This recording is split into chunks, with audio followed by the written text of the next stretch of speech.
Welcome to day 3 and week 3 of the VCS. We are here on VCS English, of course. My name is Yue. With me, I've brought you Quincy, and we wanted to give the full German invasion, but instead we have substituted our Australian boy, Carrix, in here, so he has to put up with us today. Welcome, you two. How are you doing? It's a beautiful day over here. I did 3 years of German. I'm sure I can keep up. Failed. Got Fs every year, but I did do it. So are you really sure you can keep up is the question there, because I kind of doubt that you can. You might be right. Let's not put it to the test. We had a bunch Let me keep my pride. Really crazy games so far, and we actually now with Carrix and me here, we actually have some people who watched those games as well, so we can actually talk about them in detail. But Quincy, because you are on for the first time this week, I believe, do you have any particular game in mind you want to talk about? Anything that's you're still caught up with, like for example, some SGB GAM craziness or anything else? Anything else actually, because well, even if I'm not on desk, I actually watch the game, so. Speaking of that, don't call me out. Either way, the smart part of me would say, sure, let's talk about Team Secret winning again. But I try to be genuine here. And considering Sky's parody of a performance, let's not talk about that series. What I rather want to talk about is Cerberus' victory yesterday against SE and the glorious return of Yado 1v9ing in the mid lane again. Yeah, he put up a huge performance. There was some solo killing action we haven't seen since. Carrix, do you remember a player? D1. Oh yeah. I assume that's who you mean. Yeah, I mean, look, D1, his last split might not have been too hot on SE. Kind of ironic that he went out as an SE player. Now we're talking about Yado. But oh my word, yeah, if you're getting compared to D1 in the solo kill department, you're doing something right, because he was a killing machine. I have a game in mind, and it's Quincy made reference to it. But I'm going to start us off on a bit of a sad note. And what the hell happened to Sky? That was the worst game I've ever seen a VCS team play. I'm going to be honest. Hey, you cast that one. Yeah, I remember. I did. And I got very, very angry. And the thing was, that day, I was casting with Marby. Obviously, I'm very good friends with Marby. She was almost in tears with how bad Sky was playing. It was shocking. Like, if Sky is gonna play like that, I don't want to stream it out of protest. I actually want to reel back into the rest of the things we want to talk about, because we're actually now 4 out of 14 series in, so there's still time, but it's also this part of the season where you're getting closer to first half being over, and you kind of need 8 wins to get into playoffs. 7 can be enough, but 8 is the safe spot, so it's getting more and more precarious, especially for the teams failing, like Sky. And actually, Sky makes no sense to me. They are performing so well in C games, so what is going on with them? We probably have to go back to that next week. But other than Sky, who are the biggest surprise teams so far? Let's start with you, Quincy. My biggest surprise would be Luxury, actually, because on the bad note, of course, because I expected much more of the team. That they are also playing the next series very soon. It will be a very tough one for them, I guess, because yesterday, or was it the day before, they played against Team Flash, who I would still expect, even after their changes, to be one of the worst teams. They lost to them. They lost to SBTC beforehand, who are maybe on paper now the worst team we have. And for a team like Luxury that ended in playoffs last bit, was 1 game away from clinching 3rd place. That is definitely not a good look. I mean, Luxury truly did surprise me. They have shown that you actually can be too aggressive for the VCS. I didn't think it was possible. It's true. But apparently you can. Because Killer Queen, you need to calm down, dude. Yeah, and Luxury is such a weird team to me. Like, they are the most inconsistent team I've ever seen. They are even inconsistent for a team that's known to be inconsistent. Like, one game they play overly aggressive, next game they play the perfect macro game and in 26 minutes look amazing, the next game they lose again. What is happening? They have no baseline, it seems like. They just play the game differently every time, which makes them scary to face to some degree, but also just super volatile. I wouldn't want to be a fan of luxury. Sorry, Milky. Because like this is going to cause you sleepless nights. Just looking at this team, you see the ceiling, you see the floor. It's like it's so far in between. It's the biggest room I've ever seen. It's so true. Yeah, I mean that team. What can you even say? Do you have another team in mind that surprised you, Kerrix?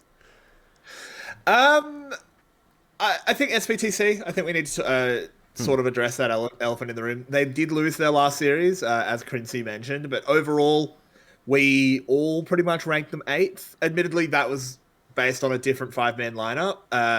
But even when we first saw the different permutations starting to come in, we still were not particularly impressed. But I think they've turned around. I think they're a solid mid-tier team. I think they're in contention for playoffs, not to win the whole thing.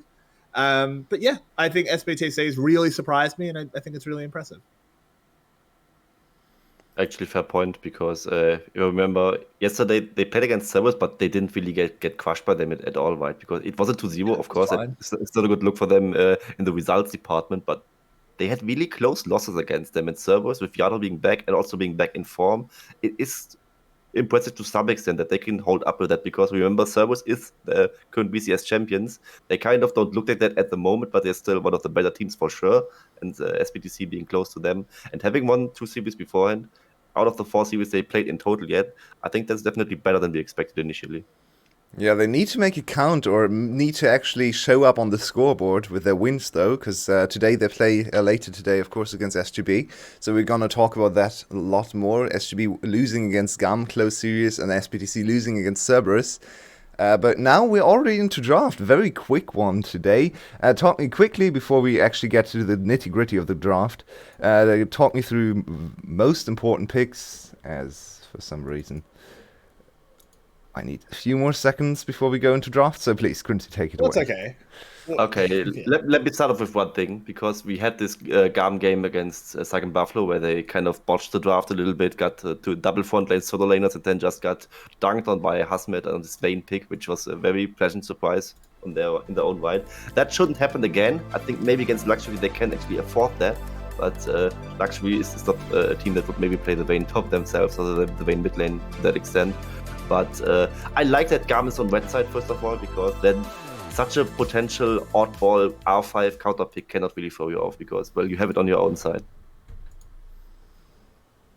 Yeah, that is very true. We are actually not seeing the draft at the moment, so evidently something has gone a little bit wrong.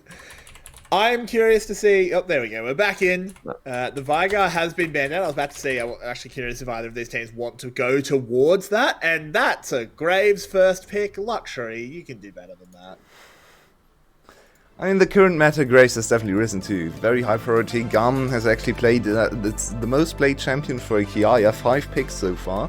Even in... or even 6. So even eclipsing his usual love for Renekton. I mean...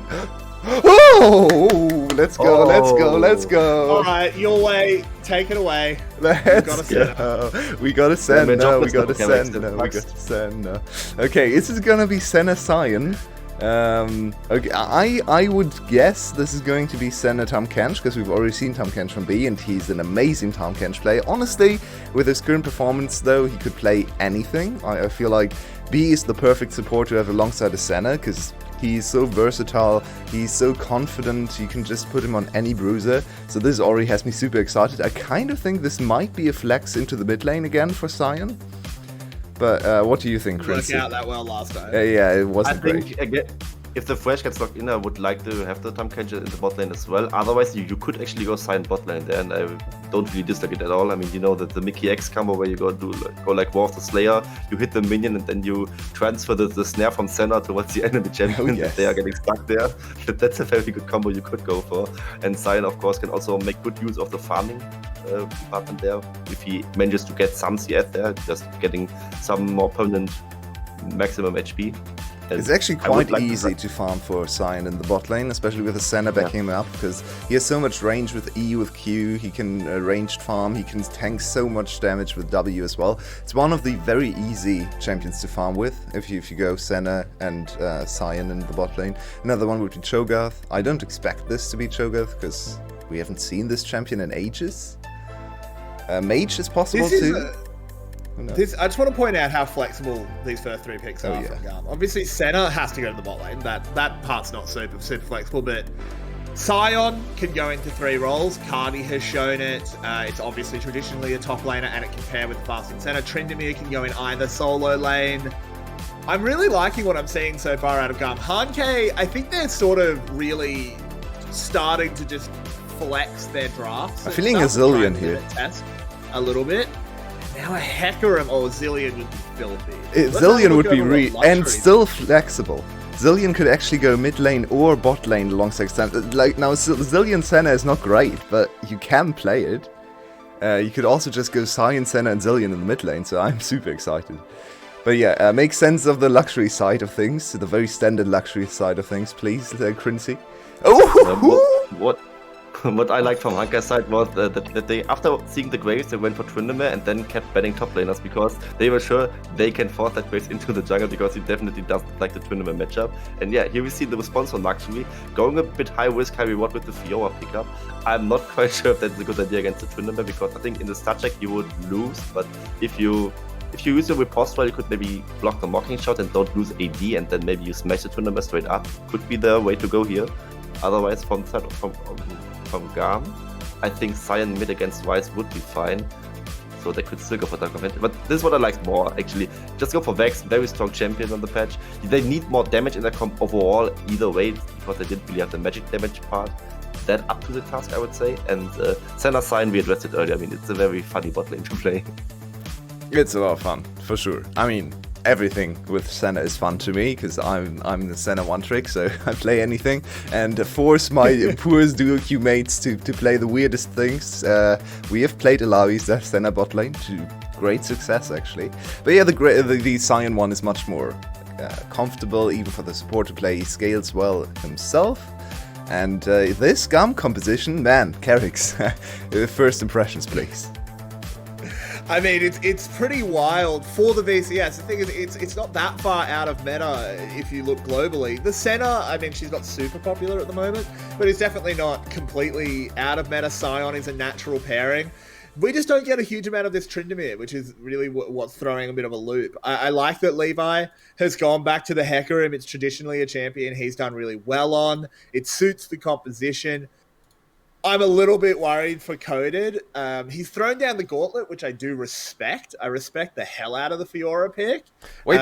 You're looking across like Kiaya. I'll cut you off just because you get to cast the game. I want to hear a little bit more from Quincy because we're going to say goodbye to him soon. All eyes on Coded, I would say, because, I mean, this Fiora will either go 10-0 or 0-10 is what I'm feeling. Yeah. The GAM draft is surprisingly rounded because while they have no really front line on the top side of the map, they have the Sion as a replacement for that. Together with the Senna, it will get surprisingly tanky. Also, the Hecarim with the Muamana tank build, maybe also a little bit in that department.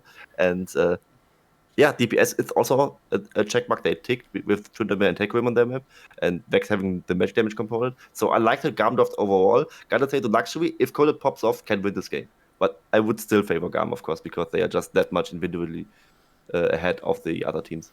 Okay, so a Luxury GAM prediction, I should say, sorry. Not putting wrong words in your mouth. And now we are onto the Rift with this super exciting draft. Game number 1. Carrix and I are going to take it away. We will see Quincy later. So let's get onto the Rift. Yeah, let's. I'm super excited to see how GAM play this one out. As I was saying, I completely agree with Quincy that Coded is the X factor here for Luxury. I think Luxury have a very boring composition outside the Fiora. Not to say not a bad composition, but boring. This is bog standard.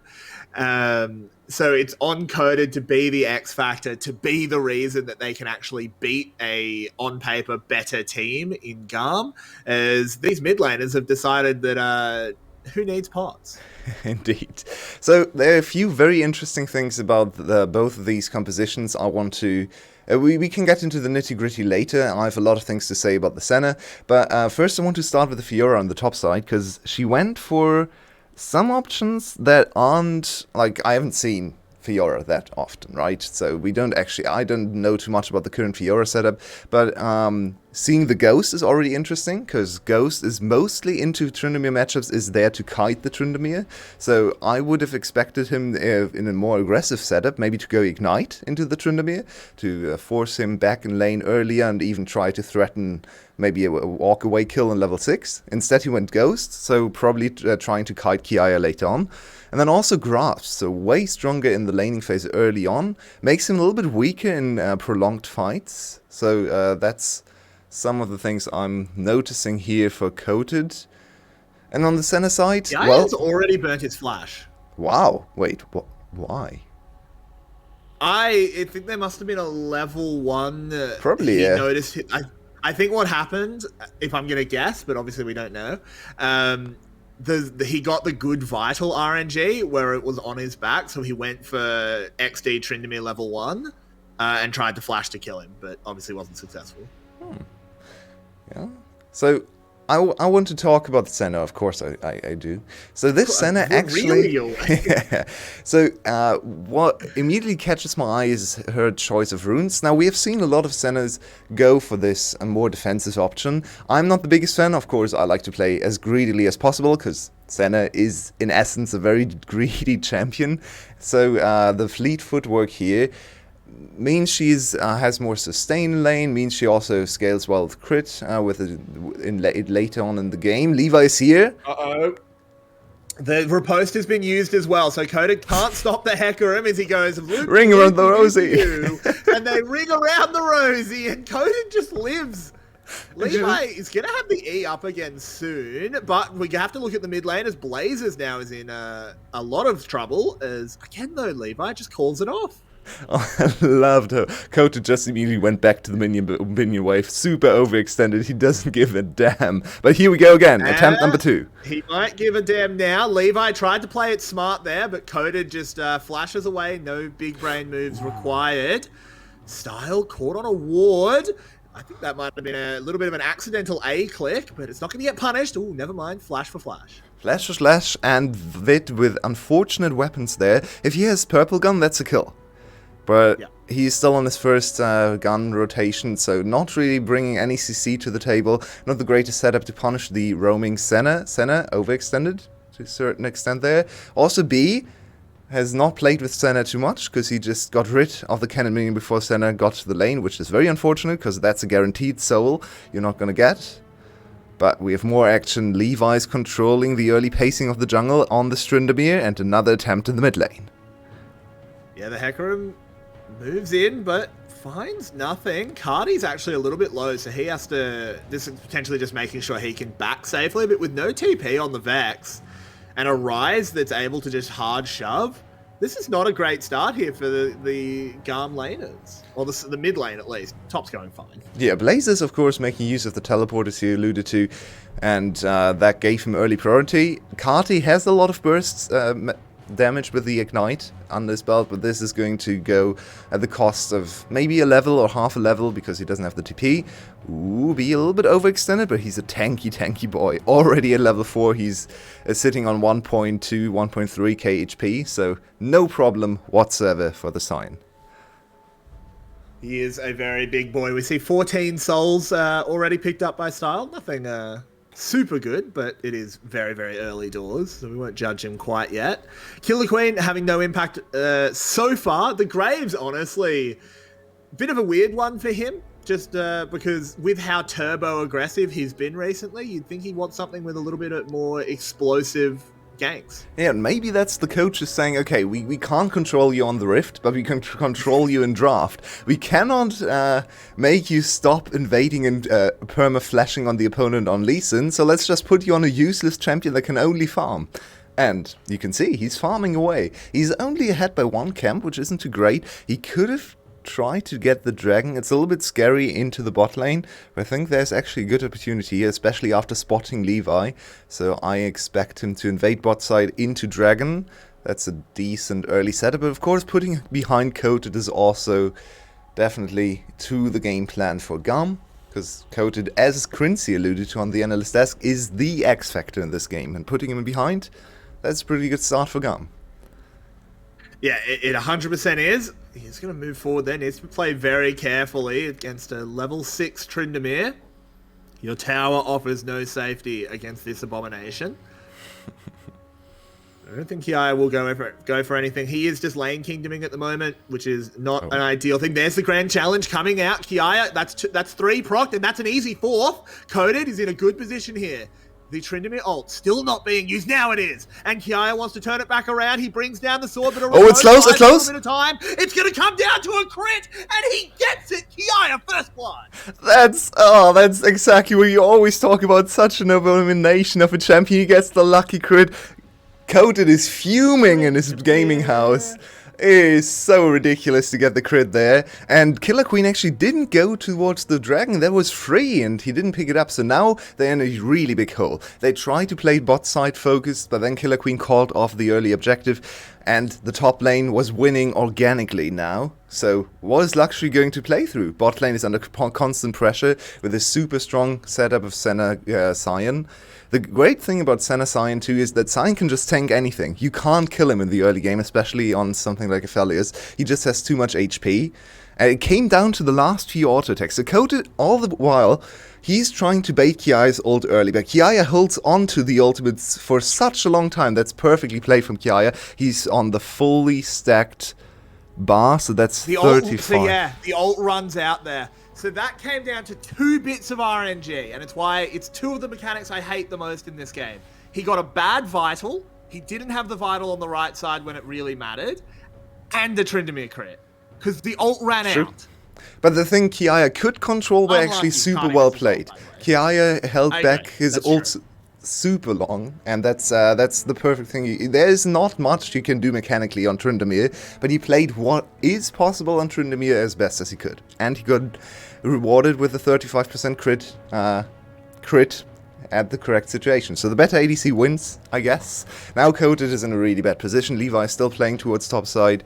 And we finally see Killer Queen take the dragon, but it's too late. In my opinion, 2 minutes too late. Killer Queen squandered an early opportunity to go towards the dragon snowball earlier. And you are playing a composition with Fiora. You never want to teamfight around dragons. So this game is gonna be a weird one later on. Yeah, this dive can never work against Sion, though. That's decent damage. Never mind me. They're gonna have a crack at it. There's a collateral damage. They don't necessarily have to kill the Sion. They can just kill the Senna. And Killer Queen will use the shotgun to do just that. B pops the ultimate, but the Lantern gets them out. It's answered, though, onto the top side as Kiaya's going low, but Tryndamere Keck W. Who cares? Tanks up the tower and Hecarim gets the kill. The helicopter boys working together, E and Q from Levi and Kiaya, just assure the kill. And then now we have a redive. They need to make this work. Again. They do it perfectly.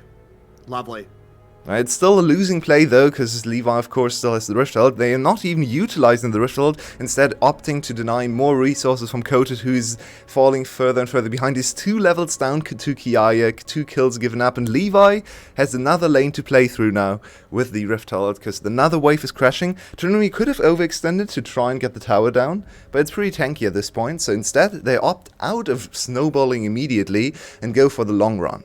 This was executed exceptionally cleanly from Luxury. Perfect focus, perfect positioning of the Lantern. Look at this, CBL already anticipated the overextension with the Lantern, and then is safe out for the enemy jungler. And this is just sad. Coded even blowing his flash, so now he's extra vulnerable for the next one. Very bad flash. That's a really bad flash. That never ever saves you.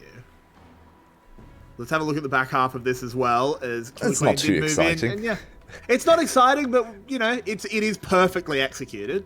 Yeah, this is a textbook dive. And once again, I have to praise CBL. We wanted to see CBL in. CBL Thresh has always been the best Thresh in the VCS. He's exceptional at these hook champions, and he's finally back in the lineup, setting up everything perfectly in this dive. 1-0 for him, 2 assists for his ADC, and a kill to his jungler, who's now on his first item as well. The problem with the Graves into Hecarim matchup is Hecarim can just completely ignore the Graves. Whenever they meet, Hecarim just runs away, but now he might be a little too deep. Yeah, but he just goes straight in onto Blazers. He uses the ultimate as well. Wants to bear down on him. He will kill the enemy mid laner. Cardi's dead. Can Cardi get out? No. Collateral damaged. But Kiaya wants to come in and deal some damage of his own. Vit's getting choppered. He flashes over the wall to make sure that Aphelios does fall. And GAM come out ahead.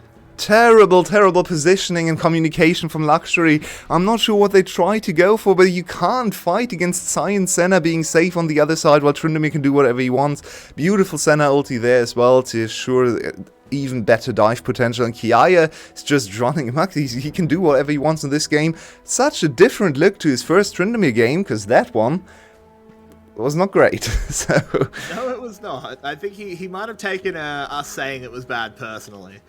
Wants to prove us wrong. Also, I love all the itemization coming in here. We finally see a tier on Hecarim. I've seen way too many full tank Hecarims in the last 2 days. It's so insanely useless.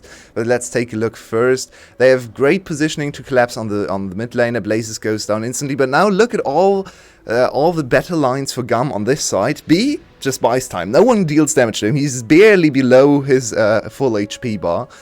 And then Kiaya can do whatever they want because they blew all the ACC on B. He's not the target, and very seldomly is focus actually a word you would ever want to use in a professional game, because in almost all situations you just focus the first target you can see. But with the Sion in the bot lane, that's really something you have to consider, because he's nothing but tanky. He doesn't deal damage, he has barely any CC. CC is very easy to dodge. He's really just a bag of meat.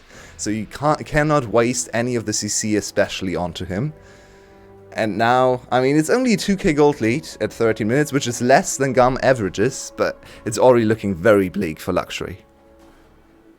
And I mean, I want to quote our smart analyst saying, this Fiora is 10-0 or 0-10. Well, it's currently 0-2, so we're 8 away, Crincy. Let's hope we don't get all the way there, as there's the Shadow Surge being used. They want to go in onto Killer Queen. They use everything, and they get the reset. Cardi moves forward again. Vex is powered up. There's another. If he wants to go on CBL, of course he does. And Vex sets up 3.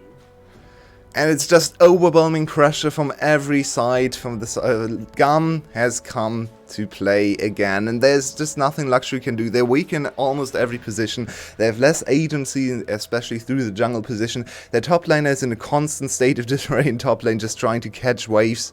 So everywhere GAM goes, they are on an advantage, and they can even try to go for more aggressive, outnumbered plays, but in this case they have better CC, they have better collapse, they have better backline access, they have better tankiness. Everything is just going their way, and this game is very quickly turning unwinnable for Luxury. And I hope you understand sometimes when Set was meta, and I was always so excited to see my main get picked and then not actually talk about him at all during a cast, because style, not a bad center, hasn't really mattered though. Yeah. It gave them the option of the tank from the bot lane, which I think is just a very cool thing we don't see often enough, because then Senna enables these kinds of picks, and Sion is the perfect fit for this composition, because he buys so much time, right? But it's not about the Senna as the champion, it's about Senna as a concept. And that's also why I love this champion so much. It opens up so many different things. As Coated needs to run away quickly. He has Ghost ready. So let's see if he tries to. Blocking shout lands. Grand challenge. One more to find. He does manage to proc the heal. The riposte is used. Kiaya doesn't even use the ult. I mean, that's not a great center ult. Doesn't, not quite the right angle. Coated does get away, but you can't enter the side lane. Yeah, now what was the Fiora for? She can't teamfight. We know that. She's gonna die. Ooh, close. She didn't die in this case, but she died too many times. She's behind in every aspect in the top lane. She can't teamfight as well as Tryndamere, which is ridiculous, because Tryndamere is not a great teamfighter in the first place. In this composition, he kind of is, though, because Senna and Sion give him so much space and time, so he can wait for everything to go down and act as a Katarina kind of champion. But Fiora can't. And Fiora doesn't offer anything in the side lane, because she loses every side lane matchup, so it's basically a 4v5 for the side of Luxury, and Coated will never accomplish anything in this game. Yeah, it's part of... We never really got a chance to talk about it because the matchup went so badly so quickly, but I think even if the Fiora goes even in lane, I don't know if she can side lane against a Tryndamere as the game goes on. He still sort of becomes the premier side lane champion. And then a Fiora has to team fight, which is a fat keck W. But Blazers, he's in a lot of trouble as this Rise is just getting bullied. They use the Hecarim ult, but he does finally burn down. Levi very deep, but it doesn't matter as Cardi has tagged up with another ult, jumps on in. Kiaya doing a good job as well. Still has access to the Trindle. Cardi has an absolute magnet attached to Shadow. Jumps in, coded. Gets a little bit of distance, but not quite enough. Kiaya, he does not want to let this one end as he's going under the towers, chopping down CBL. He finds Vit as well, and he lives, Yulway. He lives! Gorgeous team fighting from Kati especially. Yeah, Kiaya just showed a little bit more ridiculous Tryndamere-ness. We are going to ignore that part of the fight, but we kind of forgot about Kati Vex. Kati Vex is insane. We saw glimpses of it in winter when Vex was really high priority, still almost banned every game. But Kati Vex is probably the best Vex in the VCS together with Froggy, and he just hits every ultimate. It's a point-and-click ability. He's got a magnet. Yeah, and Kati kites away here. Kiaya actually, very valuable kiting for Kati, or appealing, I should say, for Kati. And then he hits another ultimate, and he hits another one uncoated. Of course he does. Goes in again. He does pay the price in the end with, from the other side, Aphelios actually hit a good ultimate. Vit at least gets one back. Kati missed one ultimate there, so you got the 4 times the value you should get from this ultimate. And when you can do that on Vex, the champion is very broken. And we come back to live, and he gets revenge on the one that managed to kill him. He's going to pay the price for it, but he does kill the enemy AD carry. Yeah, this game is just a little bit of show-off now for GAM. We've seen so many games where they just decide to win the game in 15 minutes, and the rest is just a little bit of show for the fans. We have cool champions, and they can improve their win rate on some of these, especially the Tryndamere for Kiaya. Good KDA so far in this game as well. He can go wherever he wants, as Kati just cleanly executes the enemy ADC. It's a one-way trip. It's Vex. So she knows if she goes in there, she probably can't come out, but it's still a kill. It feels great for him, and as I said before, he can do whatever he wants. Coated cannot, though. Yeah, I mean, this was not the Fiora game. This is looking like a Yoshino Fiora. Oh, come on. Yoshino Fiora is very good. Strays. He's catching strays. Why did you do our boy like that? He's a very good Fiora player. I don't know. He's had some clangers. But regardless, it's not what we want. Out of Coded for sure. I said he threw down the gauntlet, but he has not won the duel. And in the end, it looks worse than it actually is, I'd say, because yeah, it came down to a crit in the early game, a little bit of misexecution from Coded, maybe also very good play from Kiaya. But the attempt still counts, I feel like. You look at GAM, the huge gauntlet thrown by them, the 5,000 gold averaged at 15 minutes, and you don't really think you're going to win this game anyway, so trying a volatile strategy, trying to play through one champion that can really take over a whole game, I don't hate it too much. It looks really bad on screen right now, but if you just think about the concept coming into this game and why Coated went for it, I don't think you have to really flame him too much. Maybe for the execution, but not for his willingness to play a volatile champion. I agree. I think that's very fair. On the same note, I think GAM playing this kind of composition is also something really interesting to look at. Obviously, last time they did it with the Scion mid against SGB, looked pretty terrible. This time it looks a lot better. Oh, as we go up to the top side, Killer Queen has been taken down. Can B survive? No, Blazers will pick up that kill. There's a CBL Lantern as well. And Kati does not have the ultimate to follow up, but they do have Style, who needs to play this one very carefully. Here comes the cavalry as Levi arrives, misses the ult completely and dies. Great. Good job, Levi. Amazing Good performance. job, Cap. But now it's Style time. Style has a front line. He can kill everyone. Style. He gets one, he gets two. Can he find his way onto Vit? No, not quite. Also a true Senna player. He sees the last kill. He doesn't care. There are 4 souls. He needs the souls. There we go. Style, I'm proud of you. This is what I want to see for my Sennas. And he finally got to stay back and hit from the backline. He's going for the highest DPS build too. So not actually the most common Senna build, but the Senna build we see most in pro play, which is still the crit focused, attack speed focused build. So he provides the traditional ADC role for his team, which makes a lot of sense because they kind of have an ADC in the top lane, but not a ranged ADC. And B, he's a tanky boy, but not quite tanky enough. But you can see, wow, Carti's damage. He just one-shot Killer Queen there. I think it's weird that play started with us just kind of watching like a lumberjacking competition. They were just cutting a tree down for a while. But yeah, I mean, this is great by Levi. Look, he's allowed to make mistakes every now and then. Oh yeah, it's into the perfect weapon combo for Vit. So Vit just stands there, presses Q twice, onslaught, and then the turret, and Levi evaporates instantly. Great kiting from Style, actually really nicely positioned here. Walked a little bit too far forward into the box, but then walked back out and used his range, and Q accuracy was great as well. So actually kind of proud of Style, the first good Senna we've seen in a while, but now he dies, unfortunately. He really does. You praised him, you're not allowed to do it.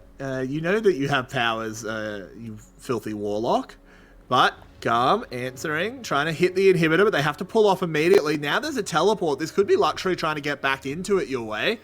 They are a long way down, and I'm pretty scared, even with this numbers advantage up against Kiaya as he's bringing out the sword. He's already pressed the ultimate. He gets one. Can he get a second? He can do it your way. He gets caught by collateral damage, and that's all that actually stops him. The Tryndamere finally falls, but it doesn't matter when Levi cleans up another. In goes the Shadow Surge. They both have to flash. GAM are unstoppable. That is ridiculous. Can we ban this champion from competition, please? That's not fair. Well, I'm really curious what happened to Vit's Q. He had the purple gun hit on Kiaya, but Kiaya was still able to move. I'm not entirely sure why. I need to watch that again. I thought they were going to be able to lock down Kiaya for a little bit longer, but then the crucial flash on top of Vit, and I think he 2-shot him or 3-shot him. That was ridiculous. I think he crit on every single auto attack, and Vit just disappeared. He was wiped off the face of the earth. To be fair, he probably, with full rage, he probably has close to 100. Yeah, it's true. That's not luck. I don't think he finished his third item yet, so he should be at like 70 or 80% crit. But let's take a look at the replay once it comes up. It's the Baron. We don't really need to talk about the Baron. I know you have to talk about implications after play and not about the replay, but I mean, the game is over. So let's take another look. They get the pink gun here. Vit? Flash? Gale Force? He just doesn't activated, it seems. No, he pressed the Q. You saw the animation come down, but for some reason was kind of overtaken by Tryndamere moving and hitting. That looked a little sketchy to me, to be perfectly honest. But yeah, in the end, Kiaya gets away, and Vid did not anticipate that damage coming his way. Kiaya 8, 1, and 2. And it feels good to look at Kiaya and his KD in this game, because he got dragged by another ADC in Game 2 against SGB, and he's on a vengeance. He wants to show everyone that he can play the melee ADCs, and Tryndamere... Is this our first very good Tryndamere game? I feel like all the Tryndamere so far have been disappointing. I think we've had one other good Tryndamere. I can remember a good Tryndamere, but I can't remember who it was. This is definitely the best Tryndamere. Sure. I don't think that's really. Yeah, we had Coded actually played the Tryndamere. He was 6-0, but his team fighting was actually not the greatest. So Kiaya showing even more ability to play the champion, not only in laning phase, but also in team fights. And Tryndamere is a weird champion, because everyone knows him as a split pusher, but actually in most of the games he wins, he tends to be very effective in team fights as well. And this is the way you want to play him in team fights as well, with a lot of other threats. Fiora is... supposed to win this matchup, by the way. She kind of does. I think she probably does over time, particularly if B misses the ultimate. Not if you take a tower shot. That's a bad situation. You don't get the riposte on the Q. Yeah, she definitely wins that over time, but not going to get the time to do it. But Cardi's not going to get the time to live, as he just goes kaboom. And now they've got the realm. Oh, Kiaya just shoots it on out. Kiaya just goes, Cell style up the river. Is now Coded on the run. Coming down. That was the most amazing death I've ever seen from Kati. Just stood there, got hit by a death sentence, insta-dead. Nice. I do like when death sentence lives up to its name. Agreed. Just great play. I'm not sure how Levi ended up in top lane out of nowhere. Where was he the whole time? But yeah, the game is a little bit loose, I guess. GAM players having fun. Luxury, not really, because they are on a losing streak. They really need to get it together. They're not supposed to win today, to be fair to them. It's GAM, it's the best team in the league. They're 4-0, they're 8-1 game score. But still, Luxury ended up in 3rd place in regular season last split in winter, and they need to show us that they are here to stay, that they are an established VCS org. They want to show everyone that their players are good enough to be in playoffs again. Doesn't really look that way so far. No, but definitely doesn't look like it at the moment. But they went for a risky draft around the Fiora. It didn't work. That can be remedied in game 2. No question. I like the Hull Breaker Fiora. The Hull Breaker uncoated. He's gonna hit turrets. I promise, guys. I promise. I mean, I kind of want this game to go on for a little bit longer because I want Quincy to be right. It needs to go 0-10. I don't think the game's going to go nearly long enough, but it would be very prescient by our premier and analyst. That's how you pronounce that word? Interesting. Prescient, yeah. Prescient. There's an IE, by the way, in the inventory of Kiaya. He is now sitting on 80% crit just from his items. So if he stacks up his bar to half, around about half, he's going to be on 100% crit. And he has the highest base AD in the game, so he's probably also sitting on something like 400 AD. So have fun playing against that Vit. It's going to be a very quick experience in the team fights. Hit, dead. So I think GAM can do whatever they want in this game. There's not really much to talk about. I guess we can try and find his redeeming quality. Scion Speedway has left the station as B surfs his way in. He's taking a lot of damage, but it look at doesn't Kiaya. Arrive. They pick up the first kill. Kiaya's got the chop and a chop going as he uses the ultimate early enough, though, so he has to actually back off for a little while as the Felios throws out a lot of damage with those chakrams. They actually trade back well onto the Vex. Blazes now potentially activated, but the inhib falls. Style could have killed Vid there. Style caught Vid with the W, and he had flash available. Just flash Q auto hit, and you kill the enemy ADC. You probably can finish the game afterwards because the other ADC is still alive. So a little bit disappointed in Style's awareness in the fight there. But in the end, Luxury lives to fight another day, and they've actually stayed alive in this game for 30 minutes. There's almost no chance they win the game, but they can extend their game time and GAM's game time. So, but your way.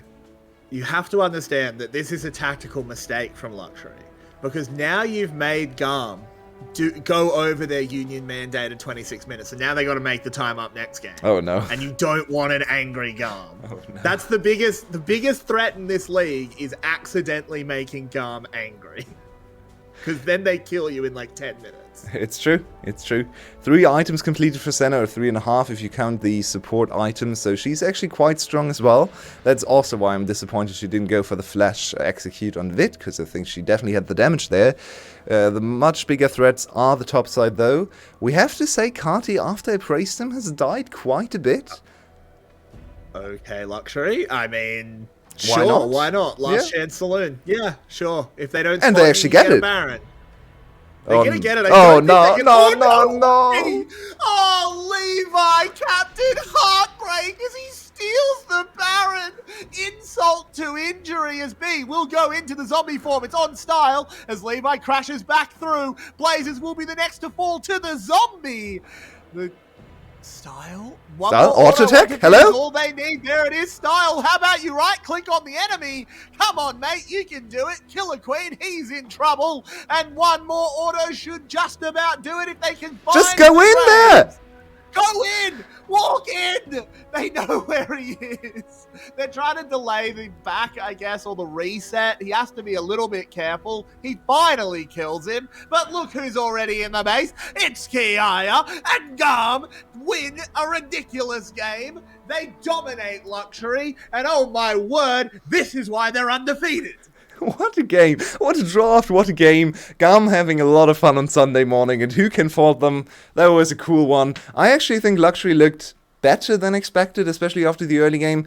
Also really like Hiaya just not actually participating in the last team fight, basically saying, well, I carried 80% of the game, let's see what you can do, guys. And yeah, they struggled a little bit, but in the end, superior team fighting, superior positioning, and the better draft. Everything going GAM's way. I can't believe he stole that Baron. Just unnecessary. Even if Luxury gets the Baron there, it doesn't matter. You just add insult to injury at that point. Oh my word. But yeah, this is an angry GAM. We're going to go to a short little break to get our heads in order after that one. See if Luxury can bounce back in game 2. Don't go anywhere. We'll be back in just over 5 minutes.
Welcome back to Analyst Desk number 2 after Game 1. GAM smashes Luxury with a lot of fun and a cool composition.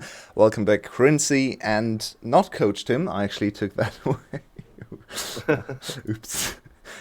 Tim changed. Yeah, Tim changed quite a bit. Oh, yeah, more beautiful accent for sure. I can pretend. It's also upside down. Upside down in multiple ways. But, Quincy, tell me about this game. You were sitting on the sidelines watching this interesting affair unfold. What happened here? Tryndamere Keg W. Either of that, what I said before the game and at the end of the draft was this Fiora from Coded, it would go either 10-0 or 0-10. It did only go 0-6, but I think the problem there was just that GAM finished too quickly. They didn't even finish that quickly in their own regard. I mean, we know GAM as like that angry team in Game 2 that just smashes teams in a little bit more than 20 minutes. But Coded in his own right, I would say overall played somewhat fine, but he really... got somewhat unlucky in that first 1v1 he had against Kiaya. We will also take a deeper look into it later on. And on the other hand, he also could have played a little better himself afterwards as well. Luxury had fine lanes, Killer Queen on the Graves, not really finding an angle to gank early on the Graves jungle. I mean, I know you as a host, you love Graves jungle, right? Oh yeah, it's so great. Yeah. This was a typical Graves jungle performance in my opinion. Just what we see every day. Doing absolutely nothing, stealing some kills, looking okay while the rest of the team suffers. That's just typical Graves performance. Yeah, that's kind of what happened there. Oh, standard. Yeah, I mean, this was a very one-sided game, let's be honest.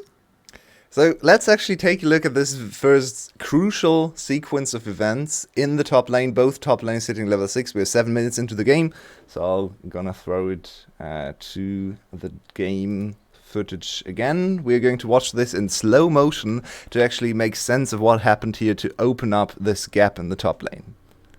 Yeah, so we see Coded and Kiaya both level 6. The wave is in a good spot for the side of Coded, and the wage was just consumed by the side of Kiaya. So this is, if you go for an all-in, you go right now. He very quickly manages to proc the vitals here and get the healing off. Wants to force out the ultimate from the side of Kiaya, and here he takes one step back for apparently no reason we can really distinguish. And now the ultimate comes in later for Kiaya. He has more time to really do the damage. Not the ideal vitals to have there, because that one vital was spawning on the north side, and now Coded dies to the unfortunate crit, and thus the 1v1 is not really playable anymore for the side of Fiora. I even think he was crit twice there. The very first one after the ultimate was a crit for Kiaya, and then the last one was a crit as well. So the two most important auto attacks crit for Kiaya. Tryndamere Keg W, am I right? Yes, you are. Yeah. Tryndamere Keg W. It's going to replace the old Shyvana Keg W clips, no doubt. But it was a huge performance on that trend. Obviously, we can laugh at that one being RNG, but all of the team fights later on were not RNG. Eventually he gets to pretty much 100% crit, so that goes away. And Kiaya just played a really good Tryndamere. I hate to admit that they exist, but they kind of do. They kind of do. Maybe the 40% free crit chance is something that should not be in a champion anymore in 2022, but that is another discussion to be had. I think maybe like some kind of soft rework would be in for the champion if it wouldn't be one of Wyatt's most prestigious figures being named after Tryndamere, or the other way around. Kind of makes more sense, right? The way around, yeah. But, yeah. Who knows? Yeah. Maybe not. Speaking of that, I think Game 2 draft is upon us, and we have another side selection going on. So, side switchery going on, sorry to say that.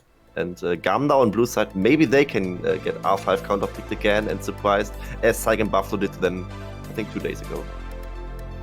Yeah, here we go. It's not on stream as well. As we can see, Karma, Viger, and Karma, it's actually kind of weird, and a Kali banned on the blue side for GAM, and Luxury banning tier list champions. It's Zeri, it's Gwen, and also Renekton thrown in there, so they are not as confident as Saigon Buffalo was at counterpicking the Renekton. No surprise whatsoever in these first picks as well. Yeah, I mean, they actually banned the Karma in Game 1 as well, so evidently they suspect that... I mean, it is a strong pick. It's not a super luxury pick, so I'm surprised they're worried about it against this team in particular, but regardless, it's something they don't want to play against. First picking the Graves, I mean, yuck, but I get it. The Killer Queen's got Lee.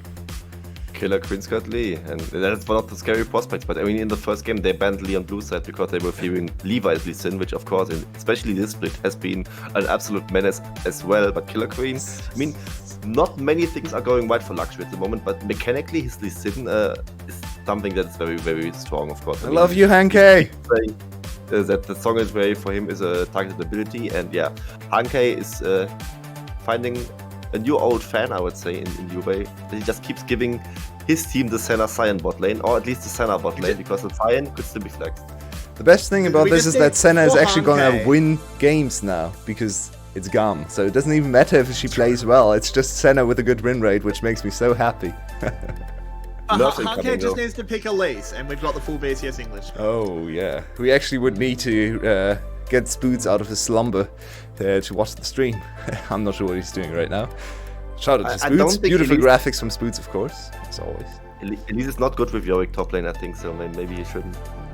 Elise is not good, full stop, I think, is actually what you should say, because she's not a always great Yorick, champion.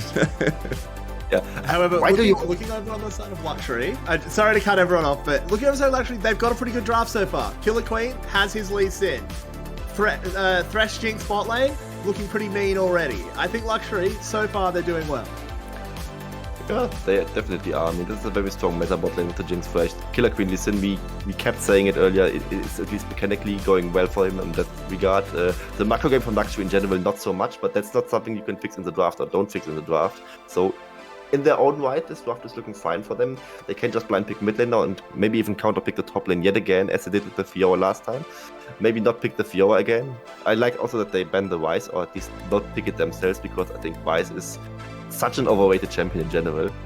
And something like the Victor, like the Corki, would still be up for them. And I hope Blazes goes for those as well, because I have seen him performing well on those champions. He definitely isn't a very good Victor player. I don't really expect to see much Corki, because we haven't seen it in a while.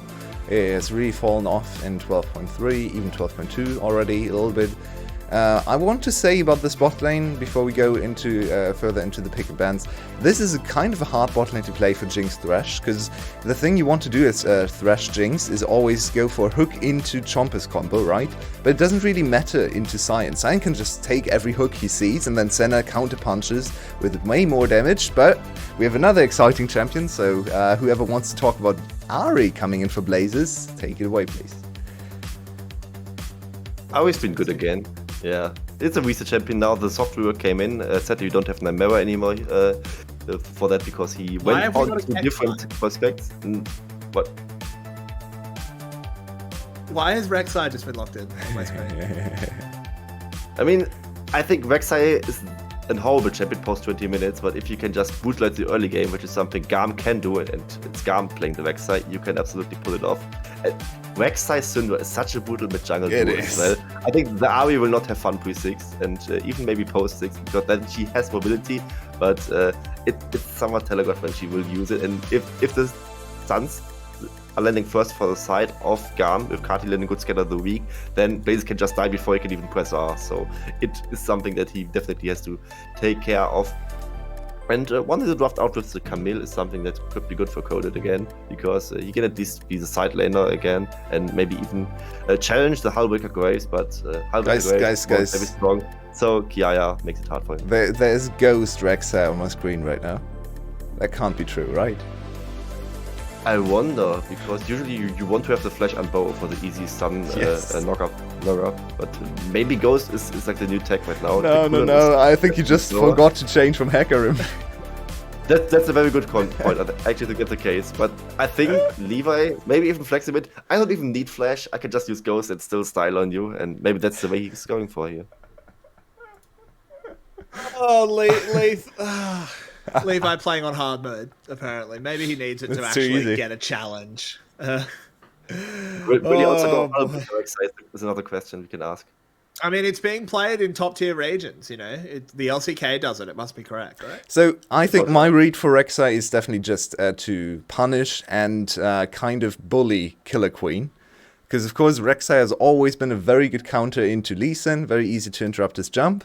So I think this is just looking at Killer Queen Lee Sin and saying, okay, you're the only player we care about, so let's just pick the hardest counter we can find. And we have enough damage on the other positions too, so Rek'Sai can do whatever she wants. We don't really need a jungler. That's my read. But before we go into game, Crincy, do you still predict GAM here, or is it going to be a Luxury into 1v1? 1-1, I should say. I still predict GAM, but I gotta say Luxury's draft is more than fine. As Karix addressed earlier, I mean, the Jinx Flash bot lane, Killer Queen on the Lee Sin, which is of course now somewhat countered by the Rek'Sai, who can very well manage the Lee Sin, especially if he has to go in. She can just unbow at the right moment and really ruin his day. But wondering about the draft with Camille, with Ari, they definitely have a good draft on their own right. But I don't think that the Hullbreaker Graves from Kiaya will be stoppable, and the Senna Cyan tech is something in the bot lane that Luxury has no answer in the short term, at least. Okay. So I think GAM will go to 0. So as we go on to the Rift and say goodbye to Crincy for now, I quickly want to ask about your prediction as well, Karix. So you are technically the analyst today, so tell me, who's going to win this one? Well, I'm going to put it this way, and I've got time because, of course, I'm still going to be here on the cast, is that currently, Luxury's playing blind pick. This is just a blind pick comp for them. Maybe the Camille's not 100% ideal, but it's pretty damn good. If they lose this game, then they know for sure that they have absolutely no chance against GAM. They have no chance against GAM because GAM's going to win this game. Yeah, there's not much you can say about that. I definitely agree with that. GAM's just better. Like, it's just a team GAM. GAM has to really blunder a draft to lose to Luxury. And, okay, I think Luxury got a better draft, but it's not a blunder by any means. So, we touched a little bit on some of the win conditions for Luxury in general. Maybe not so much against GAM, because GAM is just insanely good right now. But if you look at this team and want to talk about win conditions, I think you always have to go towards the top side and talk about the top side. And the top side is equipped with some very, not only volatile, but strong and scary champions as well. And I think Killer Queen Blazes, they need to be the ones running the show here for Luxury if they want to have any success in this game. And they do have a lot of CC between the two of them and a lot of playmaking. So if anything, I'm focused on Blazes and Killer Queen to maybe try and make this game as volatile as possible. As Levi is here for the first gank. Yeah, Killer Queen's is coming in to respond, but he's still so far away. CBL does land a good hook. Levi now could be in trouble as the turnaround Look at Style. That's a spooled up Jinx. They're desperately trying to get that first kill. It's disaster! They're actually going to go onto Senna. Now B, very low, but not going to die. Vit will be going to the death realm, and Style gets the double. It's the textbook approach for GAM. They've done this so many times. I actually forgot to show in the pause my video I prepared this week. Maybe for the long pause I can show it again. This is textbook GAM. They push level 2, they call Levi for an early gank, they go super aggressive in the early game. Usually Levi is actually there to counter gank. This time he was the first one in, and he dies for his sins. I mean, this champion is just a bullet in itself. It just explodes and then dies. But the bot lane still gets away with 2 kills, and both of them went over to Style, so he's insanely far ahead. He can overextend, and he has a red buff too. It's almost impossible to play against the Senna now for the side of Luxury. They don't have flashes, they don't have anything to fend for themselves, and B is getting tankier and tankier, so Senna can just step up and harass them for free, mine away with her souls. I'm very sad she didn't go for the first try, because that's even more gold, but honestly, with the 2 kills, she should be far enough ahead to get to big item power spikes, even without the extra gold. But yeah, look at this. They can position so insanely aggressively now. And once B picks up a few more SCS and actually gets to like 1,000, 1,200, 300 HP, he can just basically head to tank everything he wants to. Nice hook from CBL though. Hook lands. That's a really well done hook there. CBL, MVP of that play. CBL, still great on the thresh. We talked about him in the last game, and he showed up with the setup on Carti in the mid game, in the early game, in the dives as well. So CBL is still here to play, and that's red buff back, transferred to Killer Queen. So he got his red buff back. He is losing in creeps right now, and B is tanky enough. This is one of the good things about the support in quotation marks, Sion. He can just stay under tower for as long as he wants, because no one can ever dive him. And this is just one kill back to the side of Luxury, but this makes Style much less scary without the red buff and behind in experience now. I love how he played that. CBL, like, I just want to point out just a really minor mechanical thing that he did. He flashed in an angle that his model, he's looking dead at the Scion, right? You think he's going to throw the hook forward, but that's not how Thresh works. He throws it to the side. I love it. B is sitting there going, oh, he's throwing the hook at me, and as you said, who cares? Sion can take as many hooks as he wants. But it wasn't. It was going at Style, who didn't even try and dodge. And the exact same criticism actually goes to B as well, or B and Style and their communication, because they try to both dodge. Instead, they should just have B tank the hook, and even if B dies, he gets to be the zombie farm that buys so much time for Senna. Oh, dear. Uh-oh, 3 pink wards. Collapse. Blazers is here, moving in, has popped that ultimate as well. Vit arrives as well. They're in a dragon pit against a Jinx, but it doesn't matter when he gets killed by the Scion. Killer Queen going low as well. B charges forward in the zombie form. Blazers dashes over the wall, but a collapse goes wrong. It's a double kill for Ari though, and the other double kill went to B. So even though the gold shows GAM being in the favor after this play, and they collected the dragon as well, it is a double kill early on for the scary Ari. So Blazes can now be the star of this game. Did they get 2? Yeah, she got another one on Sion in the end. He turned into a zombie, so that's a kill. Style, of course, tried his best to get away, but there's nothing for him to do. He doesn't have flash. He actually got a lot of damage and setup for his team, so once again, good Senna play. But Blazes gets another here, so 2 for 2 against Dragon. It is a positive play on paper for GAM, but as I said, now Blazes with a lot of agency in the game. Oh, Cardi with a lovely backstep there to dodge the flame, but he can't dodge the death sentence, gets hit by the zap, but Flash is going to be good enough to get him out of there. Vit just didn't trust his support at all there. No flash on the hook from Carti. Could have cost him his life, but in the end it actually extends the play and gives the bot lane more time to attack the tower. That's very valuable. Not only are you getting the plate gold, you're also getting free money for Style on a support item. So that is a good outcome for GAM. Once again, 800 gold ahead, not too far ahead. And they seem to have swapped for... Wow. That's a kill on Vit. Sion comes charging in. CBL has to flash. Worth pointing out that it was just a champion select thing, because Levi did just get the flash knockup. Yeah, exactly. So, good to see that Levi actually is still relatively sane, at least for VCS jungler. Relatively. And look at his damage, by the way. This is also why she's such a strong champion in the early game. Rek'Sai just one-shots you. There was nothing really coming from Kartik because he had no mana, and Kiaya... We've exited a replay. That means you need to stop talking because Kiaya's been taken down on the top side. Blazers threatening towards Style, but doesn't find him. Oh man, it's full chaos across the whole rift.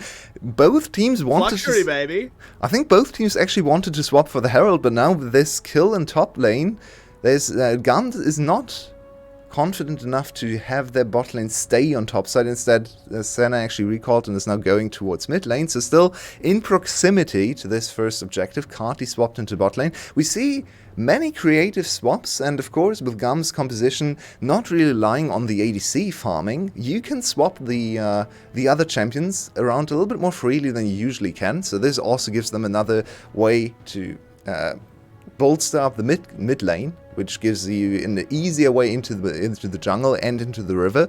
So I like to see the strategy. But now Carti, oh, he's quite overextended. He does have mana this time. He might just be in ult range. Yeah, he rips out the orbs, but it's not enough. Vit is able to reposition, and now there's all of Luxury coming on down. There's a set. Oh, the center ult kills the Jinx your way. Oh, and now even they kill Carti, but it's not really worth it. And now once again, tempo advantage for GAM. They already move into the tower, but Laser is strong enough to defend. They have another push in topside, and Levi does have the Herald, so this could backfire horribly for Luxury. Your 1-for-1 trade is not good enough in bot lane. And they will get the whole tower in top lane. So once again, GAM quicker on the map, quicker on the rotation. It's beautifully played for GAM, and Luxury, you can't really fault them too much. They went for a good play, it just backfires a little bit, and in the end, GAM is faster, their brains are just working a little bit better, and their rotation reads are beautiful. Yeah, Vit just thinks he takes all this initial damage, and then just doesn't realize that there's a center ult coming, I guess. It is hard to dodge. Yeah, he tries. Yeah, he can't really do anything about that. Yeah, it doesn't have flash. So yeah, that wasn't his fault, just unlucky. This concept GAM is going for here is one I think we need to talk about. Maybe I'm going to focus on this in my next video. It's playing aggressively on the weak side, which is risky because you basically expose yourself to dying instantly, because if someone comes, you die instantly. But if it succeeds, like you did here, you trade 1 for 1 while also already setting up a play on the other side. So you basically hard win both sides of the matchup, because 1 for 1 is more than you ever expect to get on the weak side. So this is what GAM tried to do from the setup. Kati was sure he was going to die, but he thought he might have the damage to 1v1 for 1. So it's a new way of playing with weak side, or maybe not a new way, but a way we see more and more incorporated, especially when the champs have some global abilities like the center here. And GAM just reading the game perfectly. It's another fight. Oh, Levi. He goes very low. He goes down to Killer Queen. The hook from CBL doesn't connect, but this makes Luxury incredibly favored around this dragon. As Blazers moves forward, lands another charm. Lovely stuff. Killer Queen going very deep, manages to live. For now, at least. Star with a W, but GAM have to back off. Huge fight for Luxury. They're back in the game. They're going to pick up the dragon. Snowball is halted. GAM is not able to accelerate the game as quickly as they usually do, and they're behind in kills. So Luxury is actually here to play. 12 minutes into the game. The gold is still in favor of GAM, and they still have split pushing pressure on the top side. The Sal dies. That's another kill to Blazers. They need to be careful. GAM is playing with fire here. And I hope we get a replay here, because I want to point out that Levi got Rek'Side in that play. Well, I'll point it out in the replay, because now we have a bit of a fight coming down here. It is Levi back again. He wants some revenge. Uses the ultimate. It's going to pop out. No, never mind. Did not use the ultimate. I tell a lie, but he gets that first kill. Yeah, and this composition for GAM is so volatile, because Levi basically, it's like Kart in the last game. When he goes in, he dies. And if he gets caught, like he did in the dragon fight, he is full damage. He does not have anything to fend for himself. He doesn't have a stopwatch, he doesn't have a GA. Maybe later on he might be able. Oh no. Okay, we're not getting a replay of the dragon fight. I'm upset. Hopefully a little bit later. Blazes, this was just a very clean catch, and Blazes was accelerated earlier, so maybe GAM forgot about him, but yeah, Blazes is the star of the show for Luxury, and you can see he has so much pressure with his early items. 4-0. Ooh, good snipe. Ooh, close. GAM is answering it well, though. Cardi absorbing some pressure, does get them more gold onto Style. Levi. Kraken Slayer. Levi should be able to surf over the wall. Does well dodging the charm from Blazers. And one huge issue now for the side of Luxury is ADC itemization. Style is so far ahead. He already has more range than Jinx in most cases, but now he also has a Kraken Slayer, while his support is ahead in items naturally, because he's the one farming, so they are in a really big hole in terms of itemization in the bot lane. When Senna is ahead of the enemy ADC in items, you're in for a really bad time, because obviously your support is sitting on more items than the enemy support. In this case, CBL has nothing. He's just playing with his normal abilities. His items do nothing for him. So Luxury wants to fight away from the bot lane around Blazes and try to catch Levi again, because if you catch Levi, his items don't matter. Speaking of catching people, Style playing with a lot of fire there. Choo-choo! Okay, Style! Train misses the station. Style flashes forward. They want to make this happen. They get onto Vit, but he's got flash. The Rek'Side dives out of the earth onto CBL. This guys, come on. What happened? No. They both tried to give each other the kill. Oh, Style cancelled the auto attack. I feel you. It's so easy to do on Senna, but he had the killing blow on the auto attack there. Just needed to stick to it. And in the end, they squandered. Queen. Well, they got Killer Queen. Yep. not much to say there. It's just both solo laners catching the enemy enemy jungler. Not a huge surprise when you've seen any games of Killer Queen this split. He is constantly in the enemy jungle. Most of the time he applies a lot of pressure for his team, but sometimes he just dies for free, as is the case here. And that's a kill back to Kiaya, who was set a little bit behind. So that's very nice for Kiaya. Should be able to just stay in top lane. Speaking of staying in top lane, Blazes is here. Yeah, he's in some trouble. There is a center ult to give him a shield. Blazes. Oh no. Oh no. Oh, the Senna old man. Stahl is putting in so much work this game. It's much better than the first game. This is a really good Senna performance so far. He's very far ahead, and that was another kill over to him. A perfect ultimate under tower, and Luxury is losing more and more gold. They're now 4k behind. Blaze is not on the map. They can't really counterplay. GAM using every opportunity, every second they can find to chip damage onto the towers, and they're going down rather quickly, so GAM is going to be in a huge map advantage. Yeah, it's just Senna ult. So much time. Senna ult hitting both of them and giving the shield, so the perfect outcome, really. Stacking too close together under tower against the Senna Graves. Graves also with the AoE damage, of course, wants both of them to be in the same position. Well, Cardi has been found. Cardi has been taken down. Luxury definitely keeping this one a lot closer than game one. Our predictions of an angry GAM not quite coming true. Well, GAM's composition doesn't really... still very online.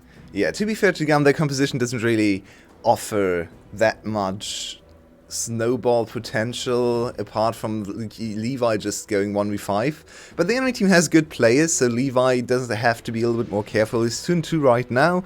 Top lane is just a farm lane. Mid lane is actually very far behind after the dragon fight, so it makes sense for this game to be closer.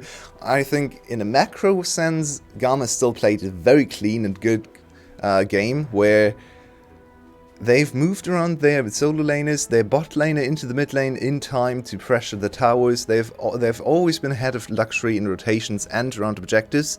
Not at this dragon though, so surprisingly Luxury off to a dragon lead and maybe win condition on the far horizon. Stacking a Hextech Soul could be something to get them the win here.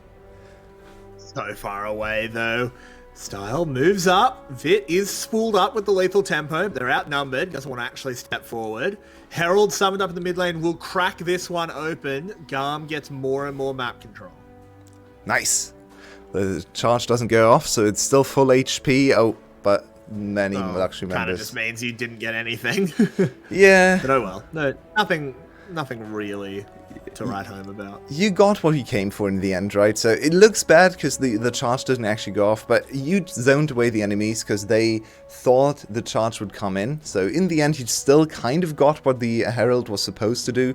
Yeah, you lasted the tower itself, but who cares? It doesn't really matter in the end. So GAM now opening up the whole map, 3k gold ahead, behind in dragons. This game might actually be quite close. The solo lane situation is pretty contested right now. We have 2 items finished for Kiai. He actually went for the split push build, which means he's a little bit less effective in team fights, while Kota is going full team fight mode. So I'd actually say Luxury has a chance in team fights.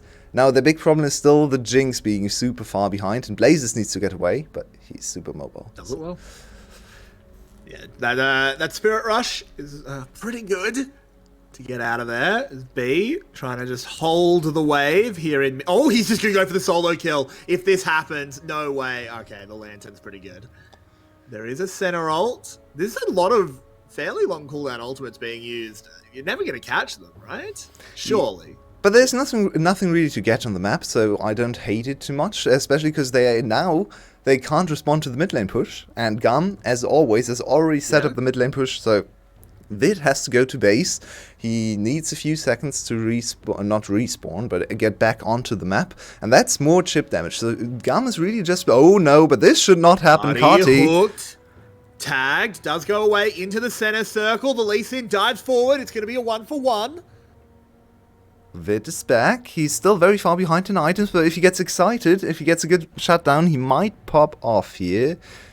GAM in the end win the situation once again. It's very close, but all of these just incrementally grow the advantage GAM has over the stranglehold on this game. Senna is getting stronger and stronger, Cyan is getting stronger and stronger, and you still have to somehow deal with this insanely strong team fighting setup later on in the game. Already saw Killer Queen is not the greatest champion at locking down the Senna later on. You can potentially get on top of her, of course, because Killer Queen's Lisa mechanics are insane, but you have to get through Carti's and Levi's peel later on. Style, what are you doing? Blazes! Ooh. I mean, it's interesting because Style flashed, it was a good flash, but he almost didn't need to because Blazes hit a minion. True. The But charm hit a minion. You never want to risk it because you insta-die if you get hit. Of course so- not. No. Of course not. Good flash by Style, but I'm more saying Blazes, my man. Calm. Don't let Killer Queen tell you what to do. Yeah, probably not in the last few weeks. Killer Queen has been a little too aggressive for sure, but yeah, Blazes, he started 4-0, now he really needs to find another kill because he's slowly falling off. We saw how Ari in the late game, even after rework, can still struggle quite a bit. The G2 against Misfits game comes to mind. If you haven't seen that one, go back and watch that ridiculous comeback. But that was an Ari for caps. He was insanely far ahead and then didn't do anything. G2 was down. G2 was up 13k gold at 16 minutes. There couldn't have been a comeback. Exactly. The game has slowed down a bit. We are almost at 1 kill per minute after we were almost at 2 later on. So both teams just putting a little bit more thought into their positioning and maybe a little bit more HP to work with as well to not get one shot instantly. But we are entering the territory of the mid and later stages of the games where Baron is gonna spawn, 30 seconds to Dragon, and Luxury actually with good map positioning first to the bot side of the map. It looks almost like GAM is going to give up this next Dragon, which could be dangerous. You never want to give Soul Point over to the enemy team. It's true, particularly Hextech Soul. Such a powerful effect, particularly when a Jinx can apply it from range.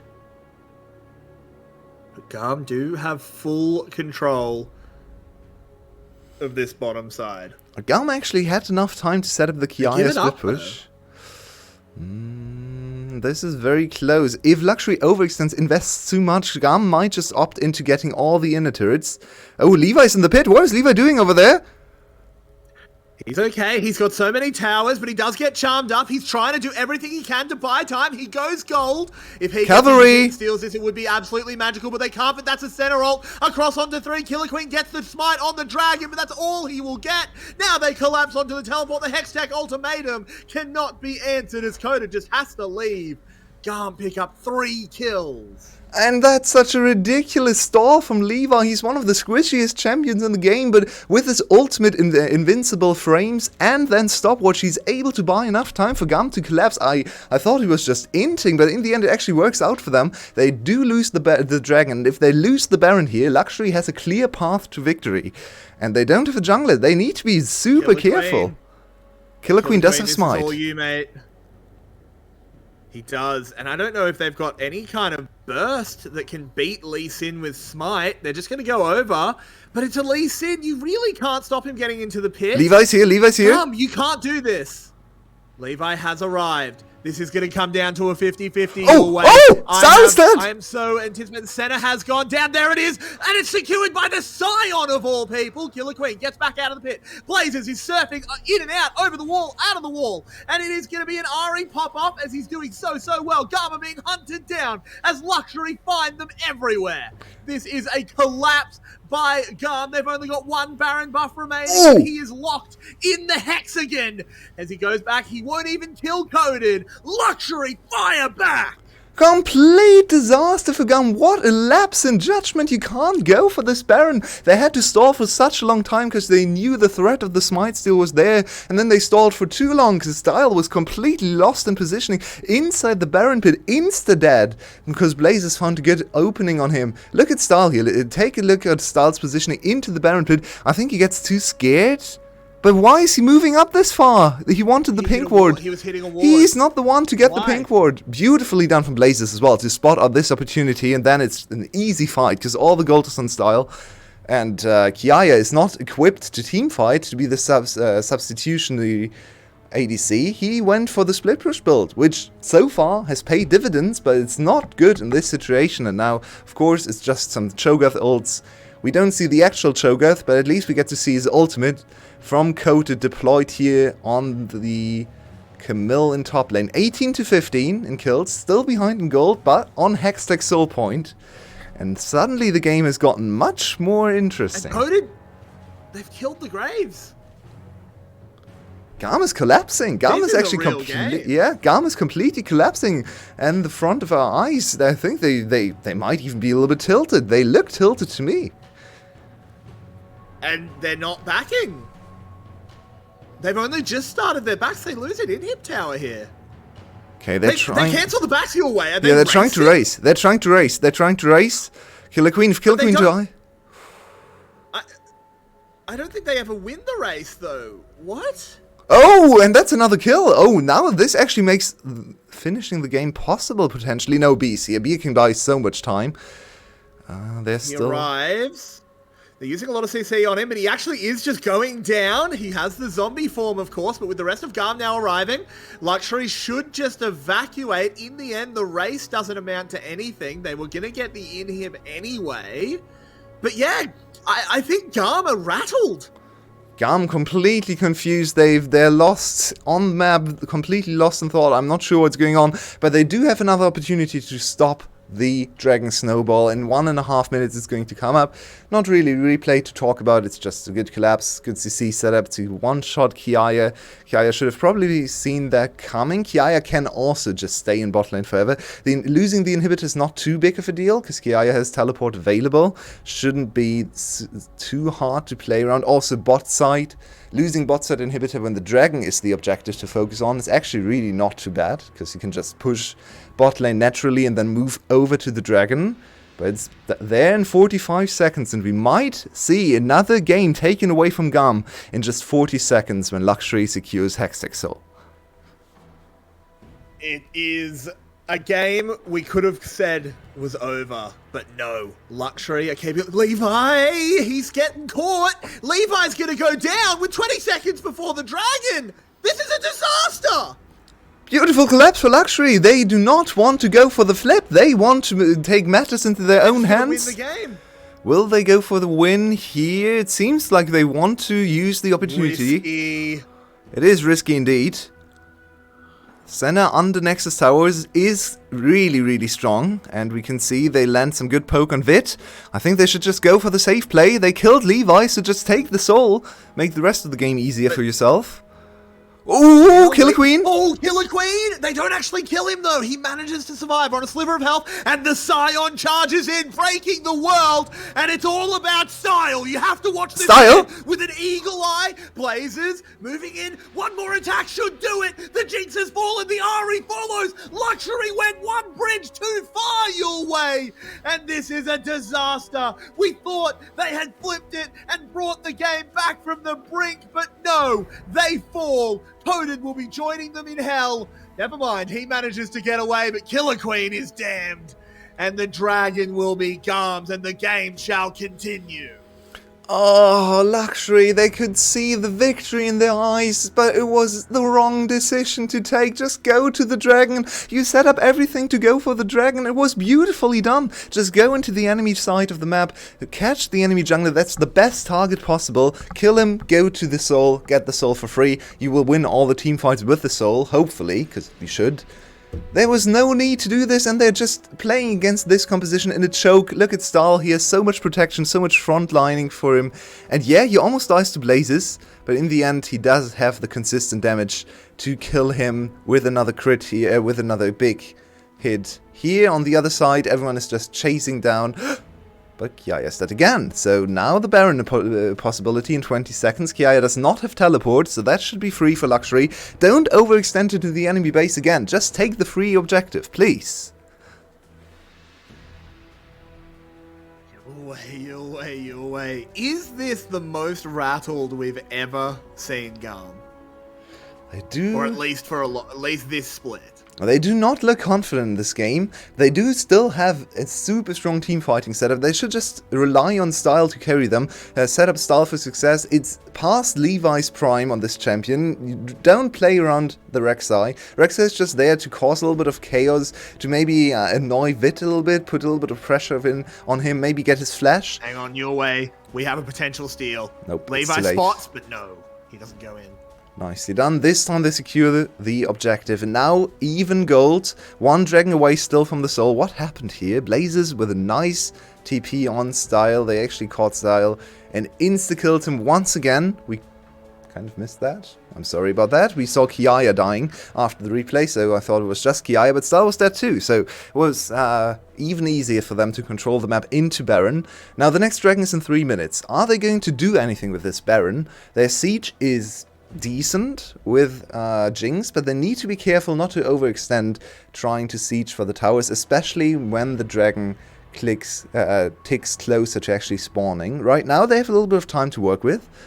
I don't really think Luxury is too keen on trying to flip everything on the Baron push, but they should be able to get at least the outer tower in the top lane, because yeah, that's nice little gold induction for anyone you want to give it to.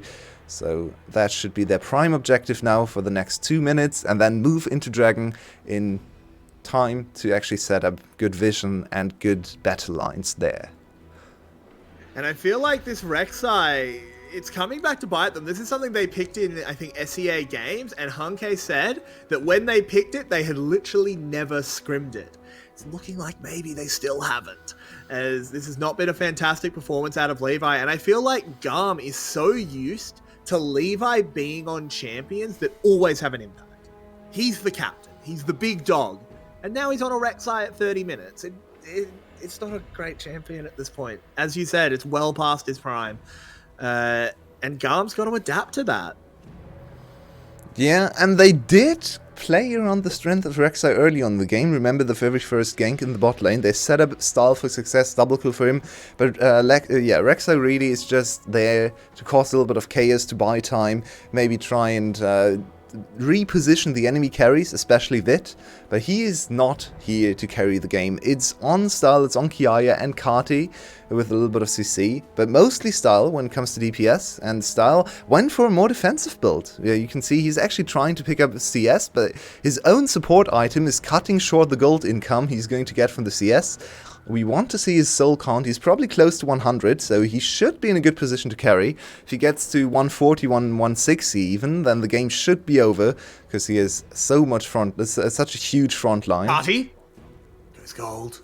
Both mid laners Look turning at B. into statues for just a moment, but now they're moving in. They want to get Blazers, and they do.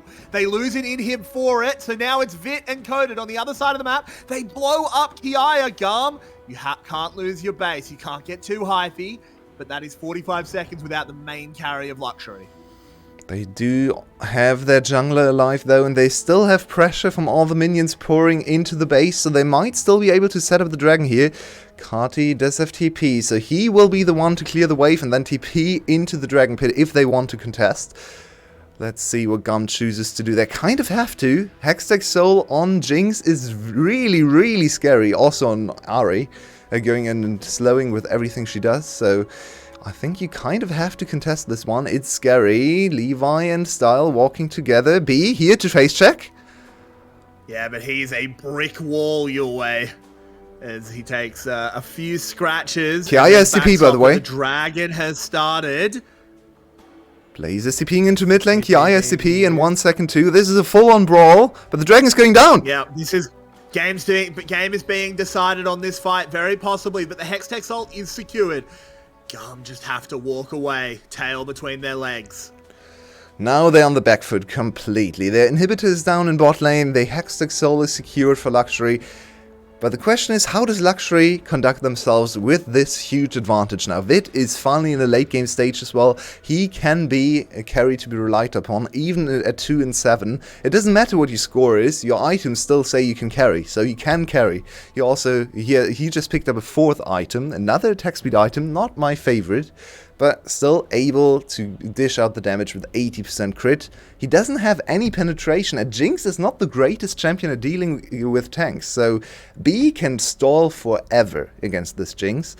This might come back to bite them, because he didn't go for any penetration. So keep your eyes on B against Vit in the team fights. But overall, Luxury still brings so much damage. So there's a 4-item Camille from the top lane. There's also a almost 4-item Killer Queen. And 4.5-item Blazes.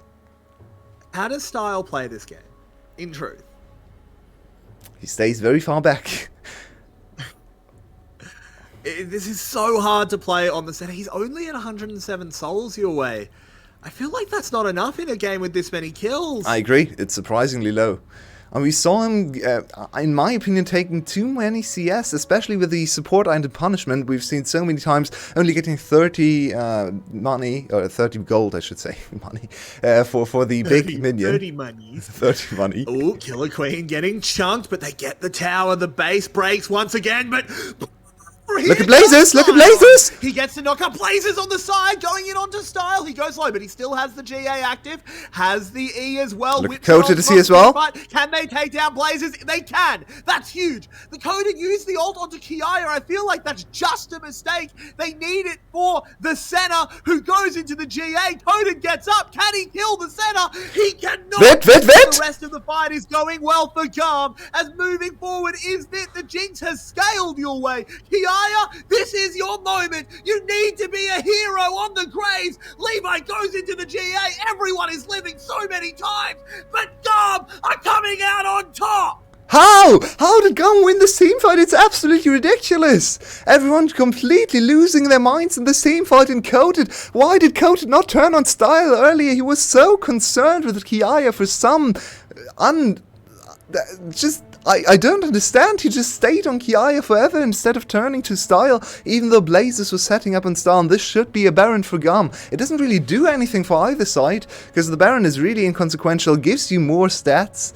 And look at Style. Style just picked up another item. He sold his support. No, he didn't. He sold his GA, of course, to go for a different defensive item. So now Blazes might not be able to threaten a one-shot anymore, even though he has... Whoa. This is a big play here out of Blazes. He doesn't steal it, though. Why did he do that in Kota to see as well? If they catch Kota, the game's over. No, Kota gets away. For now, they do have Baron and Blazes. 50-second cooldown shouldn't actually do too much. I actually like the attempt from Blazes, because I feel if he steals the Baron and kills Levi, Luxury could push in and just kind of win. But him dying, what's going to happen in the next 30 seconds? Really? Yeah, that's a fair shout. I actually didn't look at the timer for the dragon. I was a little bit concerned that the dragon... So many souls, please pick them up. I was kind of concerned that the dragon would spawn in time, but now this death really didn't do anything. It's another shutdown, though. And look at the items coming in. At this point, even though Levi on... the Rek'Sai isn't the greatest late game champion. He has so much damage, he can still threaten a one-shot kill. So yeah, he's going to go down. It's a one-way trip for Levi, but maybe the one-way trip is enough to kill Vit or Blazes or even Killer Queen. So you still have to be careful about this champion and Style. Every minute he's going to pick up more souls. He's probably on 120 now. Not the greatest game in terms of being aware of where the souls spawn. He just missed 4 on the camp in bot side, on the Kruk camp. But he's still getting there. The longer the game goes, the stronger the Senna gets. And she should also be close to actually exchanging her support item to a full-blown AD carry item as well. Maybe a little bit of penetration. Maybe even the Edge of Night. I would really like to see. So to be a little bit safer against Blazes, against CBL, against any rogue CC spell. Very true. Coated has a huge responsibility in these fights. He can't make the mistake of over-prioritizing Kiaya again. He needs to be blowing up the center. Needs to detonate the enemy AD carry. Killer Queen. And he can. He's just going to stand there for 40 seconds. Killer and Queen. Hope his team can clear. Killer Queen with the old Ephraim move, but GAM just ignores him and goes in. I don't know if they read it or they just don't care as Levi comes out of the ground trying to get onto Ari, who goes gold. But Party gets charmed. It's a 1-for-1 though. That's a good trade. Style, what? As they pick up the kill onto Bet Style. What did you do? He does manage to get another kill. But now Killer Queen, he's got to contend with 2. Levi low. B is a big brick wall of meat. Can he crest the Great Wall of GAM? Wait, it's over. Doesn't look. Oh, he hits the kill. He kills the jungle. Kiaya comes in with a TP on incredibly low health. It's Killer Queen for all the marbles your way against Baroned up minions, a Hull Breaker, and a Scion. Can he do it? I don't think so. He gets taken down. Kiaya gets the credit, and GAM win the game. They win the series. But oh my word, that might have been the best game of League of Legends I've ever watched. What happened? What happened on the other side? We need to see a replay. Kota just died, and the one we want to Kiai, he wasn't even in the fight. And it looked so bad when Style flashed over. Vid was already dead, and the game is just over. We have 62 kills in 40 minutes. This was a true luxury game, but they fall in the end. They came so close. They should have won this game. All right.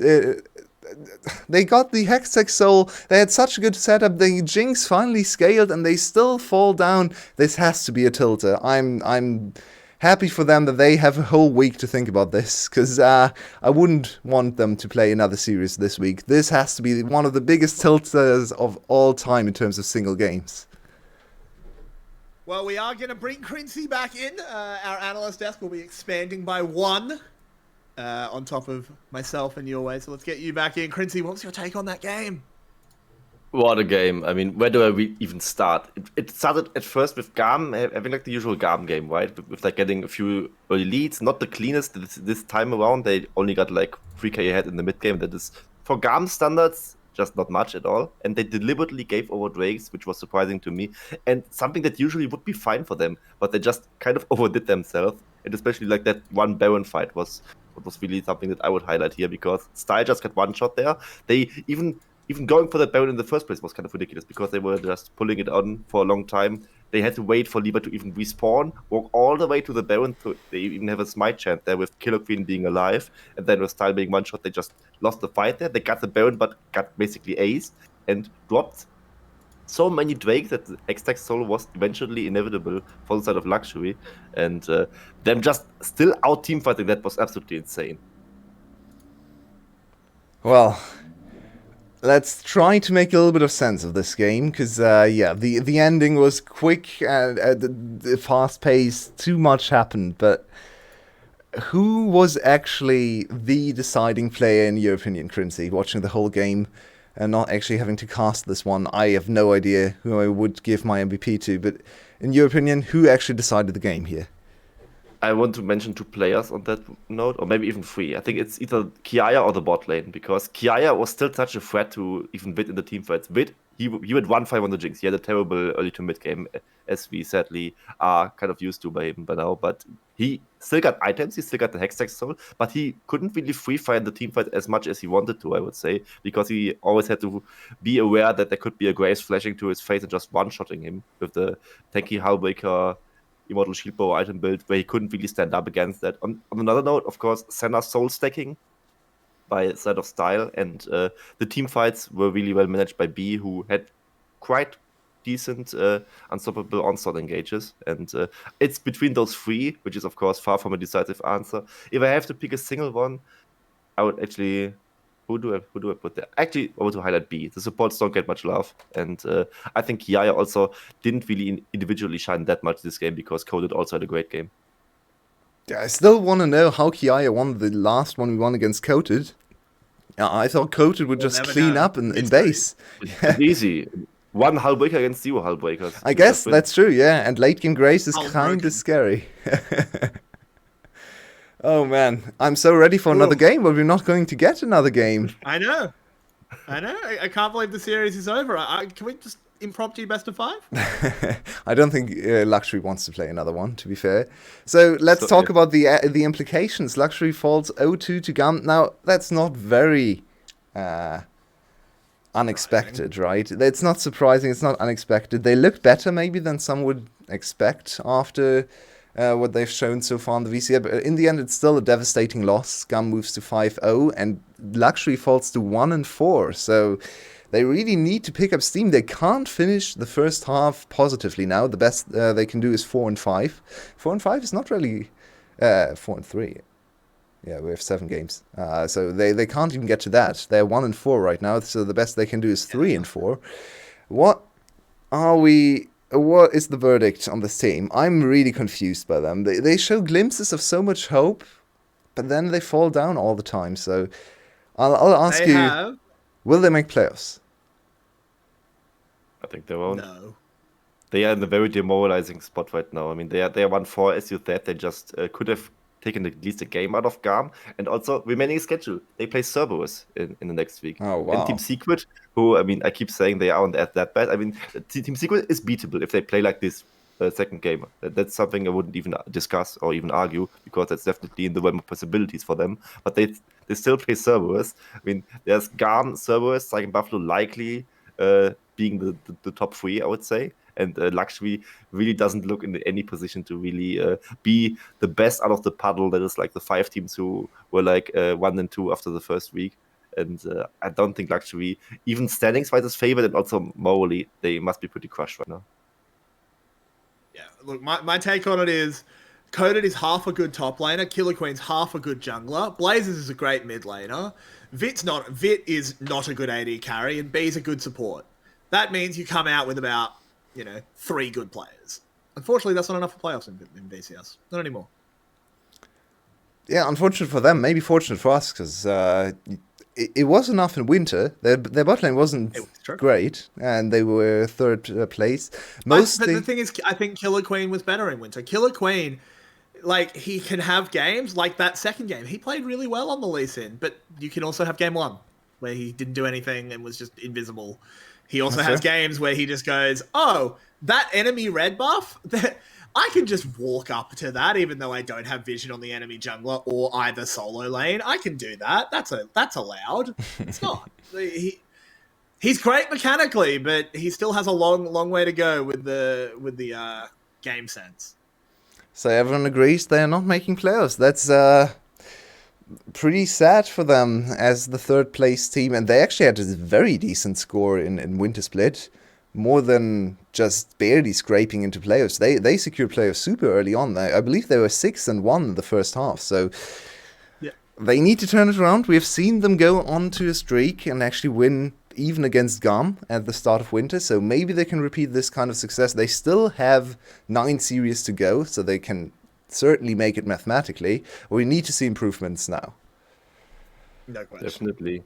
And straight up, technically speaking, they are last right now, right? I mean, they are 1-4, and there's a lot of teams who have like 1 series win, and SBTC, of course, they play later on, and if they would lose 2-0 or even 2-1, they would have a worse game score. And that's kind of the unfortunate thing, right? Luxury usually loses 2-1, and even that series right now was not looking too far off of being lost 2-1 as well. But it just doesn't bring you points, so at the end of the day, it's kind of unlucky for them.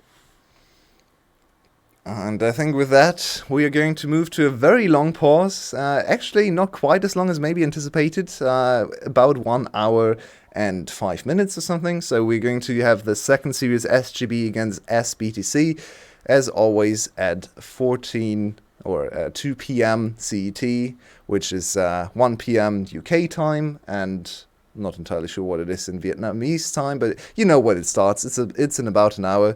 So catch us back with the last series of the week, and enjoy your break. Maybe catch up with some of the other leagues, or get something to eat, to drink, and come back in an hour. Ring.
rise. So prove yourself and rise, rise.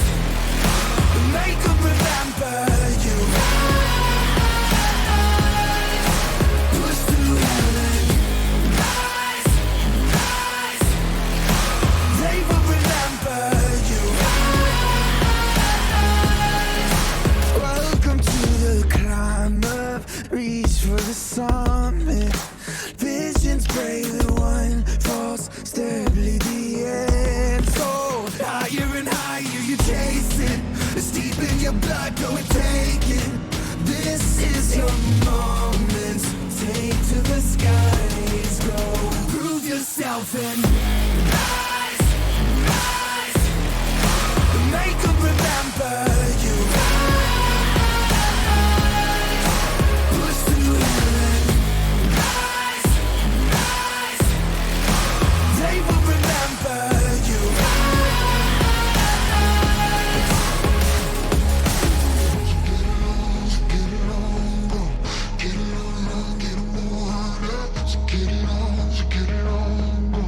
Get it on,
seconds while you dream. Welcome to a new episode of In Hindsight. I haven't done one of these in ages, which I want to apologize for.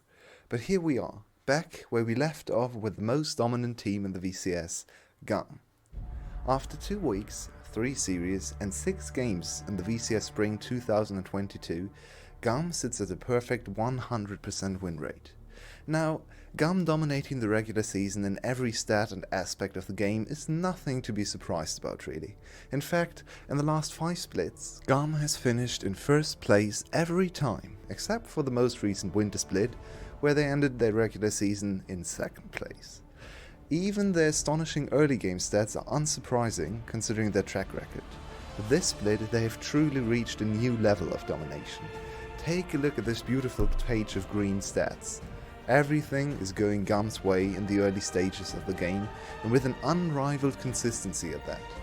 Most noteworthy is the gold lead at 15 minutes and inimitable plus 5077 on average.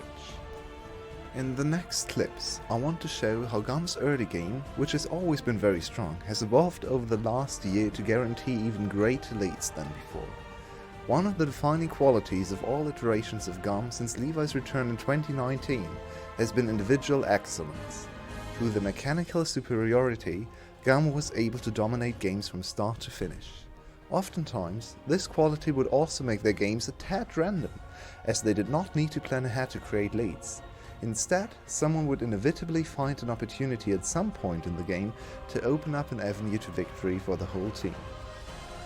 Over the course of the last year, GAM has worked on and refined their efforts as a team in the early game and can now accelerate a game much more consistently, cleanly and efficiently than before, using communication and planning to stress their individual advantages in the laning phase. In the first 2 plays we're taking a look at today, the action is instigated by GAM's bot lane. Much more aggressive, confident and reliable than other bot lane iterations of GAM's in the past years, these two almost always fight for early lane priority. Here, Vivkit and B managed to win the first few exchanges and are preparing the wave to crash into the tower. Levi is already pathing towards bot to use the clashing wave as an opportunity to dive. In many games, Levi will pilot a champion that does not bring hard CC pre-6, thus mostly relying on his lanes to set him up for success. In this case, Diana offers nothing but damage, but because of the crashing wave and hard CC brought by B, damage is the only thing GAM need to make the gank work. Good mechanical play ensures a clean dive, and GAM is off to yet another early game domination.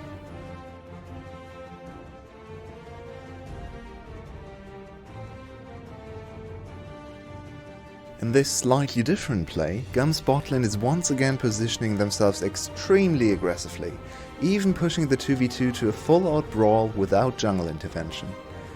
This overextension is backed up by Levi moving towards bot before they initiate the trade, and the full-scale fight forces the enemy team's jungler to intervene, setting up perfectly for Levi to counter in time and turn the tides of the play. Once again, bot lane and jungle communication was crispy clean and allowed for another huge advantage for GAM. Against Cerberus in week 1, not so coincidentally the team with the strongest 2v2 bot lane, GAM was not able to set up a play in the bot lane. Instead, Levi worked together with Kiai on the Ignite Jace to get an early kill on Pun in the top lane. To put it in Rebel's words, an excruciatingly clean dive. Levi finishes his first clear on the top side, just as Kiai finishes stacking a huge wave about to crash into the tower. Jace and Hecarim bring almost no CC to hold Pun in place, but they know that Pun cannot really afford to move away from this massive wave, thus basically locking himself under his own tower. The rest is once again a cleanly executed dive with almost nothing invested on GAM's side. In fact, this barely even offsets Levi's next jungle rotation. The best early game team in the VCS has added yet another string to their bow. If they can continue on that current trajectory, they might even be able to eclipse some all-time stats for early game dominance. And we could be on the cusp of an era in which the great mechanics of our best regular season team might finally be mixed with correct macro decisions to create an entirely new and even more frightening monster. Thank you for watching this episode of In Hindsight. and remember to keep an eye on every wave hitting a tower in a GAM game. Some jungler might be lurking just around the corner.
Welcome back to our second series. We had a nice, decently long break. Everyone was able to do some other stuff, and we actually found Coach Tim. So welcome to the broadcast.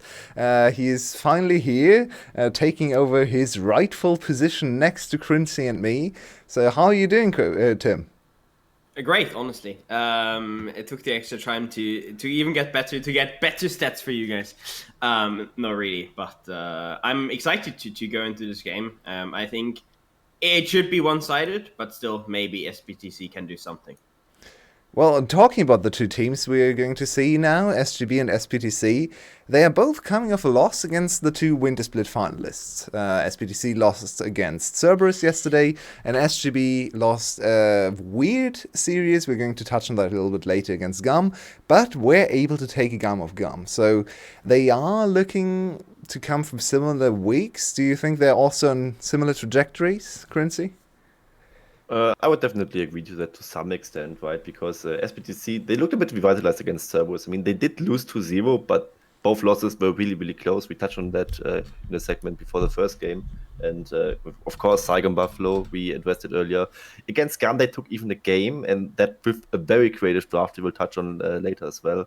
And that just spells to me that both teams definitely were surprisingly good in their wins and definitely up for a fun series in the very near future. Yeah, and I want to sneak in a little bit of a discussion about the 12.3 patch, because we didn't really start the week knowing that we were on 12.3, and we kind of missed it on Friday, so we didn't have the time to pontificate some of the choices we were going to see. So I want to hear from you, Tim. What do you think are the biggest changes compared to 12.2? And yeah, if you want, give me some examples from other leagues as well, of course, as we are playing on the patch for the first time this week.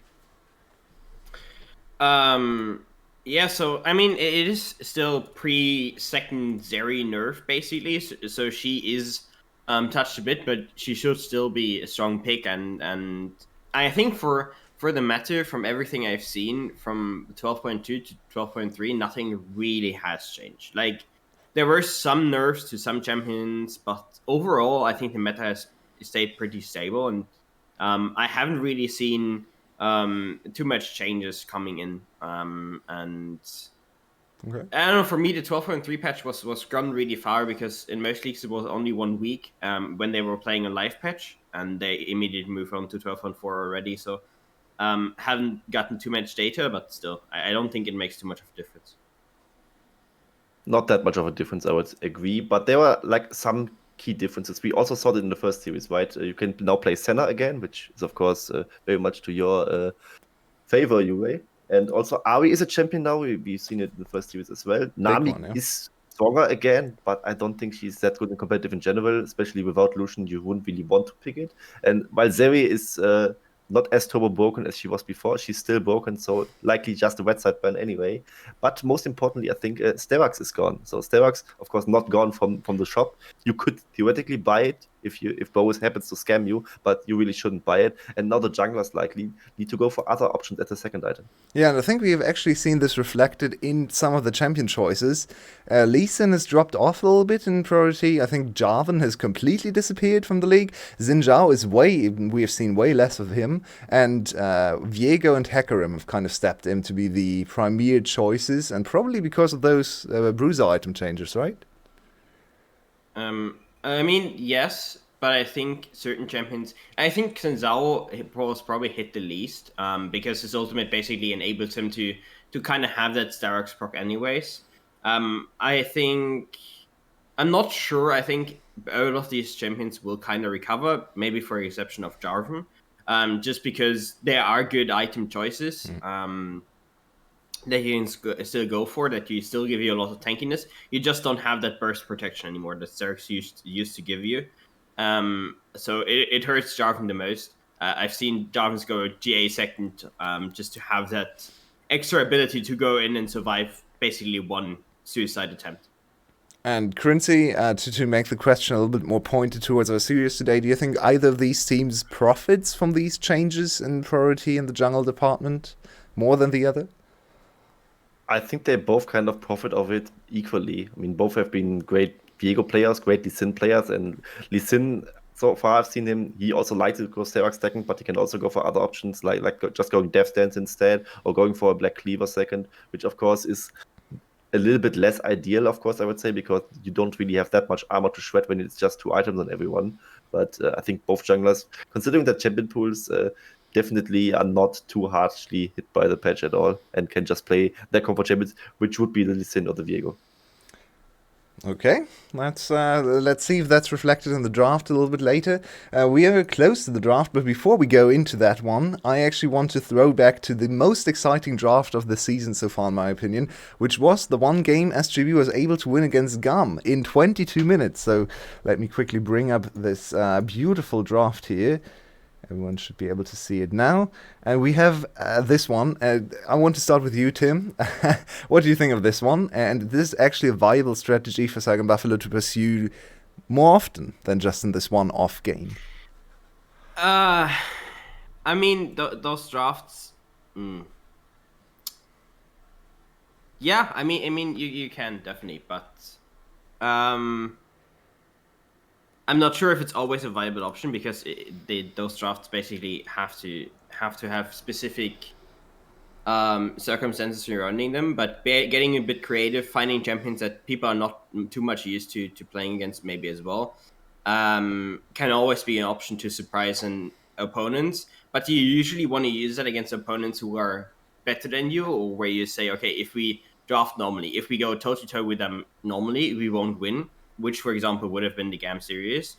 I think it's very possible, but these drafts can also backfire massively, where you then randomly lose games to teams you shouldn't drop games against. So I think if you can win with normal drafts, do it with normal drafts, man.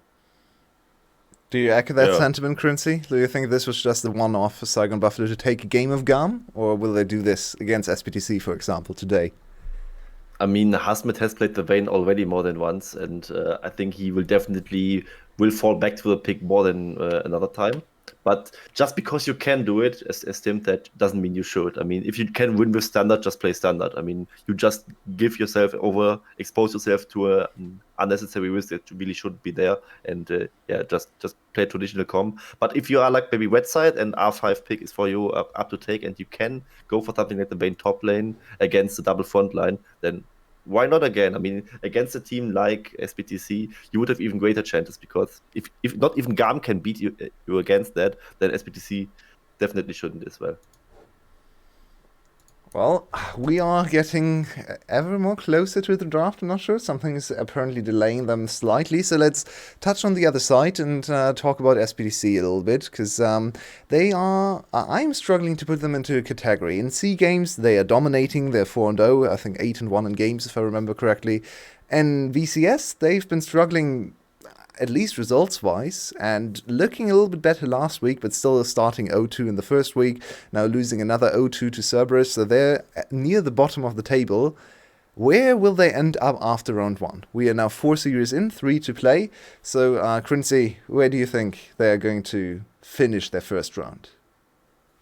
I think they are a little bit on the rise, but I'm not quite sure if it is just enough to maybe scrap playoffs, because I mean there's just so many teams you have to pass through. I mean versus Sky, as they have looked recently, would not be that hard of a task. Team Secret much more so. Then that's also, aside from Cerberus, Sagan Buffalo, GAM being likely clearly ahead of you. You have to also cruise through Luxury and Team Flash, who also now in their own right haven't looked too awful. It will not be easy for them to be the best out of all these 5 teams that are like the puddle of the bottom side. So I think they are on the rise, but if it's enough for players, I highly doubt that. Yeah, I can echo that sentiment. I think, I mean, a win today over Saigon would definitely put them in the conversation back for the playoffs, I think. But it's basically what they had to do to really put themselves there. And something that I want to touch on specifically, because we talked a bit about jungle matchups, it's DNK actually played 2 games of Hecarim, I think, in the Cerberus games. And DNK for me was always one of those players where I preferred him on maybe follow-up options, not so much hard engage.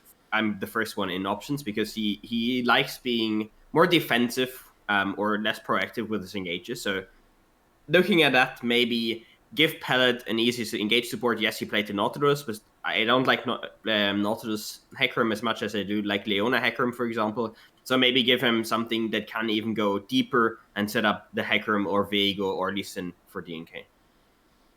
And that was almost perfectly timed, because I think I just saw the graphic for the pick and bans come up. So let's head over into the pick and bans for game 1 of the last series of the week, SPTC Esports against Saigon Buffalo. A very important one, because if you remember from Winter Split, Saigon Buffalo didn't go to the playoffs because they lost 0-2 to SPTC. If they won either of those series against SPTC, they would have probably made playoffs. So they need to win today. They can't afford to lose to SPTC again. SPTC on the blue side and Saigon Buffalo on red. And maybe this is kind of a grudge match for them, because of exactly that what you just now mentioned, that they indeed did miss out on players and definitely don't want to have that situation again. Now I wonder if they, as a red side last point, even go for the Zeri ban, because otherwise I would be very surprised. Regardless of that, I'm really respecting Froggy here, because he draws a Vega ban now. He is known as a player who's like more the skirmisher, less of the farming player, and of course Predator Vega now is a little bit more skirmishing than it used to be, but him drawing the Vega ban, very surprising for me. But SPTC now is in a position where they could potentially first pick the Zeri.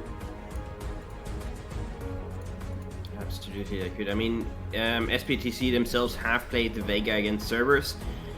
Didn't go great, so maybe they just know the power themselves, but aren't too excited to play it themselves. We don't. How do we feel about the Diana ban? I feel like the Diana ban is actually helping Saigon Buffalo, because all the Diana mid lanes have been horrible. So, what do you guys think about the Diana ban? I think he had one good game on it. Maybe I'm remembering it wrong, but it was fine. And I think Jinx getting picked over Zeri is fine, but wait, Zeri's open. Zeri's open, yeah, exactly. I think Jinx is the stronger AD carry still, and probably the players are also used to playing on 12.4, right? On live patch solo queue and stuff, so they haven't really gotten that practice in. Janna, I would be surprising. I think with Lulu open, she should be the premier pick here with the Jinx. Tahm Kench can also be an option, but I always feel like if you run into Lulu as Hecarim, like Lulu Jinx makes her day absolutely miserable. And now we see the Zeri pick coming out. Again, I think for most AD carries around the world, it has been a battle between what is the priority. Do we think Jinx is better? Do we think Zeri is better? And after the first nerf, I think it was a battle. After the second nerf, we're going to see on the next patch, it's probably going to be Jinx all the way. So it is more AD carry preference than really how good the champion is. That's true, but what I usually see is that if the Zeri gets traded over, that you at least pick the Jinx together with an enchanter like the Lulu, as you just mentioned, not with something like Tahm Kench, where it's not as easy to establish the priority. And Zeri, of course, not that strong in lane, but can absolutely take over in the later stage of the game, because she doesn't really have to build the crit, right? And she still has this insane on-hit damage that kind of compensates for that, and gives her all this utility stuff she has around her with the Black Cleaver applying stack that also your team helps out with. that Hecarim might profit off a little bit with the more mana tank item build, maybe not so much, but it is still a relevant thing, I would say. Yeah, Now I no wonder how point and they click will- CC from the support position. Something that's really nice to deal with the abundance of speed, the celerity from the side of Zeri is just having like a point and click CC to lock it down. And Tahm Kench is the opposite of that. Zeri is just going to run circles around this Toad until he's dead. So really not too happy with this pick either. But we have a Froggy Classic in Froggy TF. But this now means something for Saigon Buffalo. Especially in the mid-game phases, they will be very, very low damage outside of the Hecarim. Zeri doesn't bring the most damage specifically early before she really hits those two items. TF has, I wouldn't call it miserable damage, but close to miserable damage in the early game. And Hecarim, yes, has a lot of burst damage, front-loaded damage, but other than that, not really much. So they need something on top lane that has those mid-game damage that can really support those team fights. Oh, Kennen is banned, sorry. Kennen is banned, Irelia's banned, Camille's banned, so it isn't going to be easy. And Jace would have been another one, so I would like to take away here if SBTC can just take that one away and make sure that you don't have that carry threat in top lane. Definitely. But, Jace is still open for them, but would you really want Jace against Tryndamere? I'm not quite sure. I think the Tryndamere would just run down the Jace at some point. You would win the first 3 levels and then it would basically be over. Other picks that are open would be maybe the Camille. No, they banned it themselves, so they cannot even What about play Camille here. Malphite? Really? Really? Let's go! Boys! We have another one. I mean, Vayne is probably one of the better picks actually open with a Ghost with Flash. She can probably decently disengage that fight with her Condemn as well. But I have a huge question here kind of for Froggy, because once he hits level 6, where does he go? He can either go for a Tryndamere that will have his ultimate available to get out, and on the other hand, you have a Jinx that has a Tahm Kench behind her, and Tahm Kench very, very hard to kill, and then he can just eat the Jinx. So you're not gonna have easy side lane ganks for Froggy, and he really has to show that he is very good at finding those angles with TF.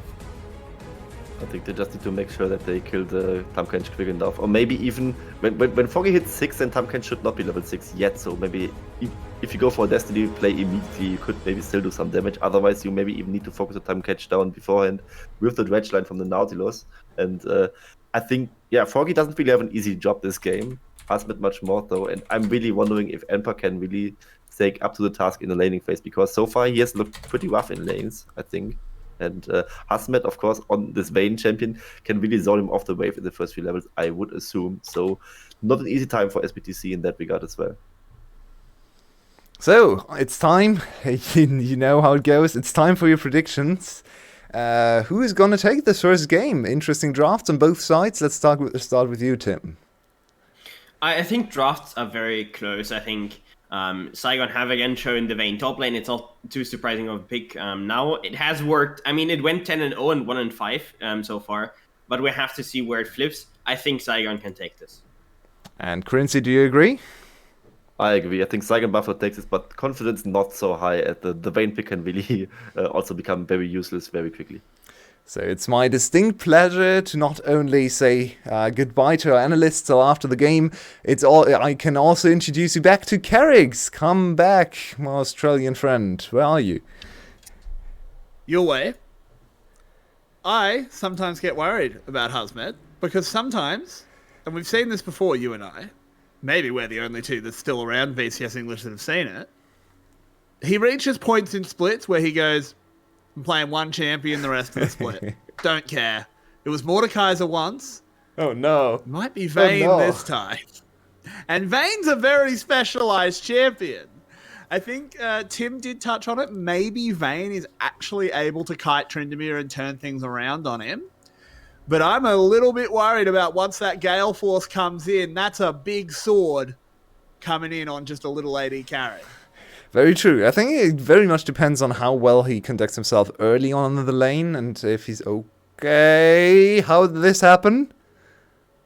He's popped the Ghost Who's as well. winning? This is just Wait, the minions? It's hard to tell. The lethal tempo has been procced. There's no silver bolts for Husman, but he can just kind of keep running forward, and now Enper's got a health bar disadvantage. Okay, so both players were very confident in actually trading this early level 1 engage, but Husman gets out with, I think he wins because someone else invested another ward into his top bushes. So this was actually planned ahead. Very cool strategy. Once again showing that Saigon Buffalo is one of the best teams when it comes to preparing certain strategies. So I think the jungler dropped another ward into the top lane bush, so Vayne was able to play with full vision there. Already a nice start. We also have another Zeri. How many Zeri games have you been able to cast in the last few weeks? I think I've seen one. Not many. I think this is maybe my second. Yeah, I think maybe I've done one or two. I don't like them. I don't like Zeri. Really? Nah, I don't like her. She's too fast. She's so cool to watch, though. It yeah, takes but so I'm a long. Bruiser player. Yeah, fair enough. I'm a Bruiser player. How do you think my set Mordekaiser 2 trick feels about Zeri? There's a good ward now BJ. against BJ. They do have the Condemned CC plus BJ. Oh, he needs to move fast though. This could end horribly for the side of SGB if they overextend. Go now, go now. Moves in. The E's been used from Tryndamere here. He gets Beautiful. into the tower and he'll go down. Clean first blood. Enper really had to flash the E from Hasmid there to survive, to have any chance of survival actually. But instead, I'm not sure what he flashed. Did he flash at level 1? No, the flash is just down. No. So he misplayed his flash pretty badly. Oh, but Froggy now under pressure. Froggy. That's a better flash. That's how you flash, Enper. Not the greatest card though. Could have potentially killed Palette there with a gold card, because Palette got turret aggro and was only level 2. So very likely not even sitting on grey health, as we have another look at this. What's the flash here? I think he must flash the Hakarame. Nope. Oh, he flashes afterwards. He had the flash available. He could have flashed. You have to flash Condemn. It's so obvious that Condemn... Oh, okay. Nicely done, Palette. It's so obvious, though, that the Condemn is the one CC you have to dodge. As now it's time for Spot to make his impact known. It's very deep, though. Taki's been exhausted, but has the hook. Shogun can just zoop away with the Heelys. So yeah, they're fine. Yeah, they got away a little bit too quickly. Palette tried to slow them down as much as possible, as we have a little bit of a split map situation, which makes life horrible for Enper. He doesn't have any summoner spells. His wave is in an abominable situation. He can't even go there. And he has the pressure to deal with from mid and from jungle. So yeah, Enper is in for a while of just... casting his glance longingly at the enemy minions dying, because he's not getting them. No, he is not. Look at this. Husmed designing him completely away. The only minion Husmed cares about is the cannon, and he doesn't even get it. Good job, Husband doesn't care about minions either. He's just here to make life of Enper hell. He's 2 levels up on him. I will say the one thing I do like about Zeri is I like the way she dashes. Were Heelys a thing in Germany? Was that a thing when you were a kid? Not really, but I know about them because we talked about them, I think, a year ago when there was some weird skin. I believe some Aatrox skin where it looked like he was on healing. Yeah. So I remember them. I had a pair of Heelys. Yeah. I had a pair of Heelys. My mum bought them for me for my birthday. I was really happy. I went out. Fell over, and it looked like I'd been in a motorcycle crash, and then I wasn't allowed to wear them again. Oh, no. Because I took off most of the skin on my leg. Ow! That sounds pretty horrific. Yeah. Okay. I went down... I decided as 12-year-old Carrix to go... Instead of just trying them out on, like, a flat surface, I was like, nah, I can go down the big hill. Smart. Because that's how that's worked. Yeah, it wasn't great. Well, maybe that's why I don't like Zeri very much. Let's hope that Shogun finds an easier way to practice and ease himself into the game, because so far it's going okay for him. He's behind in CS, which is to be expected, especially with the early aggression in for Palette, or Palette engaging on Taki there. But yeah, he's doing alright. He's going for the 12.3 builds. It's still the predominant build on 12.4 as well, which is Trinity. But I've seen some crit Zeri experience here and there, so I'm excited to see if someone actually tries crit Zeri a little bit later, maybe with further changes to the champion. But for now, it's just a little bit of what is going on. Now, this is interesting, because something that Tim said is, well, Froggy at level 6, where does he go? Tryndamere's going to be level 6, right? Not when he hasn't seen a creep. Also, He's only level 5. yeah, but on the other hand, killing Trundle here doesn't really advance the game state much, because the Vayne is already in full control of top lane, so I'd actually prefer Froggy to hold on to the ultimate as long as possible and actually enable something like a counterplay to this one. Oh, and the hook gets interrupted. Taki's actually in a lot of trouble here. Might have to use the flash. Doesn't even spend it. Oh, Shogun trying that's to get beautiful. away because 2T's here. And it doesn't matter because that is going to be a dead Zeri. Froggy trying Spot to to turn see as things well. around. But now Froggy's down. Oh, no. The Buffalo are collapsing your way. Thankfully, BJ's here just in time to get Froggy to safety. And Shogun needed to get away. Oh Spot. no, Oh, beautiful. no. It's such a huge play for SPTC spot lane, and That's massive. yeah, it's just Palette punishing Taki's overstep. Taki, I think his flash was still down in the play, so now it looks like he didn't flash, but I think his flash was still down. Taki tried to Q through the I chompers. think it was actually. You can't do that. I'm pretty sure his flash was up. Oh, then it's just a I can mystery. see it in the replay. Yeah, it is it's up. up. It's up. Yeah, you can't Q through the chompers. Taki just lack of knowledge, I guess. Chompers has a knockdown. Not too many abilities do, but Chompers are one of them. Yeah, then another flash misplay from Shogun, so the flash is really not coming in this game. First it was Enper misplaying on top side, now 2 misplays on the flashes, or the lack of the usage of flash, for both of the bot laners for SGB I should say, because Zeri flashed away from Sylas appearing, but Sylas appearing is not the threat. You need to flash away from the E, but he already had used the flash, so the E was easy to land for 2T. 2T got another kill, and now SPTC ahead almost everywhere on the map, but top lane. And your way, it's nice to see Palette back. And this is He's a playing classic Palette champion as well. This is one of the Yeah, champs he and has he's really been great on all the time. And he started that bot lane play. He got the W. Admittedly, it was on a recalling Taki, but still good game sense to go for it. The Tahm Kench so far has been really great. Yeah, and before that he put in work in the mid lane and got the flash from Froggy. Careful. Should be able to get away from this easy enough. Yeah, he's got a blast cone. But we go down to the bot lane because Zeri's going down. The Sylas has returned. Taki using that flash. Gets hit by a Jinx Rocket. He's desperately trying to clear minions, but it just doesn't matter because the king is slayed and 2T gets a double. 2T was on the receiving end from Sylas. Remember yesterday, Cerberus' mid laner Yado came back with vengeance after sitting out after 1 week, and he double solo killed with Sylas into Veigar. 2T looked at that tape and said, okay, I need to practice my Sylas, and that practice has been going very well, apparently, because he is putting on a show. Coming here, not even with the TF ult, as I assume, because I didn't look at the map when we were focused on the top lane play. Instead, he just walked there, came in with another ultimate. Of course, the Nautilus doesn't even have his own ultimate as he stares down the AP version of his own ultimate. And suddenly, SPTC is 5-1, 2T 3-0, Celebrity 2-0, and look at the items. That's a full Kraken Slayer at 9 minutes. Now, and how angry are you with your husband? You're like, oh, I'm 40 CS up, I've got 2 tower plates, pressed, why? I shouldn't have pressed tab, now Yep. I'm just tilted. Unbind their key as quickly as possible as a top laner, as Palette has his mate his way Froggy's again. dead. Yeah, Palette is playing so What? well on Why? the edge. Froggy, Wait, explain the flash to me. your way, I'm leaving. I don't want to be here anymore. Why did you... Okay, there must have been... That was a shocker. That was a shocker of a flash, mate. That was really confusing to me. Okay, so everyone seems to be a little bit flustered on the side of SGB. Twitchy plays coming out left, right, and center. So it's once again on Hasmet, on the veteran, on the leader of the team, to carry them to another victory. He's 100 CS at 11 minutes, so he's farming away nicely.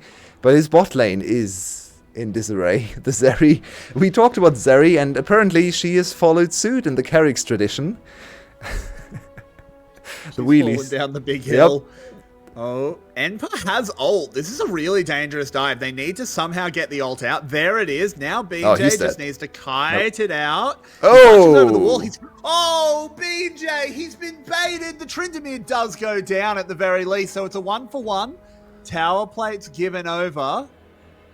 So not too bad for the Buffalo. But the tower doesn't go down, and I'm not sure if I agree with BJ's choice to hard focus on the kill. In the end, it's a kill, and zoning away Emperor from more CS and blowing his flash is definitely good, but they could have also tried to get the tower. Instead, they're now losing the first tower bonus. What happened here? Froggy's flash was blown. Yeah, he probably just died. Oh, that's so unfortunate. My God. That's unlucko. He never completed the teleport. He was teleported to the death realm. Oh no. Yeah. He was he got away. Ha ha. Wait, why is everyone else? Why am I? Why is it grey? The Grim Reaper. Wait. Oh, so close. No. I mean, to be honest, there wasn't really much Froggy could have done better because his flash was already down. Yeah, no, that was the right call. Yeah. Just try and TP out. Yeah, maybe do it a second earlier, but it's hard to make that call. Nothing he could really do. So now Celebrity swapped into top lane. Look at his items. He's very far accelerated, so he definitely wins against even Hasmet right now. But does he win against Hasmetaki with Palette? Because Palette is not great into Vayne. And they might want to bait a fight here to get the shutdown on Celebrity and get the tower. That could really offset the run of play. It's 2T, no ultimate. Clever. Goes over the wall, but they don't want to actually follow it. And I want to... I think there's a real problem here. Because you might look at this and go, look, Saigon's still got a chance. They've got this Vayne, right? They've got a very accelerated Vayne. But how does Vayne fight a fed Jinx? Yeah, she doesn't want to. Jinx has always been one of the counter pigs to Vayne in bot lane, specifically. And in teamfights, of course, all the range, the Chomp is zoning her away. It's really hard to conduct yourself there. The Vayne is not going for teamfight builds either. She's focused on the side lane. I actually want to see the Hullbreaker here in this game. Please, give me the Hullbreaker Vayne. A lot of people have theorized about it. No one has actually played it, I believe, in top leagues, so... I want to see it. It's Blade. Blade got buffed. It's super strong right now. So in the 1v1, it gives you extra mobility as Froggy dies again. And the weird thing about these Froggy deaths is you can't really blame him for the individual deaths because there's not much you can do to get away from the CC. But you have to remember how this all was set up. And that was by him flashing unnecessarily. So in the end, you can blame him in the grand scheme of things because he flashed for no reason when he shouldn't have. And yeah, afterwards it's just good execution from SBTC, but still Froggy giving them the opening, handing them a way to play the game around mid lane. And yeah, what can you do? This is not worthy of a replay. You could lock a gold card at some point, Froggy. That's like 3 in a row, mate. Yeah, but even if the gold card comes in, there's another CC spell able to catch you out, so... It's true, but still, at some point lock the gold card. Would be nice. I am going to criticize that. Yeah, I mean, Froggy's going to come out of this one looking really bad, but I really don't think a lot of this game is Froggy's fault. He kind of got inted by his bot lane. And, yeah, TF can't do anything about a Silas that's this far ahead. Like, it's doomed. And looking at the scoreboard right now, I'm once again reminded of the best game of the weekend, I'd say, the G2 against Misfits game, where there was a certain ADC present in Misfits composition. I think it went 0-3 or 0-4 before the big comeback. Now, to be fair, the composition of Misfits also featured Yumi and Nakali, which is not the case here. But at least the Zeri part is there, so maybe, just maybe, they've watched the game and are going to try and replicate that success from Misfits. Hopefully also not falling quite as far behind at 70 minutes. It's 4K right now, and Shogun has to move away. Yeah, he has to be back. Taki's here if they want to try something. There is a hook onto Palette, but all of those Qs are sort of whiffing from Shogun, but he rips out the ultimate. BJ doesn't find much as Shogun now hiding it back. A good effort to buy them space, but lower and lower they go. Palette gets gobbled up for a moment. Now Spot, he's got that first reset. 2T going low. Husmed, he's firing away. So can he close. find the last shot? He can't. Not onto the Tam Kench, and now SGB have to back off. It's a game of inches, but it looks like SE have taken a mile. And you might look at the team and say, well, for being behind, SGB actually held up quite nicely. But then you look at the map and Tryndamere wasn't even there. So it was a 4v5 won by SPTC. Very nice flash. Palette is putting on a clinic today. He stays alive. He baits so much time. He used the ultimate at the perfect second and also flashes the initial engage from BJ. who is on the chase again, just trying to go for the Palette kill. But he's gonna die. is that That's not worth it. No, of course it's not worth it. It's a Hecarim getting a kill and a Jinx getting a kill. It's not even close to worth it. I'd argue the Jinx is a monster. I'd argue the Jinx is already far beyond the point where you care about her being accelerated because it's already irredeemable. So maybe the 1-for-1 is actually kind of okay, especially if you opt into. You're also removing a jungler from the map versus a support from the map. I don't think it's worth it. Yeah, it might be worth it in the mental. I'll give it that.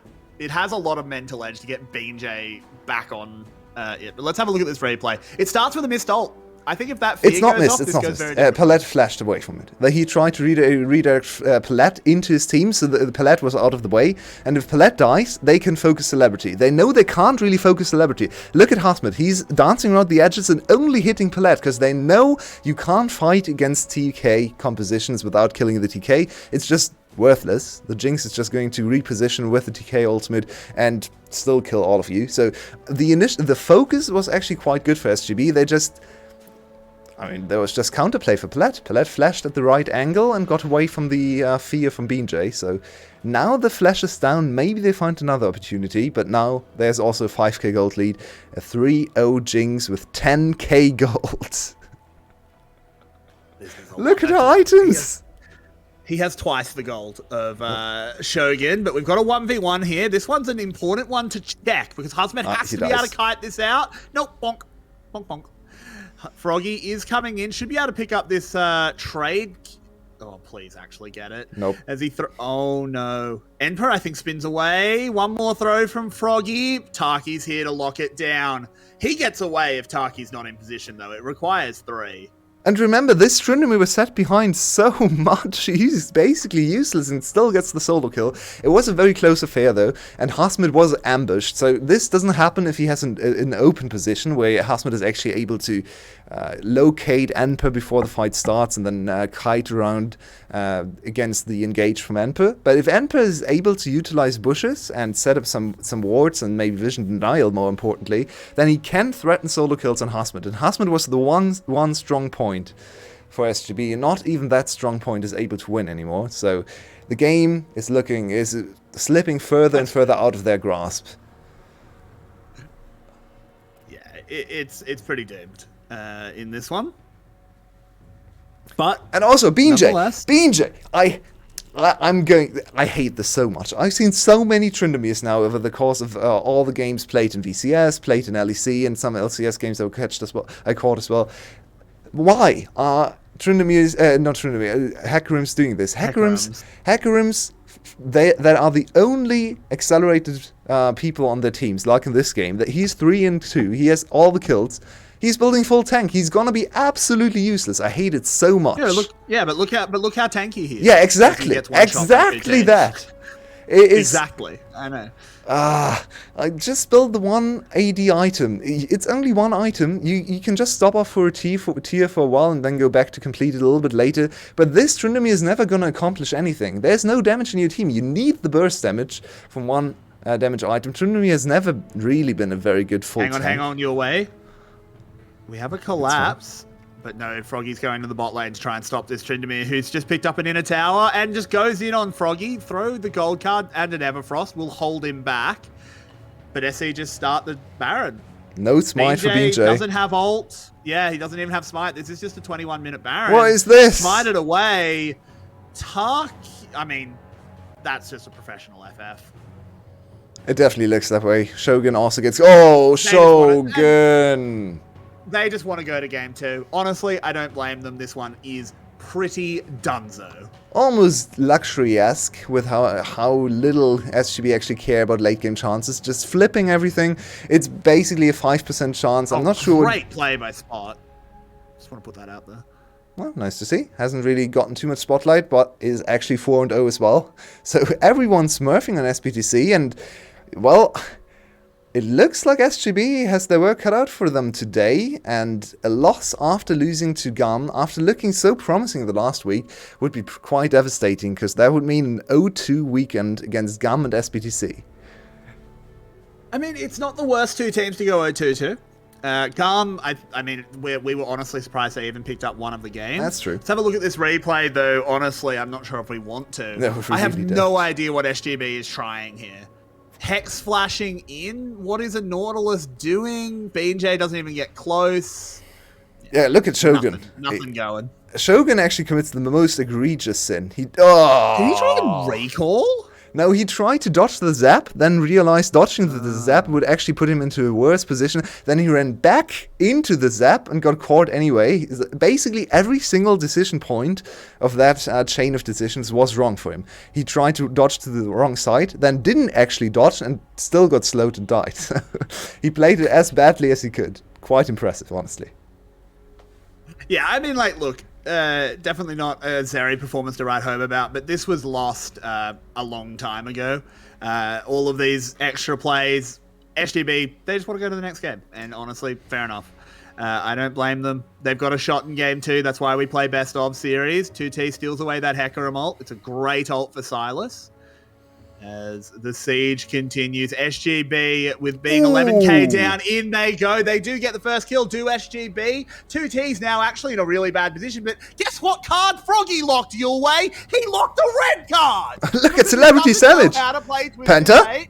As Vayne will move forward, try and pick up one. Oh! He's going to look for more. Jinx charging on in. The Tryndamere will pick up one as well. Froggy going back towards the fountain. He goes gold. He goes down. And in 23 minutes, SE completely dismantle the Buffalo.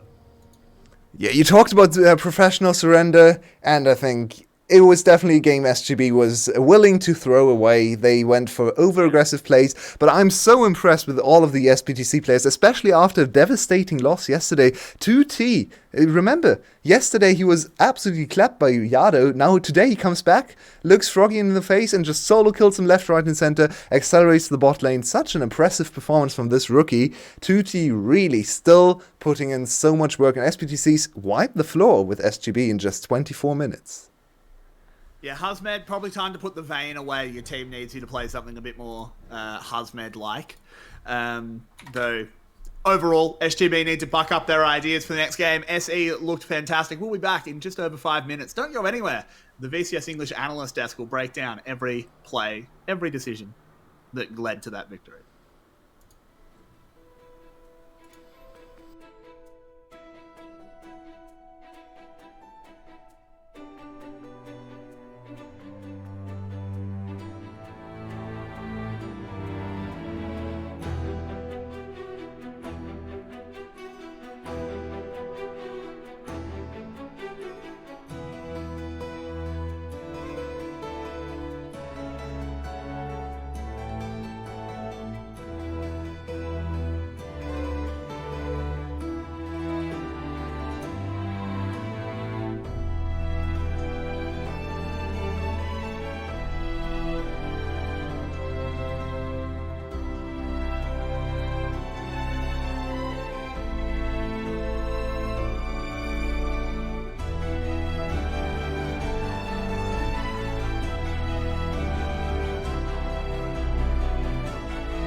Welcome back, everyone, after maybe surprising first game. Certainly surprising in the way or how heavily was SPTC favored.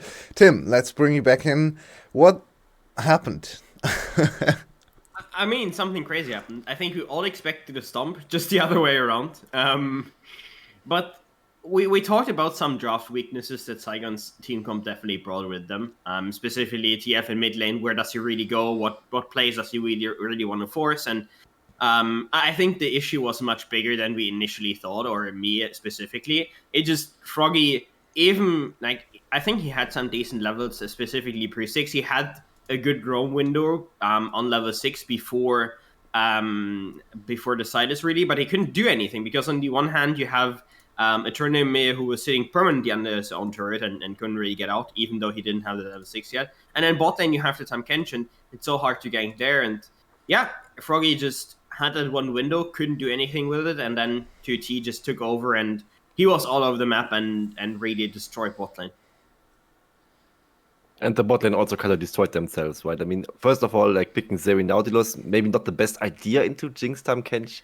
I wouldn't say it's that over from that. You can lose it somewhat gracefully, but they definitely didn't. They didn't even know what Flame Chompers do. They just didn't really respect it at all. I mean, they were just walking through it and just getting knocked up by the missile dive from Tam Kench and just not dying 2v2, but just getting crushed in the CS department, also the HP department, and never really had pressure. So Froggy couldn't really do anything with this lane, and Froggy at the end of the day just kind of looked a little bit lost on what to do. We kind of had the fear that might happen with the draft, but we really, I think, underestimated how really bad it could become, because Froggy at some point just got farmed by the Silence, and that's just how the matchup goes if you cannot really do anything early game. Yeah, and I am actually especially disappointed and want to look very closely, scrutinize very closely the performance of Shogun and Taki for the next weeks, but also the next game, because I feel like Shogun and Taki have been underperforming, especially Shogun. He came in winter and actually looked so great on all these long-range AD carries, but now he's constantly losing lane, looking like a weakness, like a liability to his team, so I feel like Shogun has really dropped the ball after his very good rookie split. But we're already in draft, and let's go over there. Saigon Buffalo. Oh, never mind. We probably VCS ups one. VCS ups one. But I mean, that might give me a chance to chime in your point with Shogun and Taki. Even winter, I mean, Shogun wasn't starting all the games, and I think overall Shogun showed similar weaknesses as he does now. He was very good in team fights, and whenever he got out of lane very well, it was great for him. And I think Taki brought him a lot of the way there.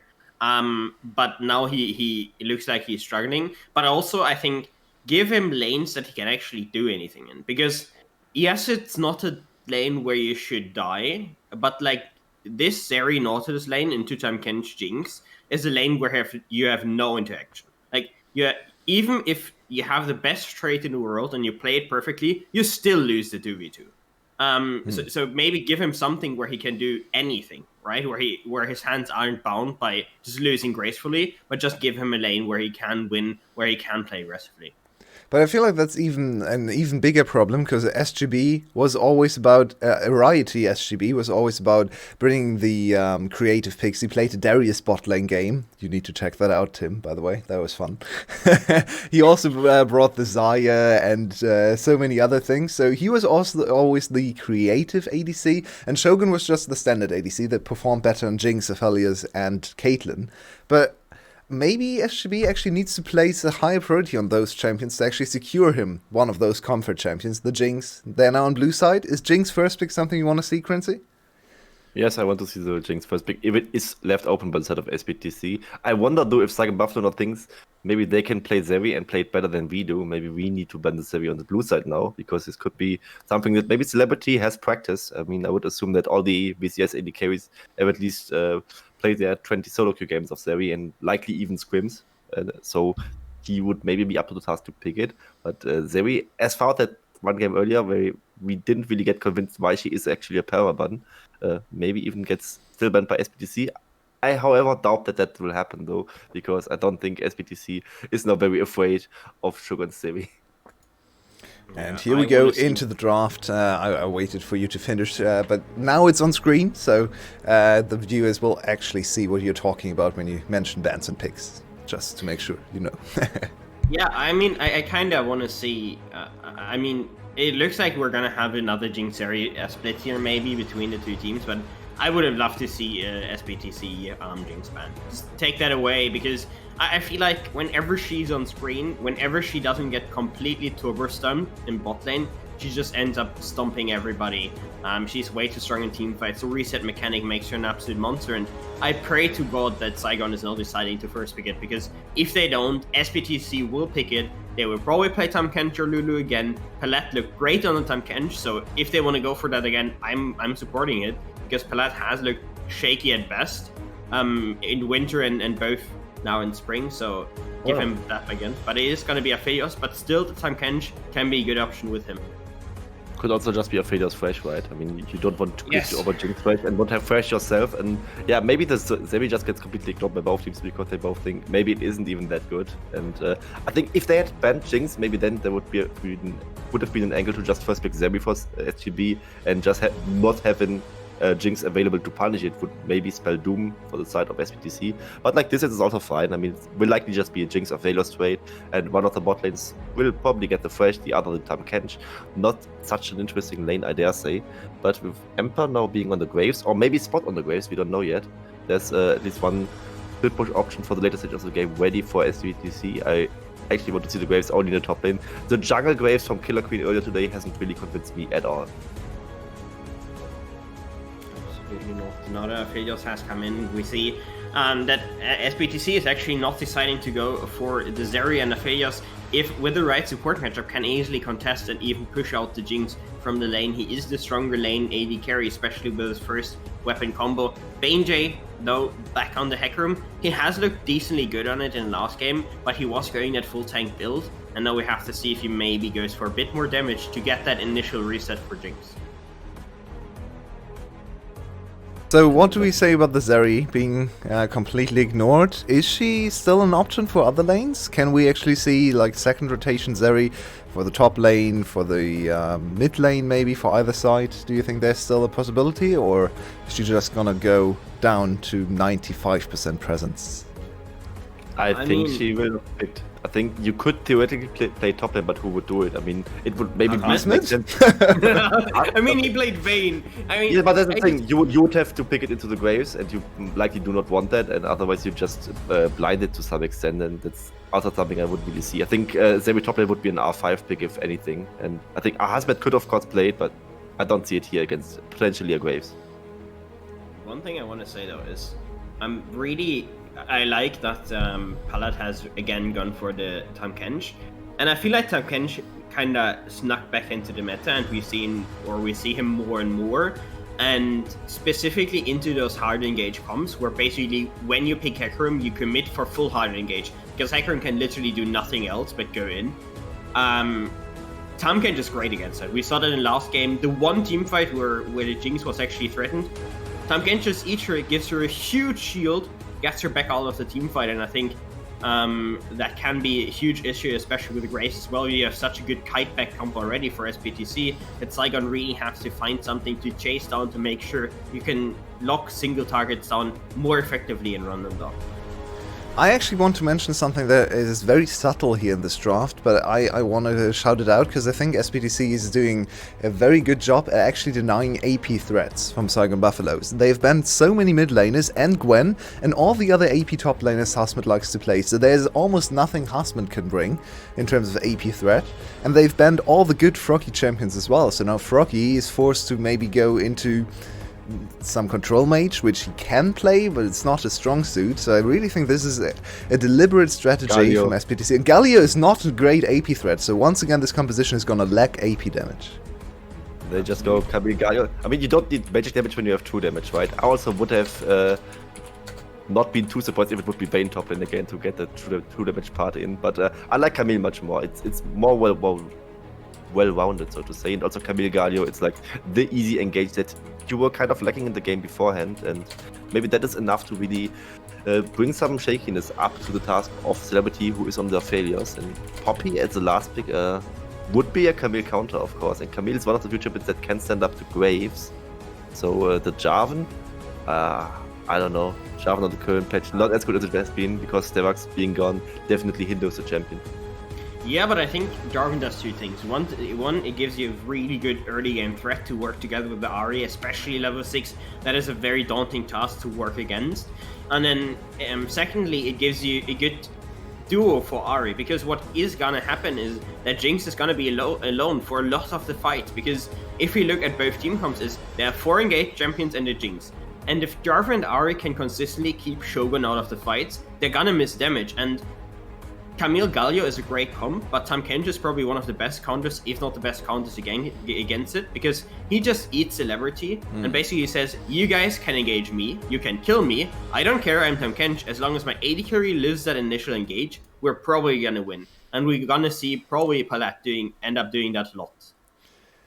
Well, I want to ask about the Ahri Galio matchup, but I'm not sure we have the time, so if you can quickly reel that into your prediction. Tim, you go first, and then Crinzy for the prediction.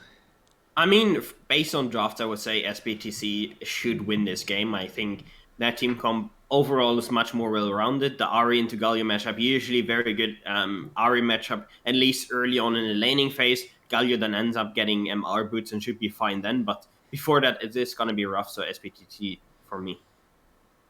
It's SBTC for me as well. I really like what Tahm Kench can really bring to the table, and also the Nautilus not being a fresh kind of triggers me, and Tahm Kench kind of shuts down every engage possibility for the side of Saigon Buffalo. So to me, it's also SBTC this time, so they will then end up winning the CBS 2-0.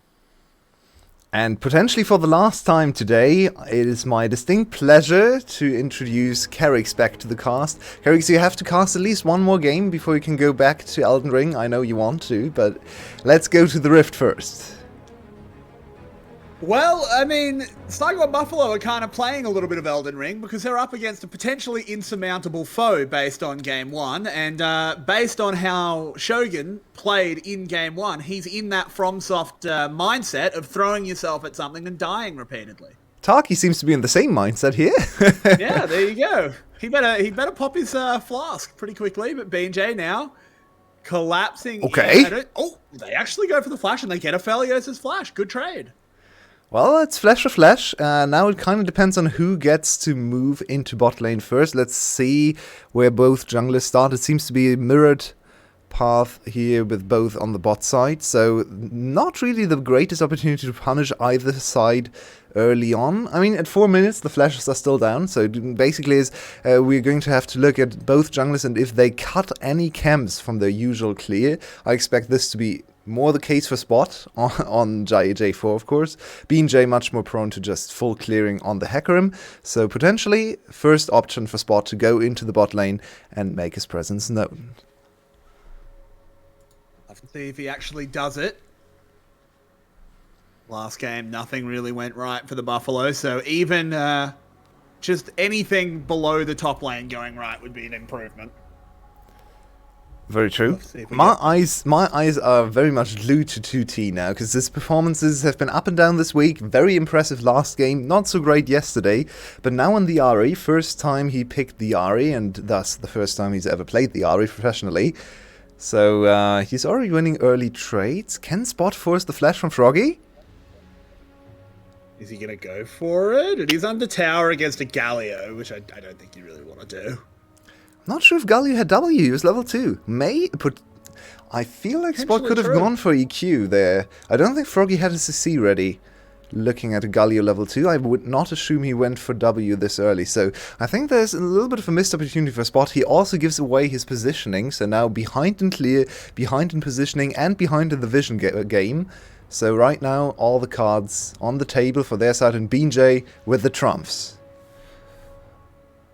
That said, they do go down a TP. Froggy has to spend his. 2T was on full health. Was on a manageable amount of health, so doesn't need to reset yet. As Enpa gets jumped on by Huzmed, trading back well. Actually uses the quick draw to go forward.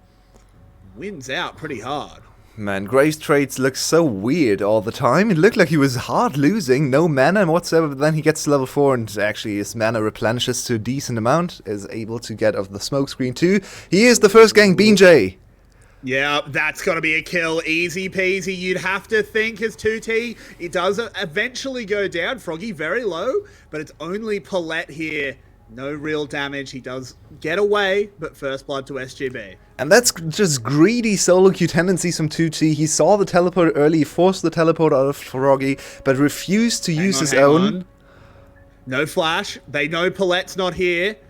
Look at all Purple this gun damage being built up, and they should be able to get a trade kill.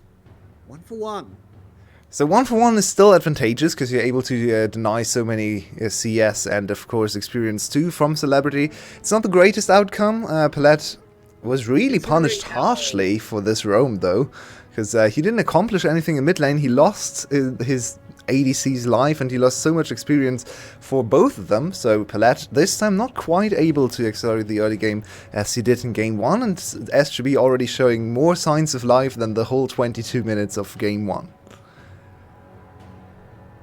Wait so long to actually hit him, which I guess they have to because BJ has to get close, but when you're just standing there tanking an entire onslaught from that red gun, it's not going well for you. Also, I think there's an argument to be made for Shogun actually to take the tower aggro, because Itaki had no flash. He was trading flash for flash in level 1, setting up this exact play. So I think you should use Shogun as the tower tanker, and he flashes out in the last second, so both of them get to live. I think this was played as in practice, where the support always gets the tower aggro, but they should have adapted to the situation, because there was no way for Taki to get out from under the tower, right? If Shogun tanks the tower for 1 or 2 shots, then I think they probably get away with just a kill and no counter kill. In the end, it's still positive for Saigon Buffalo, as I said, and they're almost 1k gold ahead. And gets a nice trade on Husmed, is having a much better time this game, but BJ, again, making himself known, but he's getting purple gunned. Paulette just dives out. Well, there's a lot of action happening all across the map. We see great domination from Anper in the top lane. Husmed this time is... Oh, never mind me! Ooh, he's going in, he's got a Galio, it's Camille Galio, of course it is. Enter didn't get knocked up there, I'm not 100% sure why, but it doesn't matter because it's a 1 for 1 at the moment. A Spot moves in, is giving Froggy a bit of a how you doing, but he's not going to be able to follow him up, it's just the 1 for 1. It's 1 for 1, 2 flashes used from SE side. Enper was super close to actually being able to 1v2 there, so that's already a scary prospect. Husman didn't get the kill either, so in the end this is actually quite bad for SGB. They used the first Galio ultimate, they used so much time from Galio. Spot didn't have to use his ultimate. Yes, he flashed, but it's a champion with a good gap closer anyway, so he doesn't need to rely on his flash to make ganks happen in the next few minutes, and he still has his ultimate to punish. So Husman hit 6 on this minute, and instantly they've called this so far in advance. I think Enper just barely stayed out of the range. I think, yeah, he was just like pixels out of the Galio. I didn't even know that was possible. Apparently. I assumed you would always be in Galio knockup range when you were inside the Hextech ultimatum, but apparently not the case. So I think what actually happened is Froggy targeted Camille while she was still in the hook shot, and he made a couple of units of distance with the actual ultimatum. I think that's what happened, so it gave him the slimmest of margins. Oh, that's so unfortunate, though. That actually turned the play around, because Enper wouldn't have been able to get another rotation off, and then it's probably too risky for a Spot to go in level 5 against 2 level 6 champions. So quite a bad turn there, and as I said before, now Galio ult is down. It's coming up slowly again, and the sync between the ults on the top side is going to work in SGB's favor. So Enper under constant pressure now. He needs to be aware of all the whereabouts of all 3 champions on the top side, because if they ever have enough time to set up on him, that's a free kill every single time. 2T farming up nicely. Has a comfortable lead over Froggy. Hasn't really impacted the game yet, of course, while Froggy's been making moves around. But Ari can become a threat as time continues to pass your way. But we've actually got a close game, unlike that disastrous game 1. And we have to say, Spot on the J4 is not really putting in the work you expect from a J4 last pick. He should not be 1-0 with the one kill only being like a counter kill, where he wasn't the initiator.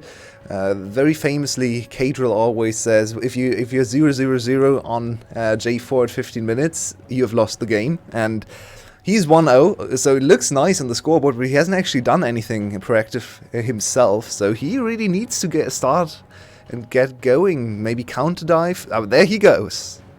Okay. Oh, was just kind of walking up. Unfortunate. Oh, that's just horrible. Oh, that's awfully... No. That's really... You can't make that mistake. But the bot lane might redeem them. Who else can't make that mistake? It's Taki's in a lot of trouble, but uses the flash that time. Doesn't get caught out. Shogun turns it around with a couple of rockets, but it's still a flash forced out by the SE bot lane. I'm still speechless from that horrendous ultimate. She was hookshotting already. You can't interrupt that. Ah, yikes. It'd be kind of cool if you could, like Jarvan lands on her, and, pushes her to the ground, no hookshot. But no, that's not how that works. Now the Jarvan ult, the very first one, is dealt with. Not even forcing a summoner spell, so that's really not what Spot wanted to go for. And usually we say Spot is the more aggressive one of the two junglers, but really not his game so far. He's going to have an easy time picking up the first dragon with constant mid and bot pressure. And Enper has stabilized his laning phase, so even though SE is falling behind on map positioning and assertiveness, I guess you could say, they're still hanging in there, getting CS leads in almost every lane. And in the jungle, actually, against BJ Sakarim, Spot on the much slower jungler in terms of farming speed is ahead. With a flash, they want to go in onto Shogun, and they're going to do it exactly perfect. Celebrity gets gifted a kill. Well played, Palette. I think Palette's... Flash tongue into the W. He's back, baby. He's back. Palette's Tahm Kench might have to be a target for bans, because he's putting in such a clinic. Oh no, Celebrity's dead, by the way. Carrix? I was taking a sip. I was drinking okay. water. I'm sorry. It's bad time. I thought I had a second. Suspenseful silence. But yeah, here we go again. It's just flash tongue into W. We have seen this combo from B before. If you hit Q, the W is basically assured to hit if the enemy has no mobility spell, no flash or any kind of dash. So that's what Tahm Kenches are using right now to get the CC. So W is quite a potent spell if you're able to hit it. And Taki, why are you? What are you? Taki? Did you get lost? Yeah, you did. Not entirely sure how you ended up there. But that's the second Jarvan ult, and this time leading to a kill. Once again, not really proactively, so still a little bit of criticism levied from my side towards Spot, because I feel like he's just running with the game. He's not putting in much thought. He's just taking whatever comes his way. But I mean, he's 2-0, he's an item finished, so you can't really fault him too much. In the end, he's still in a very strong position. He is BJ. Oh, look at that. Yes. That'll make you happy. Indeed. Does that give you something to hang your hat on at least? Because he has stopped off for the tier. Still has that Rift Herald as well. Really hasn't been able to get any use out of it so far. Yeah, it's one of those games where all of his lanes are constantly pushed in, so using the Rift Herald is actually really hard for him. He invested his ultimate in bot lane just to get a counter kill, not even to set up the lane. So where's the Rift Herald going? This might be one of those rare Rift Heralds where nothing really comes of it. Maybe he sneaks it under the tower for just a little bit of gold into himself. But yeah, I don't think he can really play for a first tower in any of the lanes. I think he could potentially have run bot, used the ultimate that's about to come up, but I think he's going to go mid instead. Froggy does get the okay, BJ. That's actually interesting, because BJ could have gone for the kill there. Nah. 2T had flash and ultimate available. Well, yeah, but forced the flash, right? But the Herald would have expired if he'd done that. Oh. It had moments in it. Shogun whips out the rocket, takes okay! Celebrity wants him, and he gets into the Tahm Kench belly as well. I don't think he can actually get away, shield. But this is going to go so poorly. In comes Galio, knocks up 2. Spot realizes he can't enter, so Palette will be donated over to the Frogster. And out of nowhere, the run of play goes back in Saigon Buffaloes. favor, and they actually are going to be able to pick up the dragon that was so free just a minute ago for SE. They opted out of taking the dragon. 5 minutes ago. Yeah, I actually thought the dragon was down already, but no, they just opted out of taking the dragon in favor of taking better recalls. It's great Aphelios play, though. He already has the... He hits every spell. He just hits every spell, and then he has a Gale Force, which Shogun disrespects. So, in the end, it's great 2v2 play, but they disrespect the enemy counter-punch, and, well, Galio is quite good at making this stuff happen. He's now 2-0, so Froggy on one of his classics, actually putting in quite a lot of work. Oh, Husmed having a go. Oh no, he's been dragged under the tower. Wait, what is going on? He flashes back forward, he wants him, but Enper lives on a sliver. Close call there. Husmed is really feeling himself on the Camille this game. No mana for BJ. No flash either. Finally, he's being aggressive. BJ's in trouble, taken down. Huge shutdown given to the Jarvan, who's just going to hang out. Let the collapse come in. Celebrity gifted a tower. And the Jarvan was R5, you have to remember. And it looked a little bit weird, especially because we talked on the analyst desk about Jarvan falling off a little bit on this patch with the new Bruiser items. He really liked his Sterak second, just to be a little tankier. But the Jarvan is still a very good champion into champions without flash. And Hecarim is one of those. So if Hecarim doesn't have his ultimate, then he can't really get out of there, and Spot just he gets put in the stables. Put him into the prison, and yeah, it's a tank Hecarim, but tank Hecarim is not actually tanky, so Spot was able to deal with him very, very quickly. That he was. And you're an Aphelios player. Yes. There is a debate between a lot of people about who's the real big carry ADC. Jinx is obvious, but where does Aphelios actually rank next to her? Is he just behind? Is he way behind? Is he maybe actually quite equal? When he's 3-3, is he a better carry than Jinx? Ooh, it all depends on the situation. Let's just look at this game, where the Jinx is going to have to deal with a lot of threats. Speaking of one of them, hang on. Spot. Can have some time to think. His Tarky's been caught out. But caught up by the Chompers, I don't think they can actually continue this play. Paulette dives forward, but won't actually connect. And I think SPGC has just completely forgotten about the Herald, abandoning their positioning to contest this one, and instead just push... Oh, it's still alive. I mean, what is SGB Herald, doing? Who cares? Wait, I hope Enper died. Okay, we completely missed Enper dying in the top side. That's why they can't fight there. And now they actually stepped too close. That's a free kill on Paulette.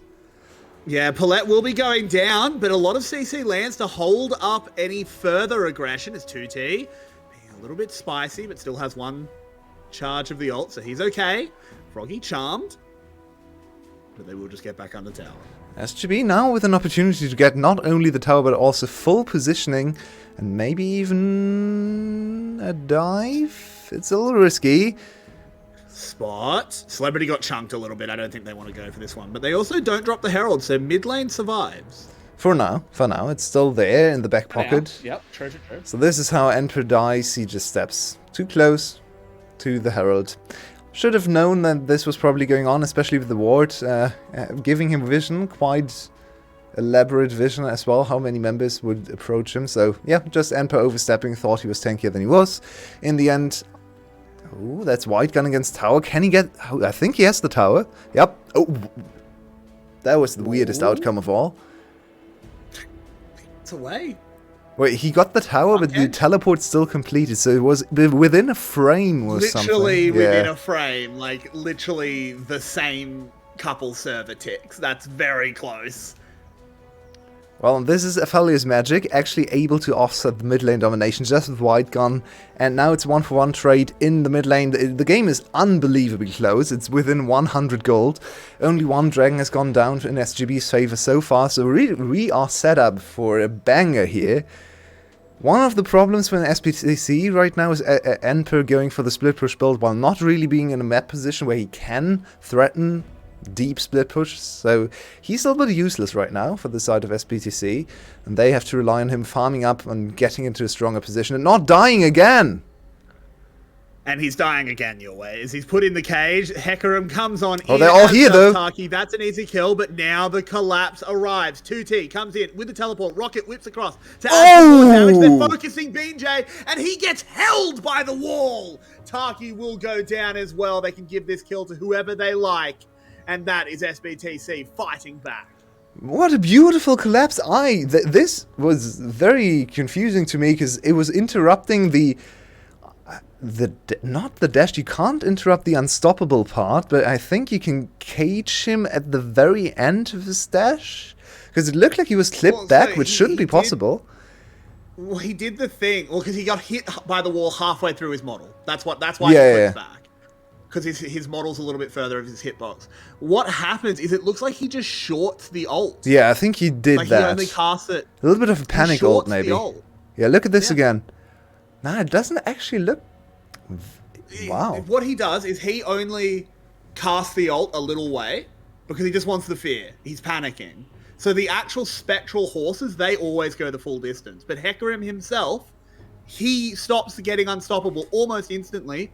The Jarvan jumps in, the wall comes up just like in front of Hecarim's hind legs, which is enough. It clips him back. That's how it works. So apparently this game is just... But it's how it works. For us all to study weird interactions. We already had 3 or 4 of them, this one, so let's hope for some more, because this is very interesting just from the...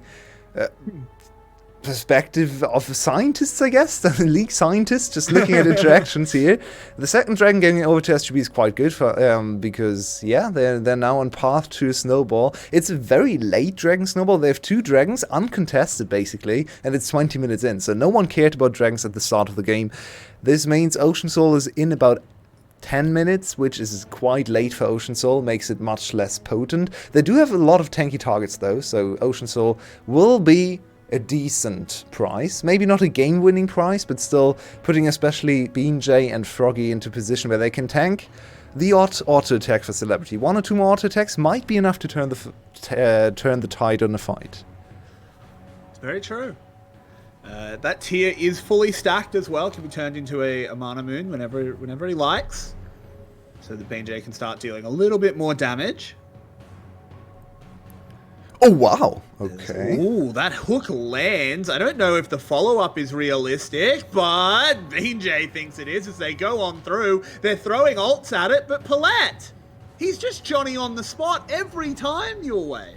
Yeah, but it's still a huge loss in resources. They are also going to lose complete positioning in the mid lane, and now, they just have to duck and run away, and that's another objective for SGB. Very proactive game so far from the SGB, looking revitalized. The first game didn't tilt them, and to be fair, this team was never a tilter team. They're not Luxury, so I didn't expect them to tilt, and they are still looking like a competitive team in this game.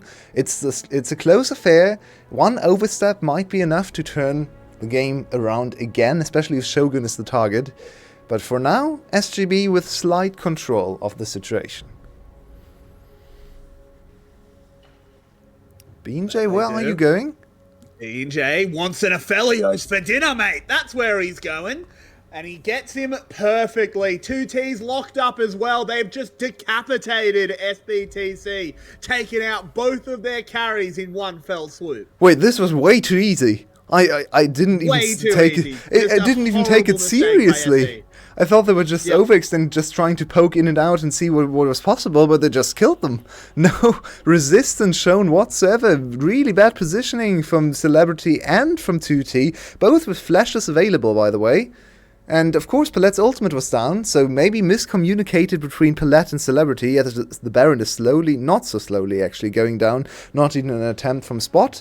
And Saigon Buffalo finds the opening to push this game into a very winnable position. And clearly all 5 of their players have been drinking their Castrol because they are looking powered up and ready to go. In this second game, it took them a bit of a slow start.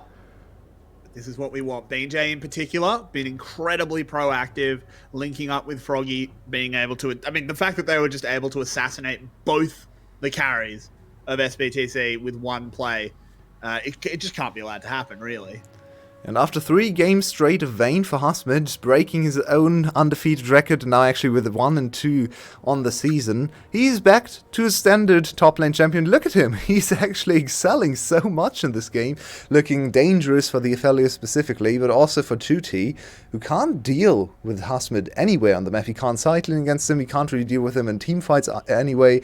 Ari against Hextech Ultimatum is very sad to watch too. It's just, she just don't put dies. foxes in cages. It's not good. They need more space to run. Your pet Ari needs like a big place to dig. Don't put her in Hextech Ultimatums. It's true. And the big item for Celebrity to carry this game potentially is not completed either. So right now they're just going to step back, try and lose as little as possible, and get Celebrity to the 3rd item, Power Spike, where he, once again, is threatening enough to run the whole team fight for them, because they don't really have that much damage on other champions. Emperor went for the split push build, he contributes a little bit. Spot actually has quite a bit of burst, but 2T, especially on the Ari in the mid lane, doesn't really offer much DPS. So Celebrity has to carry for like 50 to 60% of the fights, and he's not quite ready yet, but it's always on the horizon with Aphelios, especially into a heavy dive composition. This is what Aphelios likes to play against, so in the end, you can never count them out completely. 20 seconds until this next Drake. I think SBTC will just give this one up. As you were saying earlier, the Ocean Soul is going to come in so late, if it comes in at all, that it's not a huge concern for SBTC. By the time that 4th Drake comes up, their Aphelios should be in the position to carry, even if he isn't for this one. And, ooh, Froggy caught out, has to flash. But 2T with a move forward into the charm. They're going to call in a teleport here, and that actually dissuades SBTC. They lose everything and gain nothing. Yeah, and Hasmid actually not going for the chase. He didn't have vision. Yeah, it was risky. It looked easier for us because we can actually see what's going on the other side. There was probably a free kill if he decides to go over the wall, but in the end, it's restraint shown for him. BJ just goes flying in onto the Ari. Galio comes in. They're under a secondary. Oh, this is dangerous. Palette gets the gobble. Oh no, I don't know about this one. I think this might be a little bit too far, SGB. Graves arrives, but Froggy's living. He's a liver your way. Yeah, in the end, they don't really lose anything. Okay, a few summoner spells, okay, a few cooldowns here and there, and they have to restock on HP and items to go back into the base, but the Baron had run out anyway, so not really an opportunity to push any inhibitors. So, yeah, they looked for the opportunity. It looks reckless, but as long as no one dies, as long as the enemy team doesn't get a huge chunk of shutdown gold, it's fine. You can do this. And Celebrity, he did get enough time to farm a few waves and get to level 13. He should be able to complete his next item in base here. All eyes on Celebrity. If you're able to shut down Celebrity with Froggy, BJ, and Hasmid, maybe even Taki, then the game is probably over. But if Celebrity gets to live the first rotation and rely on Palette to reposition him, then the teamfights get scary, because he will dish out insane amounts of damage. True. Hasmed continuing to push in, and we're seeing the failure of this split push Graves build in that he can't split push. He can't do anything. Yeah. He's pretty useless. Spot does manage to secure the red buff. So we wanted to focus, or I especially wanted to focus on 2T in this game. We haven't really talked about him much because he didn't do much. I expected him to be much more active on the map, especially with the winning bot lane. Even his top lane was winning for the most part in the early stages. He wasn't able to get out of lane, mostly because Froggy just always shoved his head into the wave and committed half his HP just to get good wave positioning. So 2T consigned to his own lane, and now he's outscaled, not directly by Froggy, who's not really doing any damage either, but just by the nature of his champion. Ace of the game. Yep. So we need to see if he can do anything. If he gets some Shogun, might just be enough to turn the game again. But yeah, 2 minutes away, the time is ticking down for the next dragon, and I'd expect SPTC to try at least to put a foot forward and try to contest the next dragon, because you don't really want to give up the soul for free. Even though the soul might be a little too late to carry the game, it's still a huge asset. Yeah, no question. SGB, 2 members actually committed to the bottom side Husband with no teleport, but look at this flank. It's Look at this deep. flank. But Husband can't join this fight. I don't think you actually want to activate this flank. Well, But but 20 now, seconds on Baron. yeah, You're trading it for an in-him. SPTC is so far away from their own base, they need to be super careful with how they go back to their base 2-2T in a precarious spot, and Hasmid is just chomping away at the tower. Great macro play from SGB. They're just getting advantage after advantage and nothing lost for them. Hasmid shouldn't die here. He doesn't have TP. Yeah, I think he's overstayed a little bit, but they can't actually spend the time killing him because there's a threat of a Baron start. And Spot. Really well done there by SGB. Okay, Spot stays alive. I was scared for him there for a second. If he dies, that's Baron and probably Dragon as well. So Spot is really the most valuable target for SGB to kill. Not any of the carries in Spot with the smites. But yeah, now SPTC investing a lot of time and vision onto the top side, which is gonna annoy them in just a minute, because the top side is completely useless, for them at least. They need to go to the bottom side. As Bean J is still walking around, trying to find his angle. He's found it, I think. He doesn't quite pull the trigger. There it is, finally. They're going to try and take out the carries again. Celebrity with a big shield. He does manage to dash away. Can they actually kill the Aphelios? Yes. Yes, they can. And Ari's down too. Spot gets denied. The chickens have been sent home to roost as SBTC get chopped on down. It's a triple kill for Shogun. And the Buffalo have the full run of the map.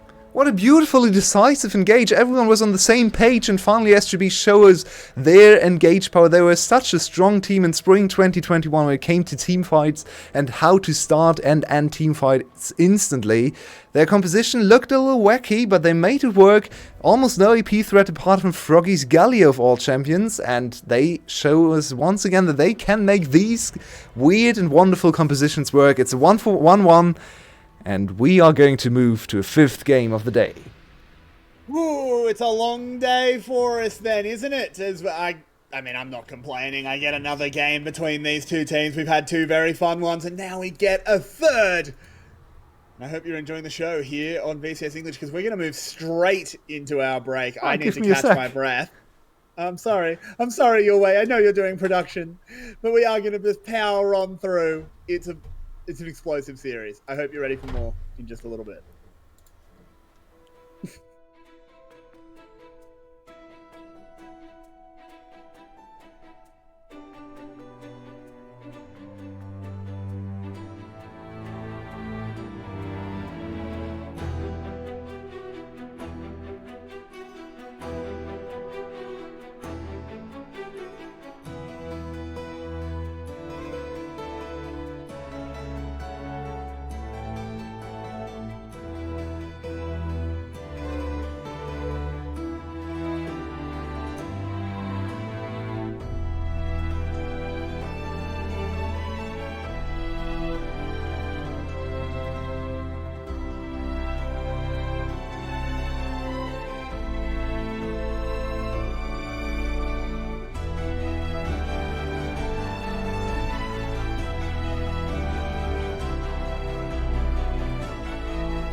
Welcome back. We get a special treat today with another game. SBTC against Saigon Buffalo, 1-1. Saigon Buffalo strike back, 2 blue side victories.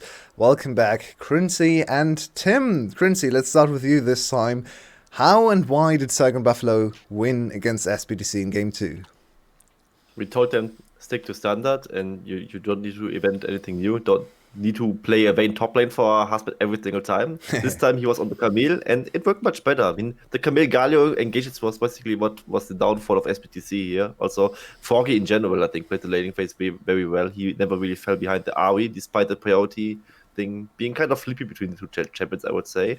And while the bot lane got absolutely wailed, it just wasn't enough for SBTC to take this game. And just kudos to especially the solo lanes of SGB and BJ also. This time a much better game than the first one. And before the last game started, we talked a little bit about the bot lane and their woes and how Shogun isn't really keeping up with his form in winter. So Tim, it wasn't his greatest game, but did he show glimpses of his winter form? Is he still the problem? Did they win despite of him or because of him? Or is your verdict on Shogun after this game? Oh no, he absolutely ran it on again. There's no question about it.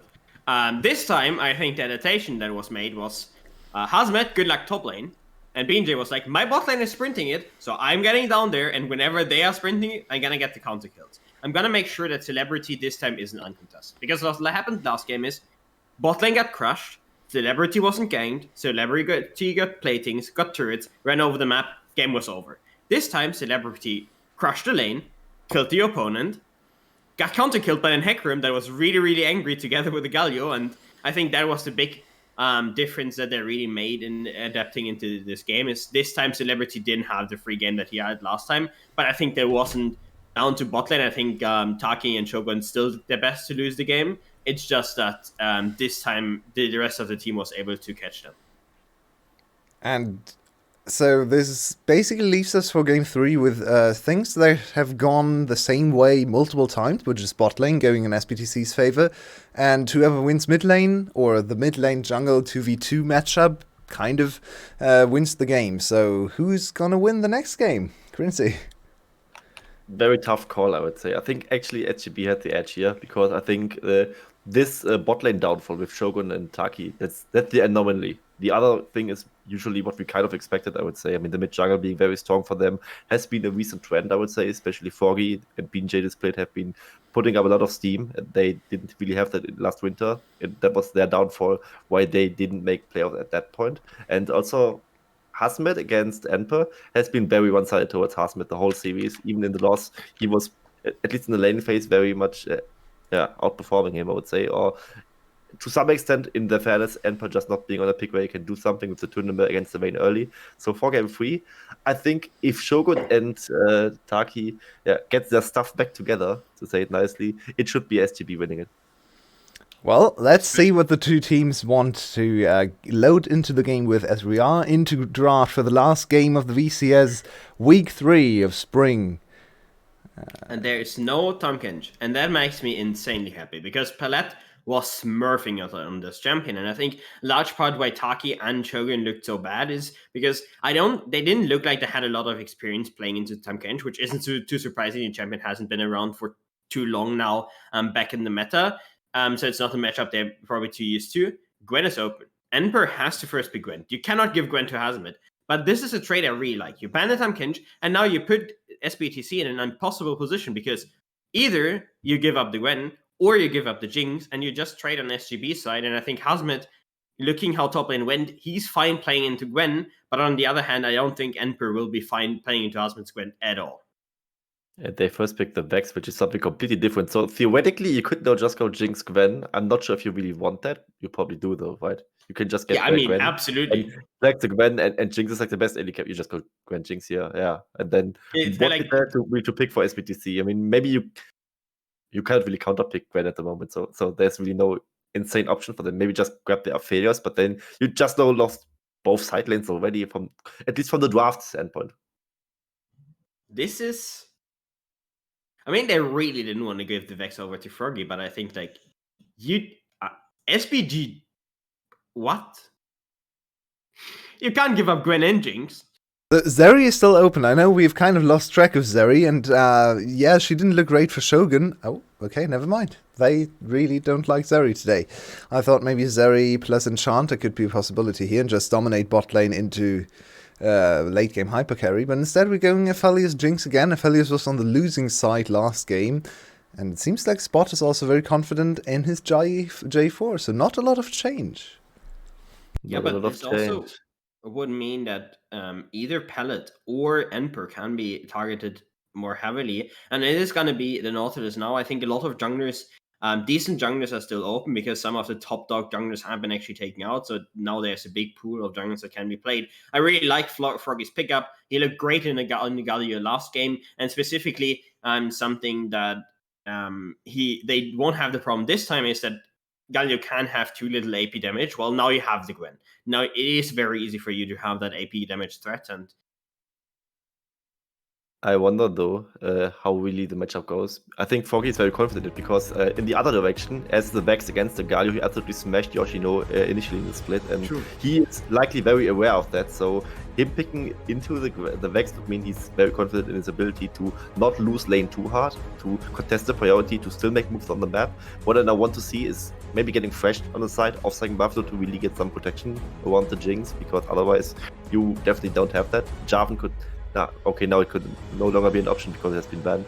Beforehand, it would have been something that could maybe lock down the Jinx, and now just alone will probably not be enough. So now, I actually wanted to see the Fresh from the side of SPTC because it would just deny it from the other team and also be a great combination with either of these AD carries. So now, yeah, I wanted to pick up Fresh. Or the alternative would be an Enchanter for me, maybe the Lulu together with the Jinx, who would really have that going on for you. And on the side of SPTC, they just need to pick their top side, and I don't really see anything that hard counters the Gwen here. Maybe the Jax is like the next best thing you could go, but not too confident in Emperor's ability to really individually outmatch Husband there. yeah, I mean, Emperor might just be going towards the Grace once again. Last game he looked decently good. It is a decently good matchup. Oh no. Oh. God no. Every time I see B&J playing this champion, he absolutely runs it the frick down.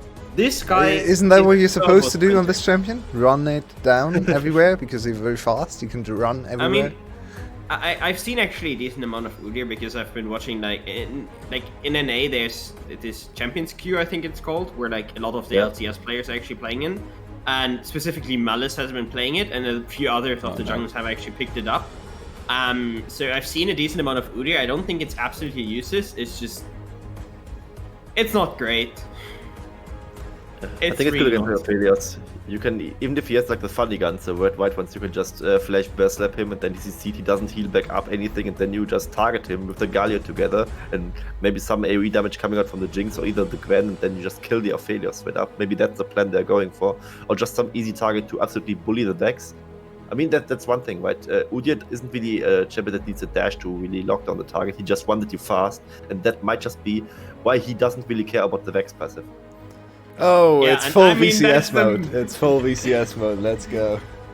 We got the full VCS treatment here with the Alistar, but honestly, I like the Alistar. I think Alistar really good to keep out cannon. You can easily just kick him away. Nautilus can't really threaten you. You have a weak level 1, but that is never punished in VCS, so it doesn't actually matter.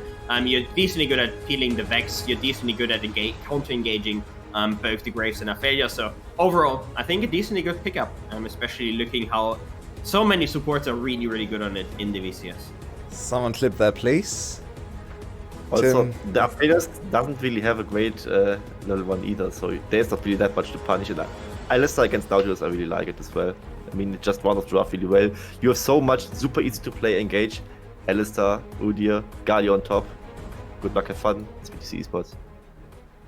Well, I can see one issue with the composition, but I'm going to bring it up on cast because it's a reminisce of old times. It's also an emote on our channel, so you're going to have to wait a little bit more. But in the end, it seems like both of you favor SGB's draft a little bit more. Can I get some final thoughts on how this game is going to play out and what we have to expect for the first 20 minutes? Crency, let's start with you. Usually now I would basically just pender between better draft, always loses, and then predict SBTC. But I'm going with Psycho Buffalo this time. What really might just be the downfall is actually the lack of magic damage, but Gwen should actually fix that decently well. The hard frontline isn't really there, but I don't think that's needed. They will likely just kill one carry instantly with their engage, and that's why they will be fine. Yeah, same. SPGG will win. SGB? SGB, yeah. Oh, okay. I can't talk anymore, but it's fine. That's all right. Saigon will stump this. And now, really for the last time of the night, sorry, Kerrix, to interrupt your grind. You are back on the mic. Come back here, please. Well, let's play a game your way. We're going to go to the top side, Oh, no. and we're going to count the magic damage dealers. And the game is, it can't be 3. Gwen, Galio. Oh no, that's already 2. And what's Udir's main damage type? It's AP as well. Oh no, they've got a triple AP topside. It's a classic. Triple It's AP the topside. Oh. it's the old VCS classic. That the was triple our AP. first emote Yep. on this channel. That was our first emote, was triple AP topside. And who was it that always did it? Dashing Buffalo. I think it was actually, honestly, almost everyone. But yeah, they were one of the prime Everyone, but offenders. They were yeah. one of everyone. The triple AP topside comes back. That said, I don't think it's as disastrous as it that's once was. Gwen is just Gwen's kind of strong. There's a lot of true damage mixed in there. There's also a lot of tankiness mixed in there. So it's not pure carries like we've sometimes seen with the Mordekaiser. Oh god, I just remembered Riser's Mordekaiser compositions. But yeah, this should be a little bit better for them. BJ, of course, could really fall off later, but that's to be expected on this champion. So he needs to run the early game, and then it doesn't really matter what he does later. He's basically like the Rek'Sai, the tanky version of Rek'Sai. But Spot is the first one. Gang, because Froggy's under fire and Froggy's dead. And Nope. we go back in time. We can't show that. That's not allowed. Yeah, we've gone into another timeline. Does Froggy die in all of them? Let's see. The next future comes up in just a second. Mr. Spot, I've come to bargain. It's dead again. Nothing changed. Very nice setup, actually, from Spot. Not the greatest ganker, of course, on the Grace, but with the red buff, he brings enough CC, and now Spot and Tutti in a very good position to deny a lot from BJ. Oh, they steal it. Nope, I think BJ got to level 3, Oh, so... no, you're right. He did. Unfortunate. Great right here. Taking a little bit of punishment, but it's not going to be lethal, so they're just maintaining their lane position. Yeah, and there was talk about, oh, we actually get to see this again first. Oh, we get to so see it a third time. double flash invested, so just pure commitment. Instantly flash W from 2T. And that's enough to lock him down for long enough for Spot to flash in plays and just slow him down with a lot of damage and, of course, the red buff. So, early kill for SE, they invested quite a lot, so now it's an SGB to punish that investment. We can see a flash bear slap into W from Froggy, should be an easy kill slap on 2T. Especially because there's no dash to be had from BJ, so you can't really fear him away if you don't have the fear already stacked. So I think the onus is on Spot and 2T to play safe enough to not die and get punished for this early investment. But on the other side, SGB's bot lane is actually winning for once, and BJ... Is he just looking for farm, or is he actually fancying a dive too? I think it's just the Krug steal. I don't think they want to slowly run under tower against the Nautilus, who is doing a good job zoning him off, so he actually doesn't get the little Kruglets.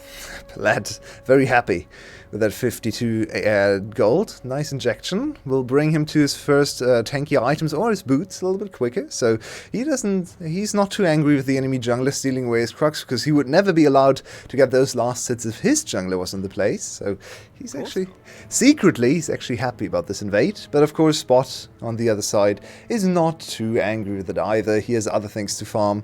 The Udyr can't really threaten aggressive invades onto the Grace this early either, so he should just be fine to just wait for his time to shine again. His flash is all halfway up again, so he might just look for another play at 8 minutes into the game. Uh-oh, here comes a bear. Npot can't do much about this one. He still has access to the flash. Does he have the E? He does, but he dies anyway. E earlier! Phoenix form, and up to the bottom side we go, or down I should say, as Taki has picked up the first one. Can they get a second onto Paulette? He gets zapped. He burns to death. That's a fried cow. It's still a good trade for SGB's bot lane. They're finally coming alive in the third game on the Jinx. Jinx was all it took for Shogun. We know he's a great Jinx player and finally he's able to show some good performances even in the laning phase. But that was horrifically bad from Emperor. He landed the Q, then he has the W for another mark, as we actually get to see the bot lane trade. It's very explosive. Nice utilization of the combo of Taki's headbutt into the chompers. And also decent play from Palette on the other side to ensure the counter kill. But I'm actually sad we didn't get to see the top lane replay again, because Enper, he just didn't press E. I'm not sure why. His E was ready to stun BJ in place, because he already had 2 stacks of his passive on him. And then he used his E to get speed afterwards. He could have used his E immediately to get speed and the stun. This way he just died to the Phoenix AoE or the DP. Dot, actually, the dot damage from the Phoenix. So, yeah, now he doesn't have a flash. Now he's only level 5. An easy target once again for BJ. And all the lanes are quite volatile from both sides. They are, but for now, things remain very, very even. BJ, once again, threatening this bottom side, but he's just going to start up the dragon. I don't think anyone's really in range to stop him. Spot is beginning to head back out onto the map, but with Froggy being able to respond from range, I think this should be a free one over to SGB. Yeah, nothing's easier than taking uncontested objectives on this champion. It deals insane amounts of damage to neutral objectives, so easy peasy for BJ. He's already level 6, so ahead of Spot in terms of experience. He's also 14 CS ahead already, finishing his boots, so he's ready to run it down, run everywhere on the map, run it down, run it back. he can do all of it. Run it up, run it down. Yep. As 2T does get taunted up there, just takes a little bit of damage from Froggy, but of course, nothing's going to stick. Flash is now coming back up, so they could potentially make a play with this Vex. But speaking of making plays, it's Huzmed, as he is snipping this little rat down. Takes him low, but not low enough, and Enpa does get away. BJ's on the hunt. He's not quite close enough, I believe. Oh, he wants this. Oh, what did I just see? Enpa, what happened? If he gets away with this, no way. No, bear form will be enough. There's the speed boost. Enpa, what have you just done, son? I mean, he had no vision. It looked worse for us because we knew BJ was just waiting there, but still. Yeah, I guess. Just he doesn't know. Recall? Yeah. He doesn't have TP. It's actually a really bad recall. I think he has to try and just get the honey fruit and then go back. I get it. It looks really bad from spectator vision, but I don't think that was that bad. Yeah, it looked ultra troll. In the end, BJ with good positioning read the map nicely, so we can definitely look at the other side and praise him for his positioning. He's very fast, and he was able to spot this positive trade for Huzmed and anticipate what Enpa would try to do. It looked ridiculous, but in the end, yeah, it's another advantage for SGB, and they're 2-0 jungler BJ building the tier. I think this is very likely going to go into Fimber Winter instead of actually going for Mana Mune, but I'm not sure. I haven't seen Udyr in a while, so maybe he just goes for the Hacker and build too. Who knows? Yeah, I mean, Moramana's a really broken item, so it wouldn't surprise me if Udyr builds it, but I do agree. I think this is more likely to be a Fimbulwinter. They've got the Blast Cone over the wall. Now Palette is in trouble. Knocked up into a zap. There's Chompers still available as the ultimate is used. Shogun running forward. Celebrity really didn't even make an effort to leave, and he just dies. And now it's SPTC looking a little bit tilted, flustered from the last game maybe, and it really doesn't look like they're ready for this Udyr, so even though the analysts weren't too happy with seeing this champion rear its multi-faceted head, it's still very strong right now, running the early game for the side of SGB, and they're up to 2-point-something gold lead already, and going to keep accelerating with this early Rift Herald. Yeah, and I'm surprised that they move the way they have. I would have liked maybe the Jinx coming up to try and just get some tower plates on the top side at the same time, but it's also a good recall, so not the worst. Overall, SGB just looking great. Yeah, let's take another look at this pathetic play from the side of SBTC's bot lane. As you said, there's not really... I mean, Celebrity could have really used this second he stood still to cast his ultimate to try and get a little bit more distance onto him. I don't think he would have gotten away from BJ, especially with the flash available, but he could have tried. He really just consigned himself to death there. Didn't even make it hard for the enemy team. So now a 2-0 Jinx for Shogun, and we know he can play this champion. He's under a lot of scrutiny after his last few performances, but Jinx is the comfort champion. Jinx is the champion everyone knows how to play, and especially Shogun has already shown many great performances, so it's looking very positive so far from SGB. All the lanes are winning, even Froggy up by almost 20 CS. I mean, sorry, can you just say that again? I just need to hear it. Can you just look at Froggy CS and tell me what 105 CS at 10 minutes is? That's 10 CS a minute. That is really, really good. That's really good. I mean, look, GAM, they haven't been putting Levi on these big farm junglers. He hasn't been playing as Karthus. The 5th dimension, maybe it's full, and now that he can't actually get any more minions in there, so Froggy gets to farm. Appears to be the case, and this is really not the champion you expect him even to keep up the CS numbers. It's always nice, of course, but it's not really a champion you look at and say, wow, he was 30 CS behind, he lost the game. No, that's not his job here. So Froggy able to keep up the farm is actually boding super well for the mid game, and SGB now is still more than a 2k gold lead, but Taki gets engaged on. Taki has ultimate available. Yeah, they do. Taki able to buy a lot of time. A rocket comes in, a depth charge is used, but it's wholly ineffective. Celebrity now in trouble as Flash Bear Slap, he gives him the booty touch, and now Paulette has to run. And BJ, I hate to say it, but maybe you should play Udi more often. Actually true. And remember Rebel always talking about these two champions for BJ, for Hecarim and Udi. He was so great in this meta, and yeah, he's redeemed himself on other champions too, but that doesn't mean he's not still great on those champions, and he has put in great performances on Hecarim. Now the Udi out of nowhere. First tower Shogun, fully funneled into him, he's insanely far ahead. Yes, he flashed over the wall for a little bit of style points, but he's still... Look at this gold lead. This is a GAM style stomp there. It's 12 minutes into the game and we're 4k gold ahead for Saigon Buffalo.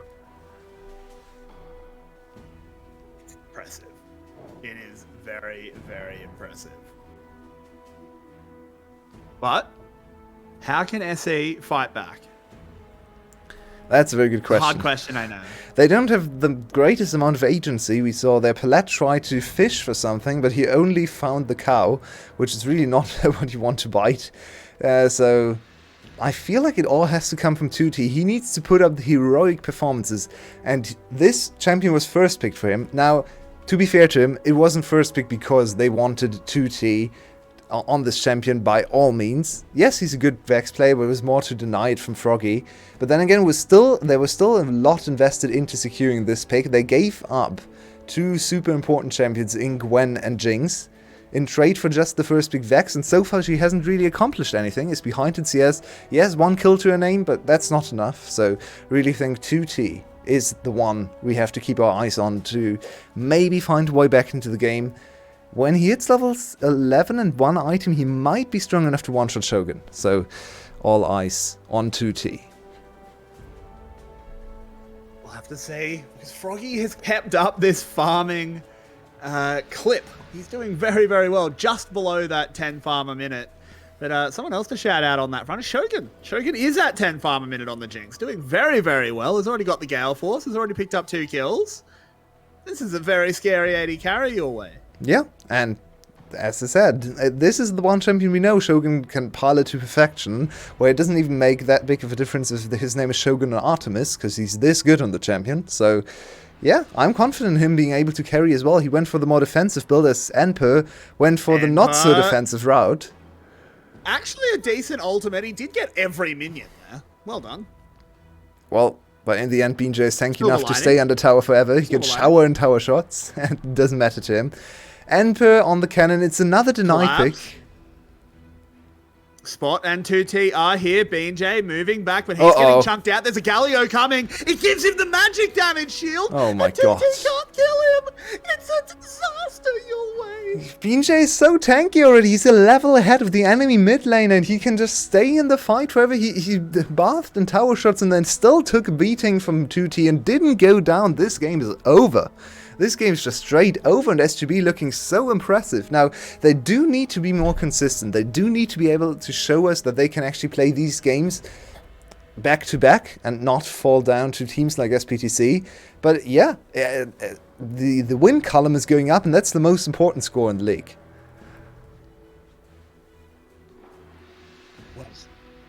Well, your way. SGB. You'd think that this team would be able to do it in a 2-0 if they can play like this. Can this team have some consistency? Is what I'm asking. They are eerily similar to Luxury in some regards. They're not quite as aggressive anymore. They used to be the most aggressive team, the team with the highest combined kills per minute, and they are still very aggressive, but Luxury pushes that to another level as we get the sad replay of Pikachu trying to stay alive against the huge level 100 Pokemon on the other side. Well, I don't know if you heard, they just announced another Pokemon generation, and one of the starters, it's another one that's cuter than Pikachu, so he's really falling down the tier list. Unfortunately. Bad day for Pikachus everywhere. By the way, look at BJ's regeneration just taking the jungle camp. One jungle camp, not even completely, and he was almost back to full HP. Very balanced role on display once again. Using his turtle stance there also to perfection. Highly mechanical job there, the Udyr. It's intensive. The APM going up and up and up. Yeah, I mean, look, you've got to have. I've always said this. There's a few champions that you really just want to have that really strong bone in your forehead, so you just bang your head down nice and hard and hit your abilities. Just got to have a tough keyboard. As they summon up the Herald in the mid lane immediately, they just want to crack this one open. And one thing I'm very happy about today, as we have a little bit of a fight, Haki going low, but he's tanky. I think nothing should really come from this. One thing I'm really happy about is once again seeing Jungle Graves being utterly ridiculed and useless, because Jungle Graves is the worst possible iteration of this champion. He's fine in top lane, I've accepted Graves as a top laner, but not as a jungler, and he goes down again. He certainly does. This time an Alistair goes with him.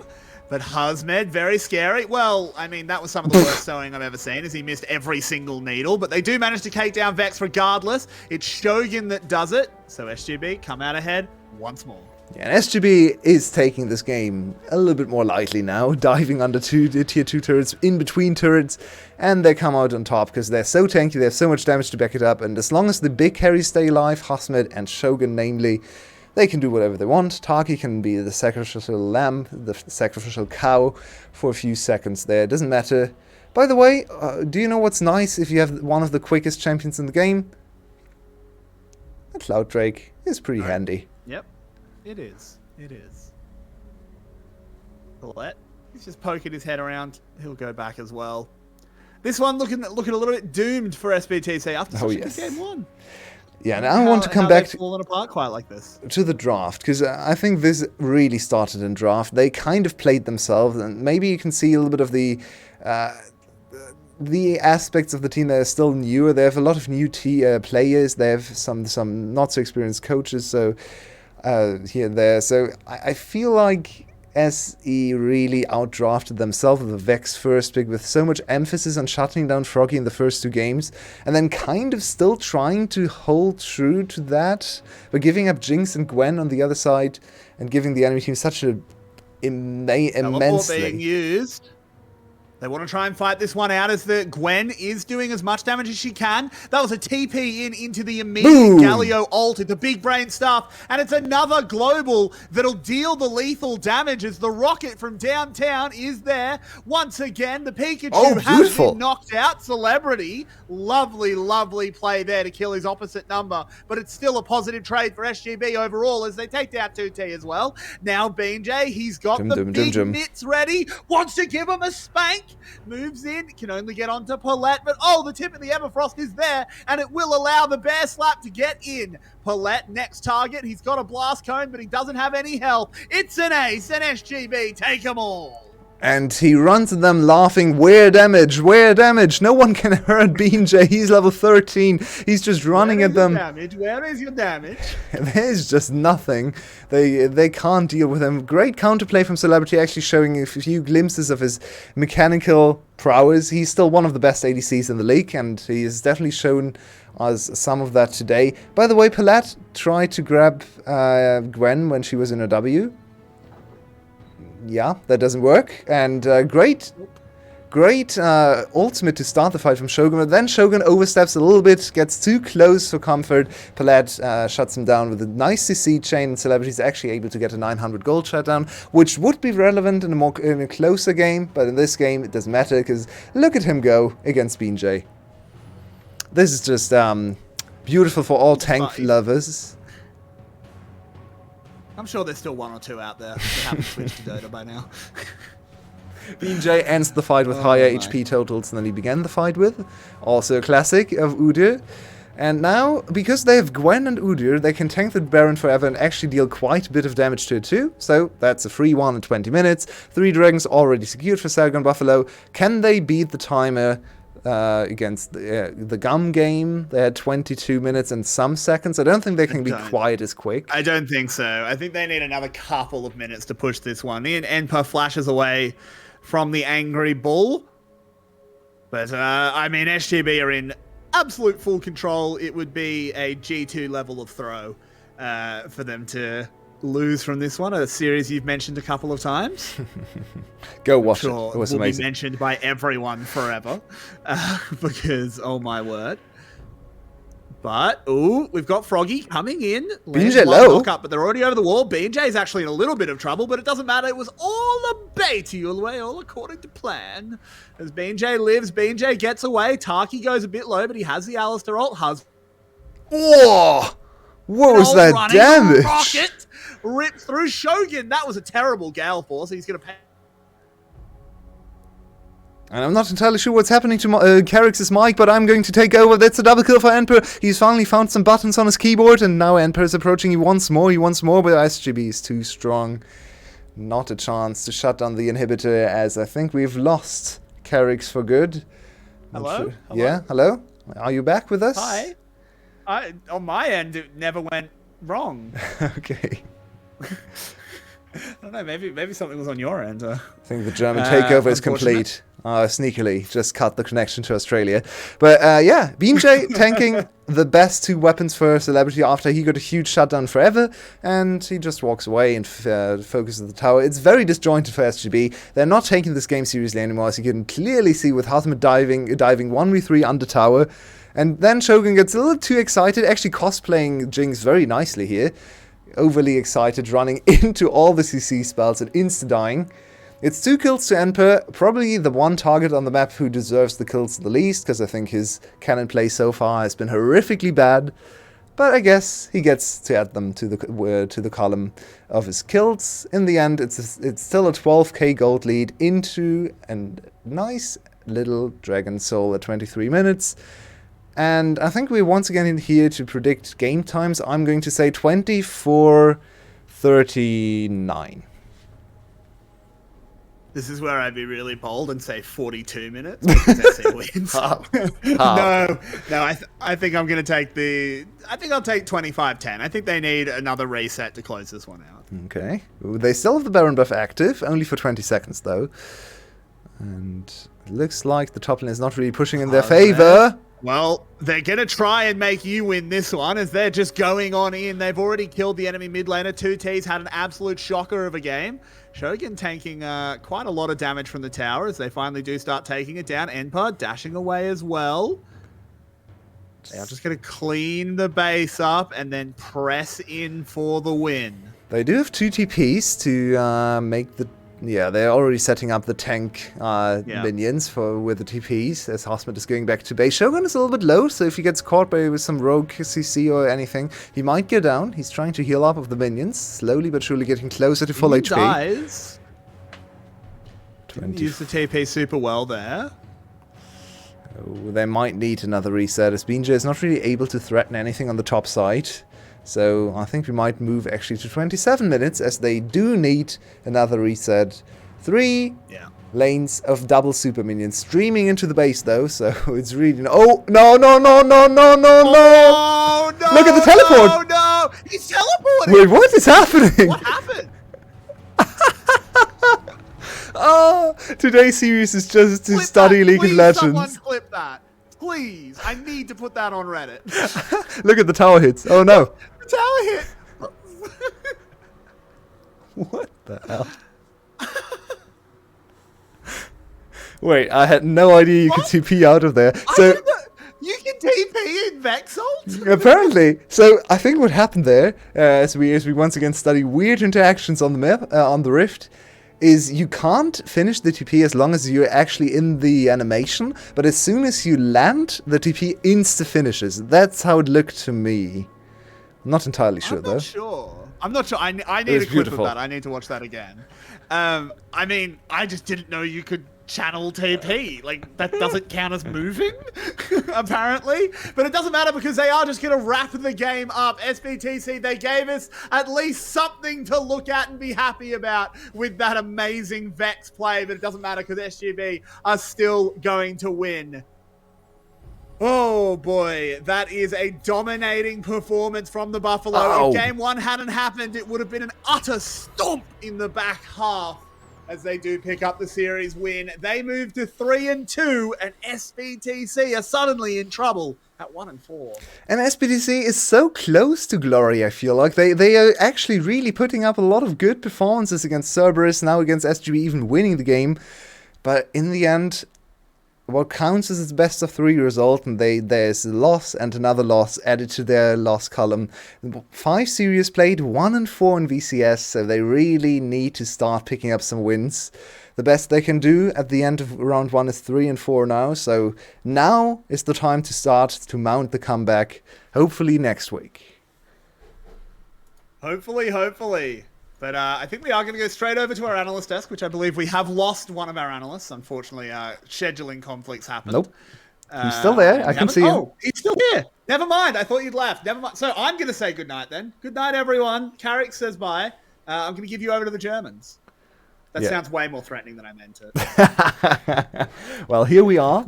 I'm very glad you're still with us. This game was rather quick, so they actually they gave you a third game, so they chained you to the VCS for a little bit longer than you wanted, but they at least made quick work of the last game. So, Tim, in the end, SGB just the better team, or was there actually something egregious happening on the SBTC side? I mean, overall, I think the draft was solid. They just played a solid game, and especially this time, bot lane turned it around big time, right? This time, yeah, you could really see that if Pellet doesn't have the Tam Gensh, it turns out the bot lane actually isn't that good.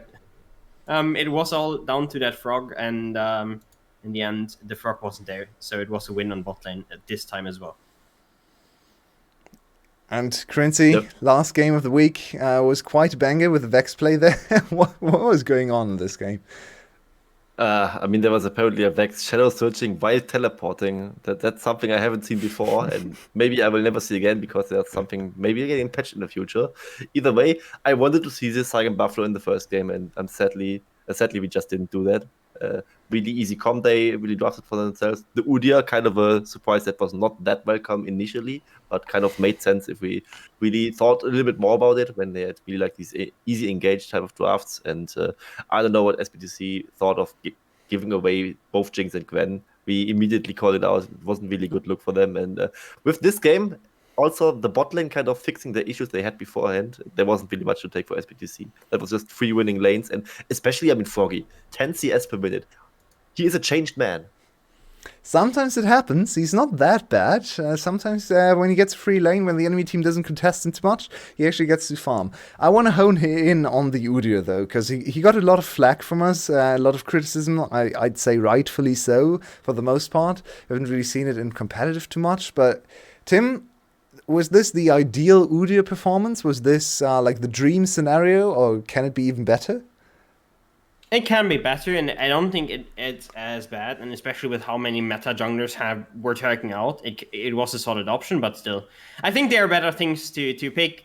I think it's going to be staying on the fringes of the meta, but we might see it once or twice more, especially out of BJ, who is a Nude connoisseur and definitely looked good today.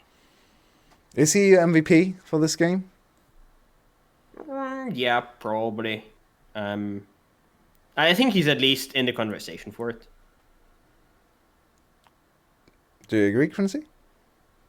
MVP. I would put Foggy and Galio as the MVP for this game. I mean, we have now seen Foggy smash Galio against Vex and also Vex against Galio, so I think we have to give him some credit there. And yeah, I mean, Galio also as a champion in itself, we used to criticize it a lot in winter when it was like for this low AP damage drafts, always kind of the bane of the existence of all these VCS drafting problems we keep seeing over and over again. But now with this draft, it made a lot of sense together with Bren and Udir. They had maybe almost too much magic damage, I dare say. And Foggy, if he just goes for the Galio, I mean, you just have one very important ability with the Grand Entrance that just needs to land, and it needs to land good. Otherwise, you kind of have to trust your teammates. And Foggy just excelled from laning onwards. So I think he's my MVP for this series. Yeah, and to close our thoughts on SGB, I think we can definitely state now after 3 weeks and 5 series that BJ Froggy is back, right? After winter looked so bleak, so bad for this combo, while everyone else was actually putting in a lot of work, Hosmet in the bot lane, especially Shogun looking better maybe than in spring even, but now with BJ back in form and Froggy back to a different form, I think he looks a little bit different than in spring last year, but still very good this year as well. Saigon Buffalo is slowly getting back into the conversation of maybe not title contender, but maybe playoff favorite. Have you seen who they play next? No. It's really good. They play Cerberus in exactly 1 week. It's really good. Who's going to win that? Let's ask you that to close out the thoughts on Saigon Buffalo. Start with you, Tim. Saigon Buffalo against Cerberus in current form. Who wins? I think Saigon stands a chance. I think still that Cerberus is going in probably as a favorite. But if they actually manage to win that, I think then we can put him in the conversation for at least one of the finalists, one of the real contenders for the split. I think GAM still stands above everybody else, but they were able to take a game off GAM, so I wouldn't pass them to just beat Cerberus and maybe contend for the title. I think Cerberus is a slight favorite there. I mean, with Yado maybe being back in full form and also being back to being the starting mid laner for every match, I think they also have a very strong contender against whatever Foggy has to bring to the table. Also, a Silas player against Foggy's champion pool, not too bad at the moment, I would say. And I think Cerberus should have a slight edge, but Cerberus also a team, I mean, they do not really seem to have everything figured out for their own right as well. I mean, we saw them against the same team, right? They just played yesterday against SPTC, didn't drop a game, but also looked far from completely convincing. Yeah. So I think it's definitely a very close call. And I think we can wrap it around to SPTC, because they played both of these teams as well, and SPTC won a game against SGB, but came close to winning games against Cerberus as well. Transitive Poverty would favor Cerberus because they won 2-0 against SPTC, while Saigon Buffalo dropped the game, but we know we can never really do that. So SPTC on the other side, a rough week. They showed a lot of hopeful clips, a lot of good performances individually, some good games from 2T, some not so great games from 2T. Where do we land with SPTC? They are now quite far down in the standings. They're doing great in C games though, so should they focus all their efforts in C games maybe? Completely disregard VCS, or do they still have a chance to make it to playoffs?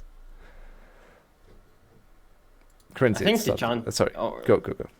Okay, I mean, the chance, I think, is waning. I think they have to step it up. I think inconsistency is the big word that I would use for them. They have great games, like the game 1 today, where it looked like they were outclassing every single position. Even game 2, they were outfarming every position. They are mechanically gifted, but they just lack that competitive composure to have solid games, to have clean games consistently, and this inconsistency is really just biting them at this point. I think they can, of course, mathematically make playoffs. It's not really an opinion, it's just factually true. But I think realistic playoff chances are like basically, I wouldn't say they are basically zero, actually, but they are very, very low. I mean, even beforehand, we now have 5 teams who are like fighting for that one single spot below the somewhat clear top 3, I would say. And I think they now, together with Luxury, have like the worst chances for that. Focusing on C games might actually be an angle for them, because there you can maybe even represent your whole region and maybe just, take the title for your country, and that might just be the beauty of it. And maybe even the prize pool is something that plays a part to some extent there. I'm not quite informed, admittedly, how that really pans out, but maybe focusing on SEA Games, where it apparently seems to be working for them, could be definitely a second option for them. Yeah, we're going to see what's going to happen in that regard. I actually will bring up the standings to close of the day. We have now, after 3 weeks, of course, it's a little bit disjointed because some teams have only played 4 series, some have 5. GAM sitting atop the standings with a 5-0 clean score. Not quite 10-0 in games. They lost their first game ever this week, so let's see if some other teams can attack them where it hurt.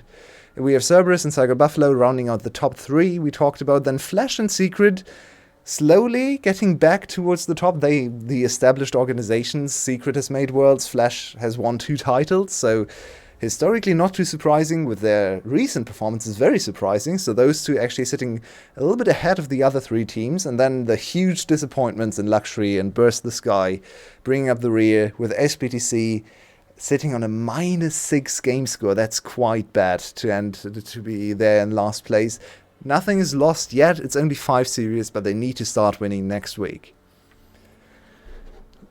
Let's quickly cut back to us. I'm sorry, production can take a little while every now and then, but I think that's it for the week. Thank you very much, Carrix, once again, for casting, of course, today, and doing the analyst job for the first series as well. Even though he hates it, sometimes we force him to do it. Thank you very much, Tim and Crincy, for rounding out the analyst desk with me today. And we are going to be back next week. Actually, the week after that, I believe we have a pause. So next week is going to be the last showing for all the teams for, well, in the VCS at least. Then we have a SEA Game break, and everyone is going to go to 6 series. Thank you very much for tuning in. Catch us next week on Friday. You know how to support us. Also, everything you're going to donate to us is going to good causes in the Ukraine. So if you want to help us, help them, then feel free to donate to our stream as well. And with that, have a good night. Have a nice Sunday evening. See you all in just about a week.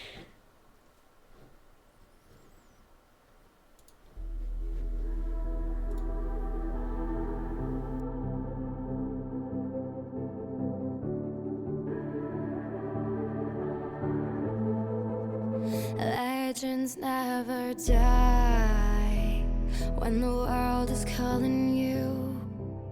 Can you hear them screaming out your name? Legends never die, they become a part of you. Every time you